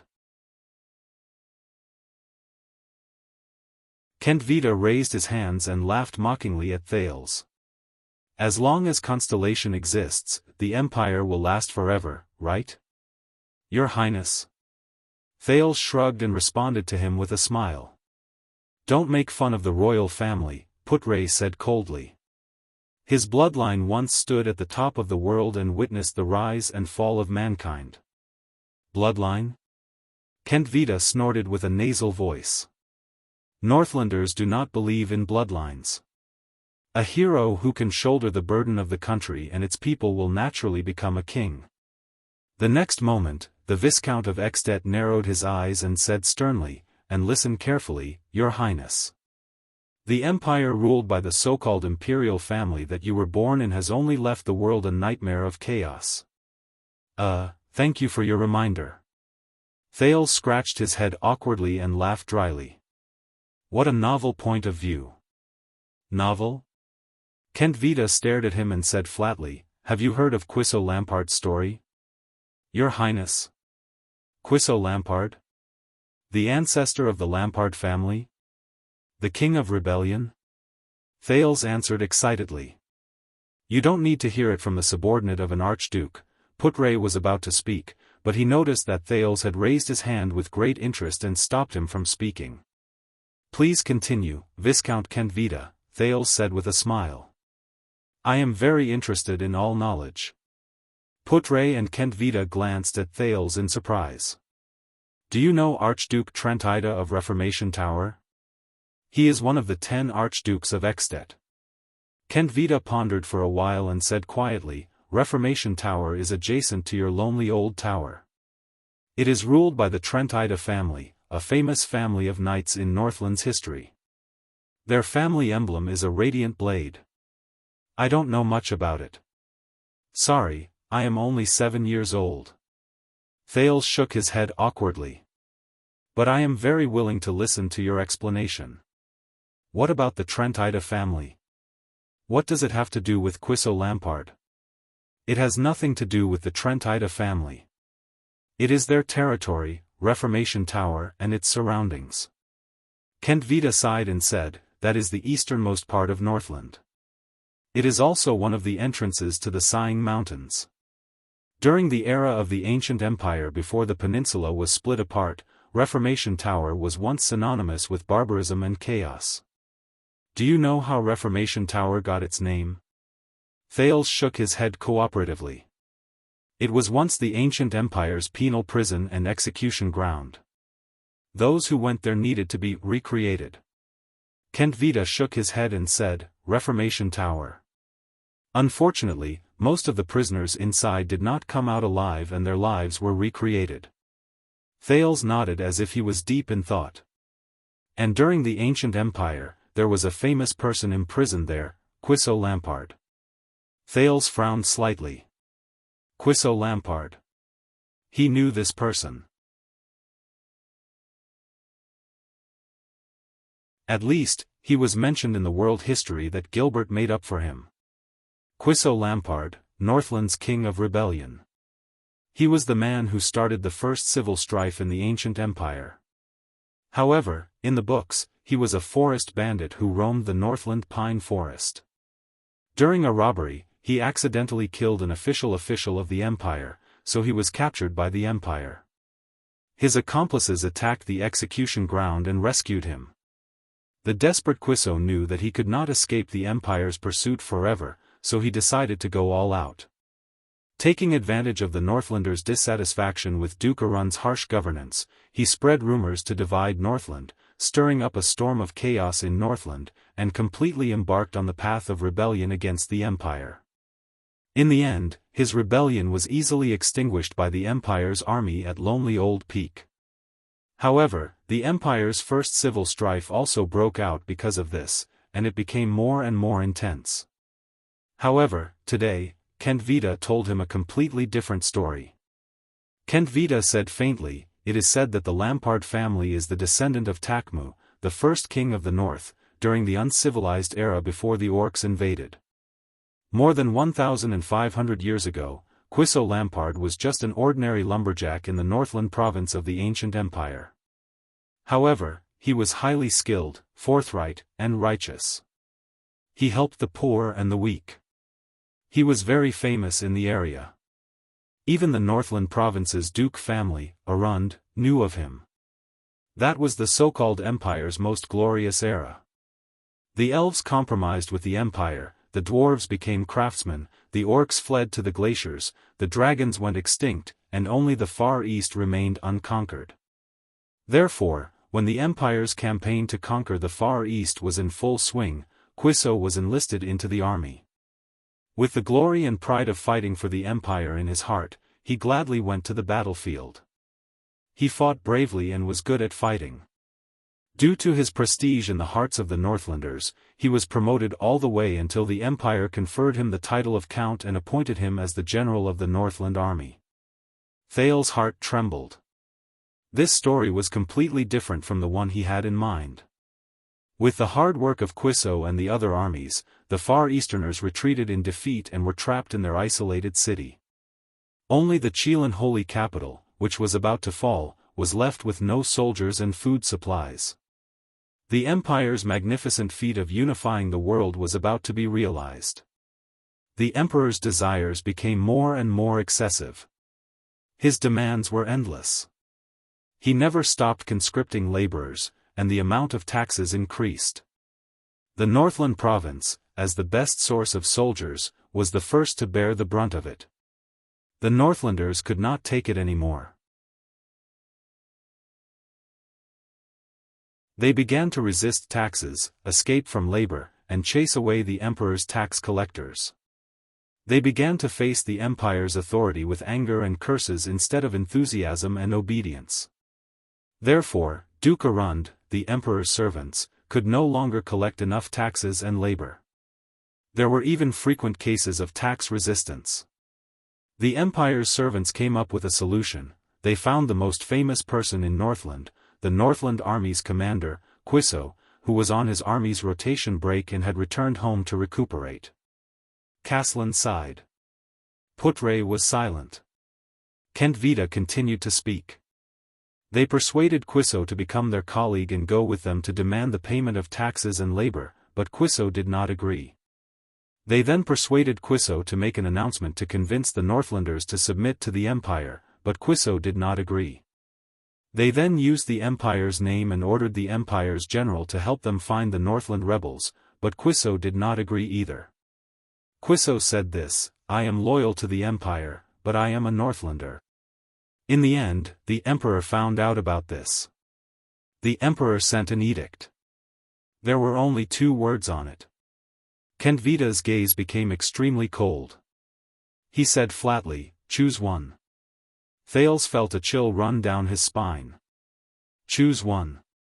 The next thing the Northlanders knew was that Quiso was exiled to Reformation Tower until he proved his loyalty to the empire again. The emperor could not tolerate his general failing to do so. But for a whole year, Quiso did not relent. At the same time, the Northlanders who heard the news became even more resentful. In the end, the emperor, who heard the complaints of the Northlanders, was fed up with Quiso's stubbornness and decided to make an example out of him. He used punishment and fear to intimidate the Northlanders and reassert the empire's dignity. Hence, Quiso Lampard was escorted to the execution ground. There, he watched helplessly as his son was beheaded, his wife was hanged, his daughter was hanged, and his friends were whipped to death. Finally, when it was Quiso's turn, the furious Northlanders and Quiso's subordinates broke through Reformation Tower together. They fought their way into the execution ground, killed the empire's soldiers, and rescued Quiso. When the news spread, the entire Northland was shocked. The people picked up their weapons again, put on their armor, and gathered around the dying Quiso. But this time, they did not serve the empire, but to rebel against the empire. Of course you know the story after that. Thales savored the story. It was too different from what was written in the books in Constellation. Yes, Thales said quietly as he pondered, the king of rebellion fought to the end, and his last 300 men, but at the end of the story, Kentvita still surprised Thales. There's only one difference, Kentvita interrupted him, his eyes sparkling. There's no such thing as fighting to the end. Thales was stunned. Quiso had no intention of fighting at all. He dismissed most of the revolutionary army, and only led the last 300 men who refused to leave and launched a final charge against the 3 great armies from the side of Lonely Old Peak. This is more like a complaint against the emperor, not a rebellion against the empire he was loyal to all his life, isn't it? After he died, every Northlander lit candles in every household and honored him as king according to the ancient rites of the Age of Kings. This is the story of the King of Rebellion. Many extensions are familiar with it. Do you understand now, Emperor's descendant? Kentvita said flatly, what the empire left for Northland? Caslin watched Thales' reaction with interest. Fortunately, the others were sitting at a round table some distance away from them. Otherwise, Thales reckoned that there would soon be another tavern brawl between constellations and extensions. A story that has been meticulously embellished. Putre snorted and laughed. I'm curious, though. How did you know the Emperor's edict so clearly? Are you sure that you didn't miss a single word? Go ahead and be sarcastic, citizen of the Empire. Anyway, your mind is only filled with the glory of the Empire. Kentvita's gaze was filled with disgust. He continued, what did the Empire give the world? Endless military conquests, unreasonable and harsh taxes, greedy and corrupt high-ranking officials of the Empire, cruel and oppressive rule by the ignorant people, ugly and dark religious oppression. Do you know that primitive beliefs like the Master of Mountains, the Maiden of the Sea, the Father of the Grasslands, and so on disappeared under the ancient empire's ban and the conspiracy of the Emperor and Bright God Church? And the Temple of Knights in the north that was forcefully demolished by the Emperor 1,000 years ago. That was the cradle and sacred land of the Knights, the legendary place where humans fought against the ancient orcs together in Northland. Citizen of the Empire. Kent Vida took a sip of wine and sneered. Stop lying in the glory of the past and wallowing in it. You have no idea how ugly your positions are. Continue to hold on to that thought, but history cannot be changed. Even now, Putre said in disdain, I only see your carriages running on the roads built by the Empire. Your currency is minted according to the gold, silver, and copper standards set by the Empire. No matter how many languages you speak, your northern accents and habits are still derived from the ancient and common language of the Empire. Your armies follow the Empire's system of regiments, brigades, guards, and squads. Your nobles follow the Empire's system of dukes, earls, viscounts, barons, and lords. Your paintings, poems, and music all draw nourishment from the glory of the Empire. Without the Empire, I'm afraid that Northland would still be a piece of scattered sand, backward, and barbaric land. What can that prove? Kent Vida interrupted him rudely. If we call the things that the Empire imposed on us with violence a gift and feel complacent about it, imposed? Putre seemed to be enraged as well. The Knights of the Northland Kings joined the great Emperor Camelot Carother almost at the same time as the chauvinistic king's army. You are the great Emperor's earliest supporters, the most active swords and blades when he built the Empire. Very well, Kent Vida said coldly.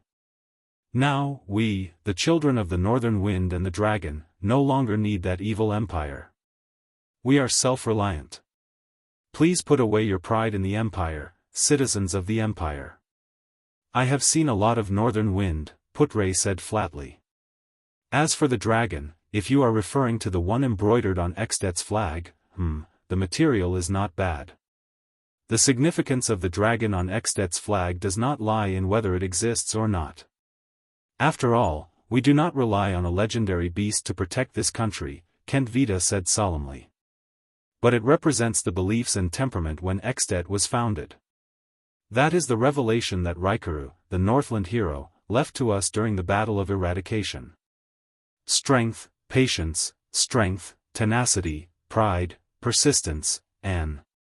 Kent Vida glanced at the people from Constellation, then picked up his wine cup and took a big gulp.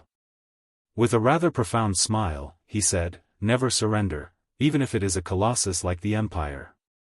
And what is left of all of you? Kent Vida sneered and said, Constellation is just an antique. There is no meaning to its existence at all. The reason for its existence is only to testify to a piece of past history, to summon the soul of a country that has perished for a long time. Putre was about to answer, but he heard Thales heave a long sigh at that moment. Do you know? Kent Vida and Putre turned to the second prince of Constellation at the same time. Be it Putre or Viscount Kent Vida, Thales sighed deeply and said, even though one of you is a constellatiate, and the other is an extension, in your unpleasant encounter, I found the two biggest similarities between the two of you. Putre and Kent Vida were stunned at the same time. So, what are they? The one who spoke was the owner of the tavern, Caslin, who had been watching the show from the side. He tapped his chin with great interest and asked Thales, similarities? Thales raised his eyebrows and shrugged. When the two of you meet each other, even if you speak from your own standpoint, your minds will only be filled with the same thing. The most unoriginal thing. Putre revealed a puzzled expression, while Kent Vida frowned slightly. The Empire. Thales said softly. He took the last bite of the bread. Putre and Kent Vida were stunned at the same time. Ha ha ha. Caslin clapped and laughed loudly. What an interesting conclusion. What about the second similarity? The second, Thales bit into the black bread and mumbled, even though the two of them talked so much about the Empire, but in truth, none of them have actually seen the Empire with their own eyes. whether it was the final empire 600 years ago or the ancient empire more than 1,000 years ago. Caslin's laughter grew louder. Putre and Kenvita's faces darkened at the same time. Well said. The second prince of Constellation. Caslin slammed the table in extreme joy and laughed loudly as he looked at Thales. They have never seen the Empire. Thank you for your support. Thales shrugged. On one hand, it shows that the Empire's influence is indeed far-reaching. On the other hand, he stared at the two quarreling men in resignation. Both of you are arguing with each other's imaginations. Really? Putre and Kentvita turned their heads at the same time and no longer looked at each other. Get over it, boys. The old Caslin shook his head. Who else remembers ancient legends, glorious past, lost history, and sacred traditions, other than the nobles who boast about their families and the stinky scholars? But this thing. He pointed outside the door.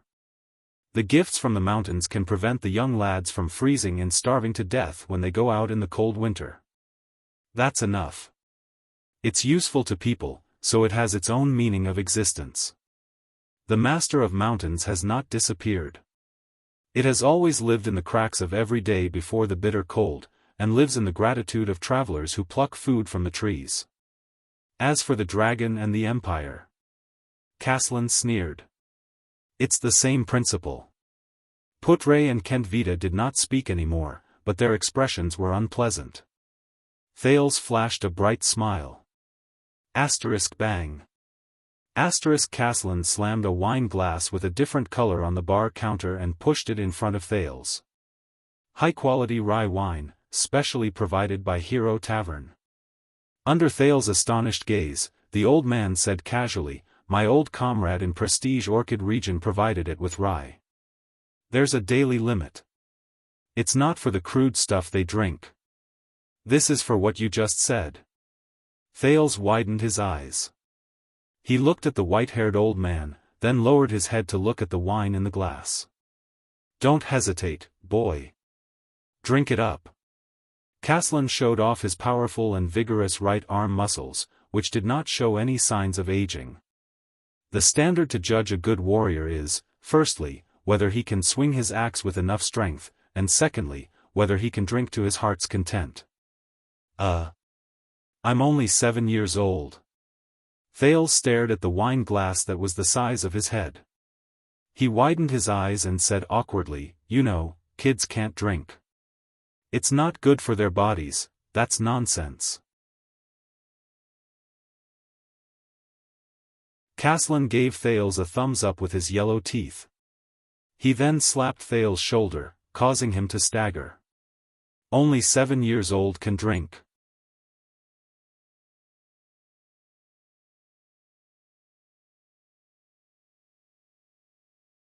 Chapter 114. After Thales tried his best to reject the cup of rye wine, he breathed a sigh of relief under old Caslin's regretful gaze. They rested for a quarter of an hour. Viscount Kentvita turned his head and nodded at the fire knight, Tolja. Get ready. Tolja ordered his soldiers. We're ready to depart. We must reach Prestige Orchid region before tomorrow night. Upon hearing their commanding officer's words, Extet's officers and soldiers stood up in unison. They left behind their wine money and walked out of the tavern. The Constellations looked at Thales. Thales glanced at Putre, shrugged, and jumped off the bar counter. But just as he waved at old Caslin and was about to leave, brat, wait. Caslin left the bar counter and walked towards Thales. Thales only then realized that this old man was extremely tall. Caslin was almost 7 feet tall. He had to raise his neck to an angle that he could barely look up at him. Fortunately, Caslin squatted down in front of him. You want to apologize to King Nuvan, don't you? Old Caslin said slowly, and I also heard that it is to repay Prince Mariah for his misfortune in Constellation. Yes. Thales exhaled. Let's see if King Nuvan will be interested in my head. Caslin's gaze on him changed slightly. The old man sighed. When I was your age, I only knew how to chase sparrows behind my brothers but... Thales smiled faintly. But before Thales could speak, Caslin continued, damn those messy political schemes of the nobles. They never show mercy, don't they? I don't care if you are 7 or 17. God knows how Prince Maria died. It's a pity, he was a good lad. This. Thales looked surprised. Thank you for your understanding. Sir Caslin, listen, Caslin said flatly. I once served under Nuvan. To a certain extent, I am quite familiar with him. This tavern owner knows King Nuvan? Thales was slightly stunned. He turned to look at Kentvita, who was not far away. Why did they bring me here? Is it really to rest in the middle of the journey? Caslin sighed softly. He was a good king when he was young, a typical burly Walton man. I still remember Nuvan Walton standing at the 38th century ground, swinging his flail at the attacking orcs. At that time, he was generous, tolerant, and just. He could stand in front of an orc's axe for a nobody. Every warrior thought it was an honor to die for him. Oh. Thales' eyes brightened. That's good. It looks like at least he won't be a king who will simply order me to be beheaded. But people change. The old Caslin exhaled. His gaze became misty and unfocused. Nuvan is also human. He will grow old. There will come a day when he will be bewitched by slander and women, and be controlled by desires and impulses. Although he has the blood of Rikaru Extet, he is not a perfect dragon or hero. Especially, he's a father who lost his son. Thales could not help but be stunned. Caslin lowered his head and stared at Thales. Be careful, Constellation's second prince. Extet uses the Great Dragon as its flag, but for the past 600 years, we have only worshipped the Great Dragon's strength, learned the Great Dragon's pride, and cast the Great Dragon's wisdom to the back of our minds. Although we claim to be the children of the Northern Wind and the Dragon, the shackles of the Empire on our shoulders are no less than constellations. What do you mean? Thales widened his eyes. Do you mean that Extet's domestic situation may be worse than we think? Child, take care. Caslin only shook his head and gently placed his hand on Thales' shoulder. Since you paid but did not drink, consider this a bit of advice from me. Thales could only spread his hands. Thank you for your advice, unfortunately, it's useless. What will come will come. No matter what, he had to face Nuvan VII. Right. Caslin hesitated for a while and suddenly exhaled. He smiled and said, if you run into any irreversible crisis in Extet, when even King Nuvan can't save you, King Nuvan can't save me? Thales was puzzled. What does that mean? There is a butcher shop on Dragon Cloud City's westbound road. Its signboard is a dagger. Caslin snorted. Under Thales' furrowed brows, he said in a low voice, the boss is a Far Easterner with the surname Gu. He owed me a favor in the past. He is an extremely daring fellow and often does things that violate the law.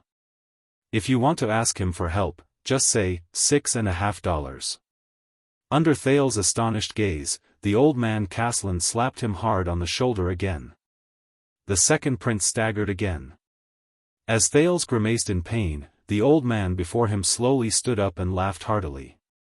The next time you come, remember to drink my rye wine. That is the symbol of a man. Thales smiled awkwardly and left before Putre revealed a murderous gaze. Kentvita frowned as he watched Thales and the Constellations leave. Then, he slowly walked to the bar counter and turned to the old man Caslin. You saw it, right? The next king of Constellation. Kentvita's gaze was cold. You saw how different he is. He has matured and changed. What were we doing when we were 7 years old? What was King Nuvan doing when he was 7 years old? The old man Caslin stared at the door of the tavern and said slowly, this child's gaze is indeed different from other people's. He could not see reverence or nervousness in the child's eyes, only interest and curiosity. There was also an enigmatic confidence and determination, as if they had never wavered. This is not the gaze of a child who is thousands of miles away from home and afraid. This is the next opponent that Extet will face. I am almost certain that when he grows up, he will definitely become Extet's greatest enemy.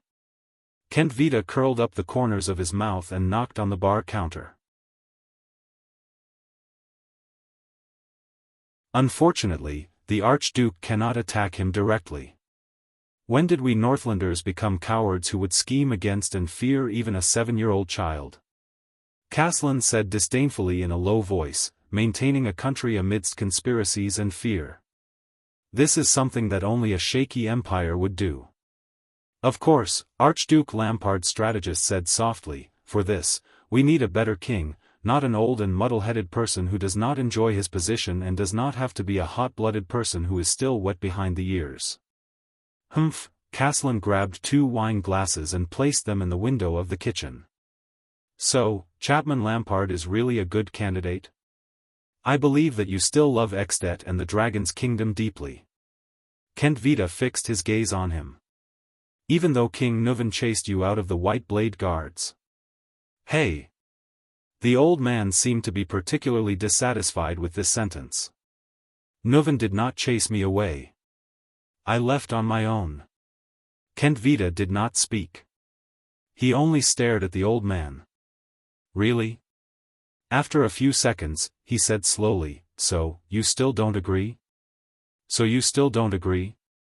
Caslin shook his head mockingly. I am just a tavern owner. What can I agree to? Caslin the Earthshaker, as the former leader of the White Blade Guards, your name still spreads among them. Your story is still being sung in the 38th century grounds, Kent Vita said slowly, as long as you say the word, why?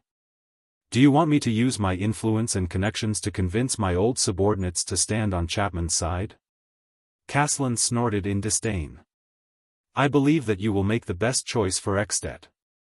Kent Vita's expression was indifferent, but his gaze was sharp. He stared straight at the old Caslin. Caslin Lampard, you are, after all, the Archduke's uncle. Caslin raised his head abruptly. And the most famous commander of the White Blade Guard since Extet was founded, Kent Vita said flatly. In the upcoming storm, you are destined to be unable to remain unscathed. Of course, it might not be just convincing my old subordinates. After all, the White Blade Guards are the king's personal guards. They are responsible for the safety of the common elected king of Extet. Kent Vita thought silently. Do you know what this reminds me of? Caslin interrupted his thoughts. Kent Vita curled the corners of his lips politely into a smile.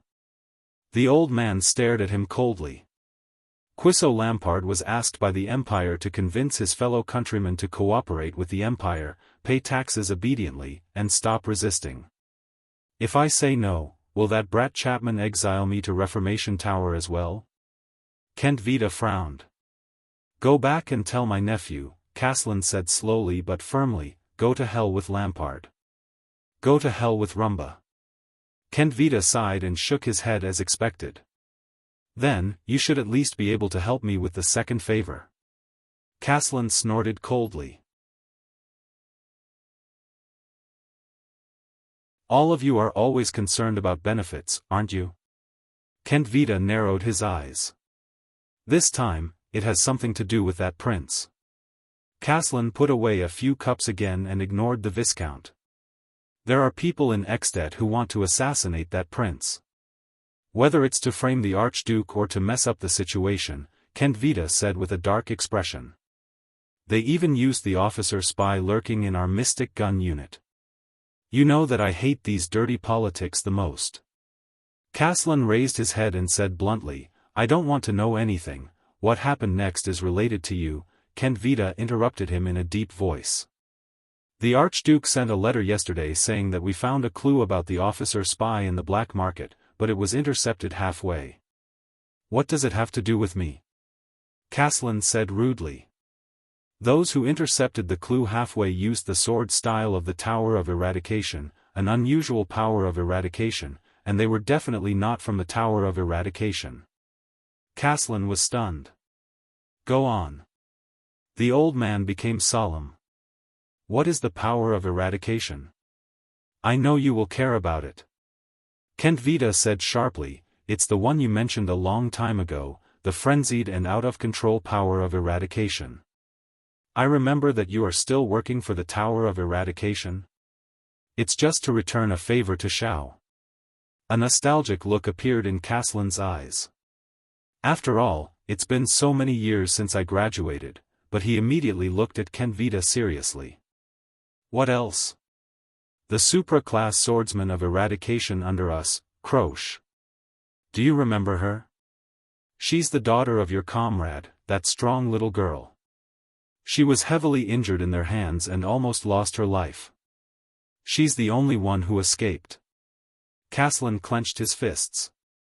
The clues we've been pursuing have been cut off. The only clue we have left is that strange power of eradication. Kentvita said sincerely, we need your help, even if it's for the Tower of Eradication, not for Lampard. The person who is as famous as Grey Sword Guard, Xiao, the pride of the Tower of Eradication, the pride of the White Blade Guards, Ground Shaker, Caslin Lampard. A few days later, in the lounge of the House of Legacy in the Tower of Eradication. We can be sure that the disaster swords do not have the complete inheritance of the Northland military sword style. One of the supreme class inheritors, Zadie Tafner, sat on the table and said to his student, even if it's outdated, it's still a set of sword style meticulously researched by countless swordsmen and wizards. And the House of Legacy has the most complete security system. We can start from here, alright. Continue looking for books here, Zadie. The exhausted Cohen Caribbean leaned against the table and knocked on the table leg. He rubbed his reddened eyes. I can't take it anymore. But I'll remember these good times, the days when I sneaked into the truth library with my teacher every night. Zadie's face instantly darkened. Are you giving up? His teacher said in displeasure. Are you giving up on the investigation of the disaster swords? I'm not giving up, the blonde police officer, Cohen said angrily. But do you know how many books are in the truth library? Then, I just received a letter from a beautiful lady yesterday. Cohen ignored Zadie's unpleasant expression and yawned. I'm going to return a favor. Jayla. Is that her name? Cohen touched the letter in his arms and the corners of his mouth curled up into a smile. That cool girl with dual blades. However, at this moment, a stern and cold old voice came from behind the teacher and disciple. Zadie Tafner. Cohen Caribbean. Both Zadie and Cohen trembled at the same time. Thud.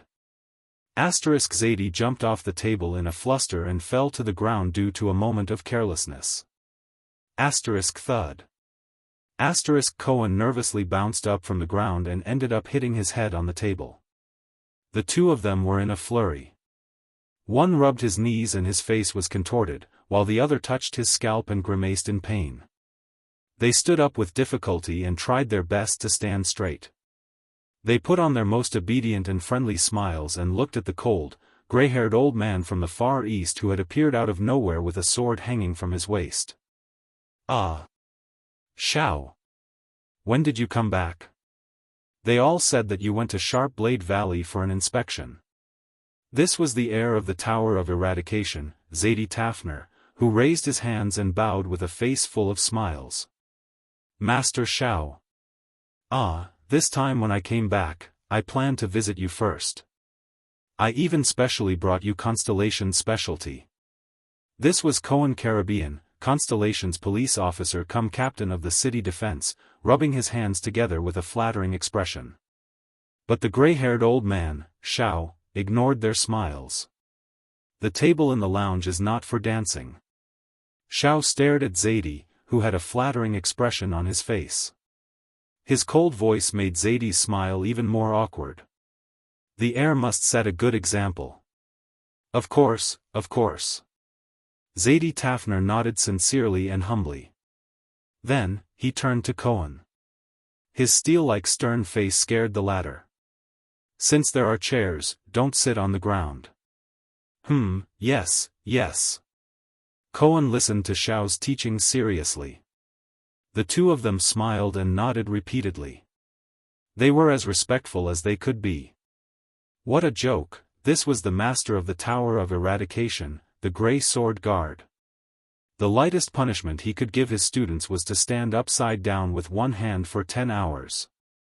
And the crimes that were worthy of the lightest punishment, for example, taking 2 long steps while walking, was not in a good posture. The Grey Sword Guard stared at them coldly. Zadie and Cohen stood straighter than the other. Fortunately, Xiao only snorted in the end and did not say anything else. The two of them secretly breathed a sigh of relief. Until Xiao said his next sentence. I heard, Xiao said slowly, that you have sneaked into the Truth Library many times these few days. Zadie and Cohen were petrified on the spot at the same time. Listen to my explanation. Zadie smiled awkwardly. You were not around, right? Cohen found some clues about the disaster sword, so, this is for the Tower of Eradication, for the purgers. Cohen used the words he learned in the police station and patted his chest righteously. We are for the disaster sword, but Xiao's solemn and deep voice rose slowly and interrupted them. Very well. The Grey Sword Guard's expression was solemn. Cohen Caribbean. Cohen immediately puffed out his chest and raised his head solemnly. He stood straight. Go to Exted immediately, Xiao said slowly. An old friend called Caslin needs help. Huh? Caslin? It was Zadie. He looked at Xiao in surprise. You mean that drunken Northlander uncle who uses a sword as an axe?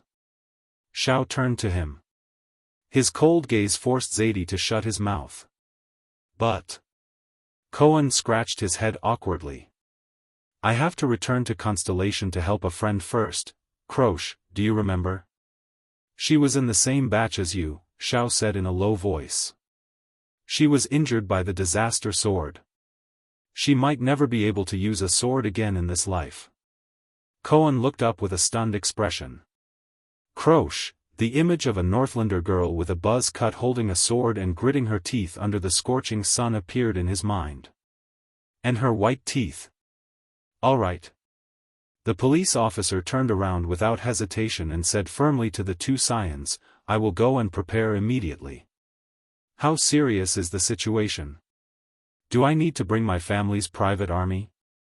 Bringing a Constellation noble's private army into Exted, Zadie said in a low voice. Are you out of your mind? Cohen nodded in realization. You will not be the only one, Xiao said in a low voice. There is another person who will meet you on the way. She has just joined the purgers. Cohen was instantly stunned. Broken Dragon Fortress. Be careful on the way. Although Lampard has retreated and the war has not started, it is still Exdet. Sonia Cecire, the fortress flower, looked at Miranda Arund, who was ready to go. She chuckled and said, although I really want to suggest that you bring the Arund family's private army, this is the border between the two countries, Miranda said softly. It is impossible to cross the border with the army. Moreover, Arund, Miranda clenched the white eagle emblem on her cuff. The fortress flower looked at her subordinate and sighed. It is good to go and hide. After all, your uncles and brothers from the Arund family are really annoying. Miranda bit her lip and did not say anything. This is not to hide, she said faintly. All right, all right, all right. Sonia helplessly held her subordinate's shoulders. This is for a friend, right? Miranda gently patted the white sword hilt at her waist and nodded. Croche. A girl who never gives up. We are learning under the same teacher, Duke Arund's daughter said coldly. When she is in trouble, I must be by her side. I do not have much left in this world. I must cherish it. Miranda recalled the light and bright figure in white in her memory, and his always cheerful and optimistic tone. She could not help but smile. She turned around and stepped into the stirrup. Don't worry, commanding officer. I am not some helpless little tabby cat. Besides, I won't be fighting alone. Miranda Arund nodded at Sonia from her horse. An old friend will be coming with me.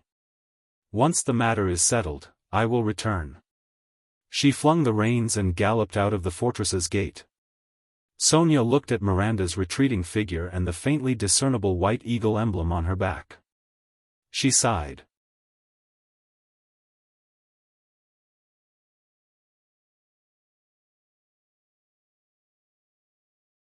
Chapter 115. Somewhere in Eternal Star City. It was in pain. The air here was cold and moist. Its skin was wrinkled, its 6 limbs were weak, its abdomen was shriveled, its lips were trembling, and its teeth were blunt. Only the darkness around it made it feel at ease. It raised its right hand, trying to change its position, but inadvertently hit the metal cage. A sharp pain came from the surface of its skin that had just touched the metal. It opened its mouth and let out a meaningless howl of pain. This damned cage. The magic seal on it was rigorous, meticulous, comprehensive, perfect, and flawless. It was the standard product of the Alchemy Tower. It did not know whether it was the work of the Confinement Research Institute or the Spell Laboratory. It was probably the former. In the extinct Alchemy Tower, only this faction that had been in decline for a long time would study this kind of magic cage with a single function. For example, the cage that was currently trapping him here. It did not know how long it had endured such days, and even its sense of time had become numb. It even suspected that if it went on like this, it would one day even forget its own name. It was fed once a month, given a fixed electric shock every month, and had to complete work all the time. Under such circumstances, it began to miss its main body. It still remembered the pain when it was cut off from the main body, and the heart-wrenching wails and screams from the main body's mind. Even many days and nights after that, even when it was its turn to be cut off, the pain was not comparable to the excruciating pain of being separated from the main body. It really wanted to return to its main body. If it remembered correctly, the main body should be locked up in the City of Triumph, the damn capital of the human empire. The country had already been torn apart, leaving only a small piece of territory. It was so weak, but that group of humans still shamelessly called themselves an empire. Did the weak not deserve to die? Thinking of this, its mind, which was a little muddled because it did not know how long it had been locked up, suddenly moved. That's right. Hasn't it been a while since the main body sent anything over from Victoria City? Whether it was letters or items, there was nothing. The mental connection between the main body and the main body seemed to have been broken for some time. Humans no longer used it. Impossible. It did not believe that those evil humans would let it or the main body take a break.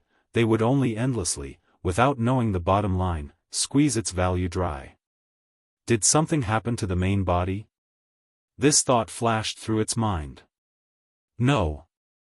Although the main body was also imprisoned, at least it was intact in the City of Triumph. The Empire knew its value, and the Imperial Prince had even tried to communicate with the main body, but how could the prideful main body respond to a lowly human's request for a trade? So they were still using itself to communicate. Although the Empire wasn't as powerful as it was in the past, the humans would definitely protect the main body. As long as Victorious Return wasn't destroyed overnight, the main body would be safe. One day, it would return to its main body. At that time, it would once again be as powerful as it was in the past. Then, it had to carefully hide itself and strengthen itself. Most importantly, it had to find a way to restrain those mystics. It did not want to experience the humiliation of being captured and imprisoned as a slave a second time. Especially that damned mystic. Giza Streelman. If the human outside the cage door had not mentioned this name recently, it would have almost forgotten about it. It gritted its teeth with a heart full of hatred. It would never forget the feeling of its flesh boiling and exploding in front of the mystic, the feeling of groveling at the mystic's feet. At this moment, a familiar swelling sensation came from his abdomen. It's here. It thought. The humiliation of being a slave and being forced to work as a slave surged into its heart once again. It did not know which severed limb it would be this time. At the top of the metal cage, the bell rang violently and urgently at the right time. Asterisk clack. Asterisk the metal cage door opened. It used all its strength to roar at the cage door, trying to express its hatred and malice. The sharp pain, as if it was being pricked, attacked it again. It knew that it had to leave the cage to complete the task, or else the pain would only become more intense. Just like hundreds and thousands of times in the past, it reluctantly climbed out of the cage with great difficulty. The sharp pain slowly subsided. Its abdomen squirmed, and the contents inside surged up its throat and reached its mouth. The swelling sensation gradually disappeared. It opened its mouth full of sharp teeth and spat out a piece of paper in the darkness. Another piece of paper. It thought in annoyance, these stupid humans, can't they send something interesting over next time? A young man in a white robe grabbed the piece of paper and pulled it out of its mouth roughly. Rude humans. The sharp pain appeared again, and it howled in pain. At the same time, it knew that it should return to the cage. With a heart full of humiliation and pain, it climbed back into the cage. The pain disappeared. The young man lit a lamp, and the dazzling light made it grimace. It raised its claws to cover its 8 pairs of eyes. Light. It hated the most.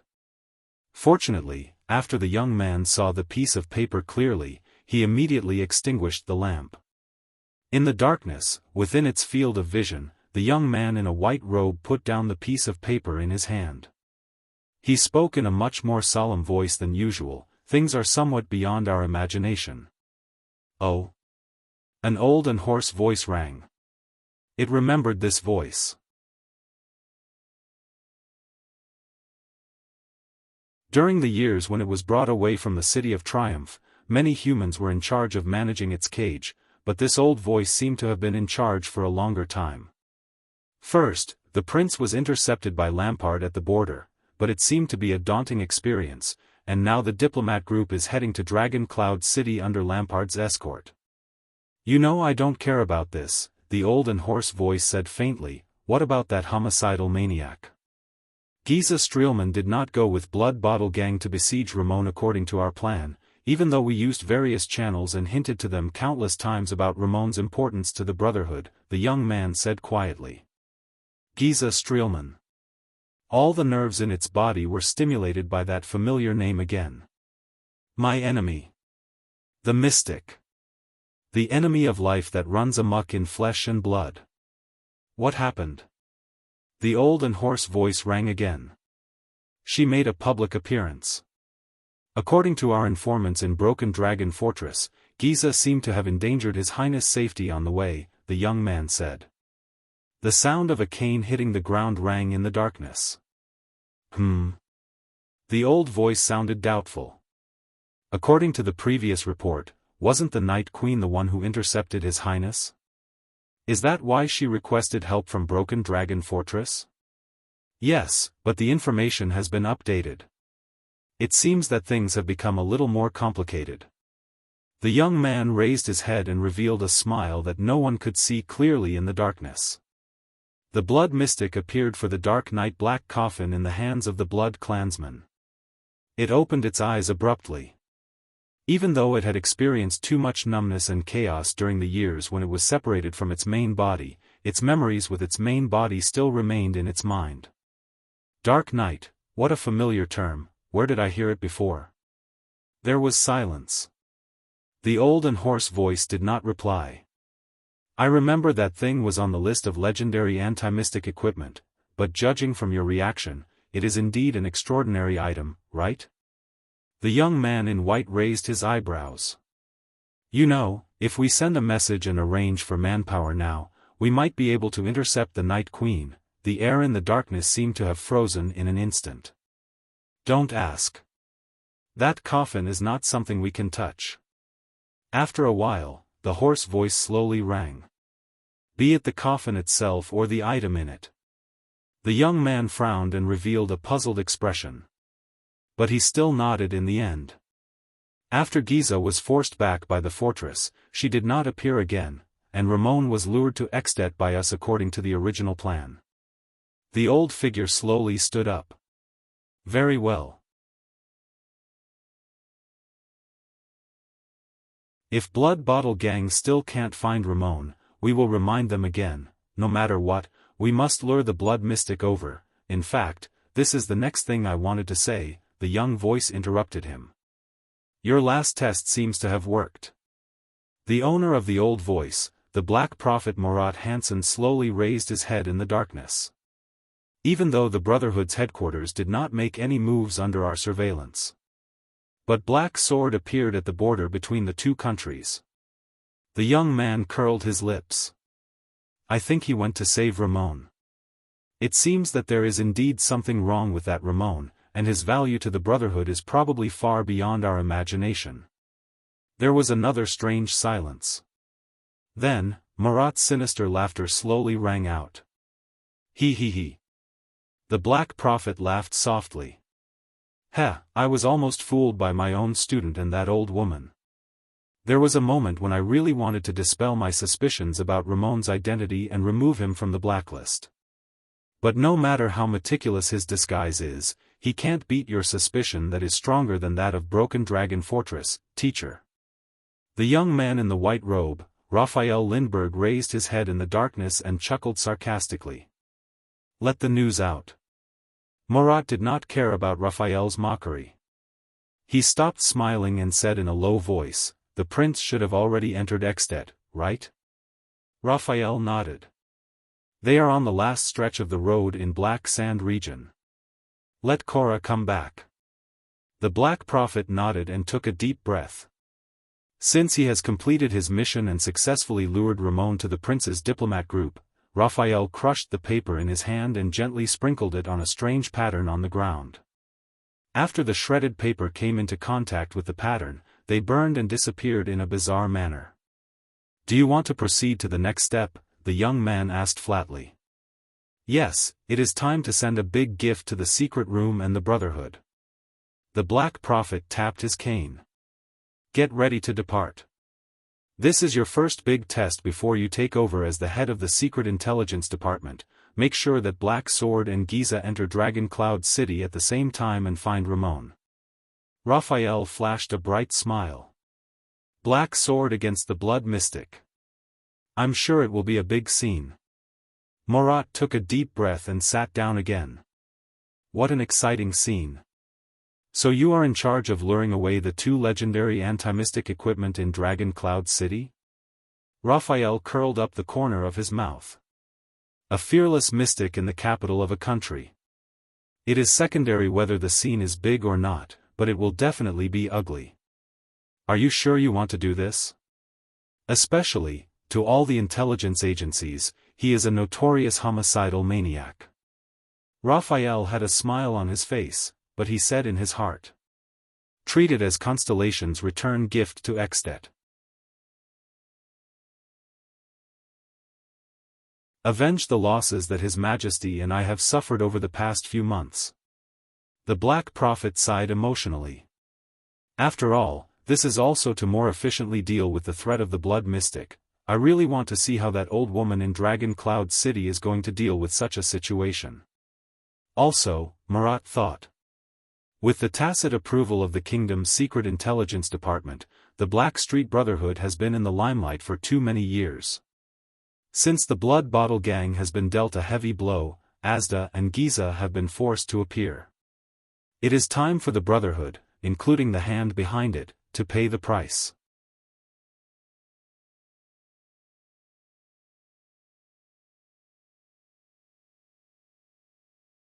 Chapter 116. Eternal Star City, Black Street. You said that thing would work. Wuxia legendary anti-mystic equipment. We've done so much and searched for so many years. Ripper. Anton grabbed Sleepless Lance by the collar and pinned him against the wall. And now? Black Sword used it to poke countless holes in the blood mystic's body. It's useless. Your goal is to kill Black Sword, isn't it? Calm down, Anton. Morris, one of the 6 powerhouses, was sweating profusely as he held Anton's hand. We received a message from a messenger crow in the north together. Although he was severely injured and we don't know if he's dead or alive, Black Sword escaped, didn't he? Even if that equipment is useless, but, at least Black Sword might still be alive. Might still be alive? Anton was still holding Lance tightly. He turned his head angrily and pointed at Morris. So, you can forgive this guy? Even if he used a fake equipment to frame Black Sword? Even if under his guidance, our efforts over the years were in vain? Morris was momentarily speechless. Lance suddenly grabbed Anton's bandaged arms. Although Ramon is not here and I can't be sure. But it might not be the equipment's problem. After all, we don't even know the equipment's name and function. Lance gritted his teeth and looked straight into Anton's angry eyes. In the Secret Intelligence Department, I read the relevant files. The blood mystic is rather special. It can't be sealed by ordinary legendary anti-mystic equipment. But this doesn't mean, F***ck your files. I won't believe a single word from the Secret Intelligence Department ever again. Didn't you see the message? Anton scolded agitatedly, that so-called legendary anti-mystic equipment that you said could seal mystics is ineffective. Just 2 days ago, Black Sword almost died in the hands of the blood mystic. Maybe that weapon itself was the thing that lured us into the trap. Impossible. Lance stared at Anton and said in a low voice, that news is related to the lady that even Murat is extremely wary of. Anton's grip tightened. He interrupted Lance and said fiercely, damn Murat Hansen. Fuck the Kingdom's Secret Intelligence Department. Don't forget who caused us to be in this state back then. Who turned us into the Black Street Brotherhood that has abandoned our boundaries and done all the evil things for revenge? Who turned us into the moths of the kingdom that can only survive in the shadows? Anton's eyes reddened. He gritted his teeth and said, especially you, Lance Corbian. Aren't you the spy Murat planted among us back then? Black Sword has forgiven you, but I haven't. Morris, who was dragging Anton, suddenly trembled. Undercover? Huh, it's been 12 years, and you've only come to worry about this now? Lance sneered with difficulty, not caring about Anton's strength at all. What did the past 12 years mean to you? Do you think we founded the Brotherhood for fun? The past 12 years? Was it fun? Anton seemed to have been triggered. The veins on his face bulged as he flew into a rage and roared crazily, son of a bitch. Do you think I'm willing to manage a bunch of scumbags like thieves, robbers, and rapists? Working with lunatics like Chandara Rhoda and Lazanche Fisso? Being smugglers and murderers every day? Lance's expression changed. He could not help but clench his teeth as his eyebrows continuously twitched. What kind of life have we been living for the past 12 years? Anton continued to clench his teeth and said, how much have we sacrificed for that illusory news of yours? Then kill me here. Take my head to comfort the dead, to comfort that lord. Lance roared and interrupted Anton, treat me as your greatest enemy. Treat me as if you have already taken your revenge. Treat it as if you can go back and live a good life. Enough. An even louder roar came from the side. Anton and Lance were shocked at the same time. Both of them turned to look at Morris. Lech Malone. Cabra Gretely. Delecto Ellsworth. Morris trembled. He lowered his head and clenched his fists. Names came out of his mouth one by one, Curtimo Finwy. Kyrsters Desmond. And that lord. Both Anton and Lance were shocked. Do you still remember them? Do you remember these names? The oath we swore together that year. Find all the true murderers and avenge the dead. Morris raised his head. His eyes were red at some point in time. At all costs. Do you think you're the only one suffering in silence? Skinny. Morris roared, over the past decade or so, we, who originally knew nothing about gangs and organizations, have worked hard to conquer territories, build our power, infiltrate the underground world, rope in all the people, fight against Blood Bottle Gang, evade the secret intelligence department's pursuit, treat all suspects as enemies, track down Charlton and Shadow Shield, and investigate the truth of what happened that year. Isn't it all for the same purpose? Asterisk bang. Asterisk Morris punched the wall with all his might. His lips trembled. I've never killed a child before, but in the past 12 years, there were a total of 154 children from the age of 4 to 12 who died in the abandoned houses. This does not include the many child beggars killed by that son of AB *TCH Rhoda and his family 2 months ago. These are all my blood debts. I buried every single one of them with my own hands. I can almost remember every single one of their faces. The most recent one was just a year ago, a boy who ran away. In order to show our toughness and ruthlessness in front of our negotiating opponents, I used my psionic ability to suffocate him to death. Morris could not suppress his emotions. His psionic ability was slightly out of control, and even the air around him became unstable. God knows what we've sacrificed for the past 10 years, and what we've become. Anton closed his eyes, bit his lower lip, and lowered his head. Lance laughed abruptly. Yes, well said. The sleepless eye revealed an expression that looked like he was crying and laughing at the same time. Ha ha ha, Anton Lewandowski, do you think we've done so many things to correct, atone for, or pay for the sins of the past, to create a better world? Dream on. Lance, who had a terrifying gaze, cursed loudly. Go and take a look at what we've done all these years. The Western Desert's prison of bones, that's where we should be. But why are we here? Why aren't we accepting the punishment that should have been meted out to us? Lance pushed Anton away abruptly and shouted angrily.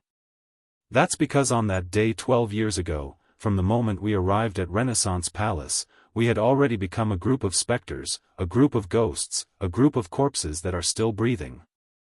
The only, supreme purpose of our existence is to drag out all of our enemies and masterminds, and then perish together with them. Only Black Sword knows best. We've long been in hell. The airtight, soundproof room suddenly became quiet.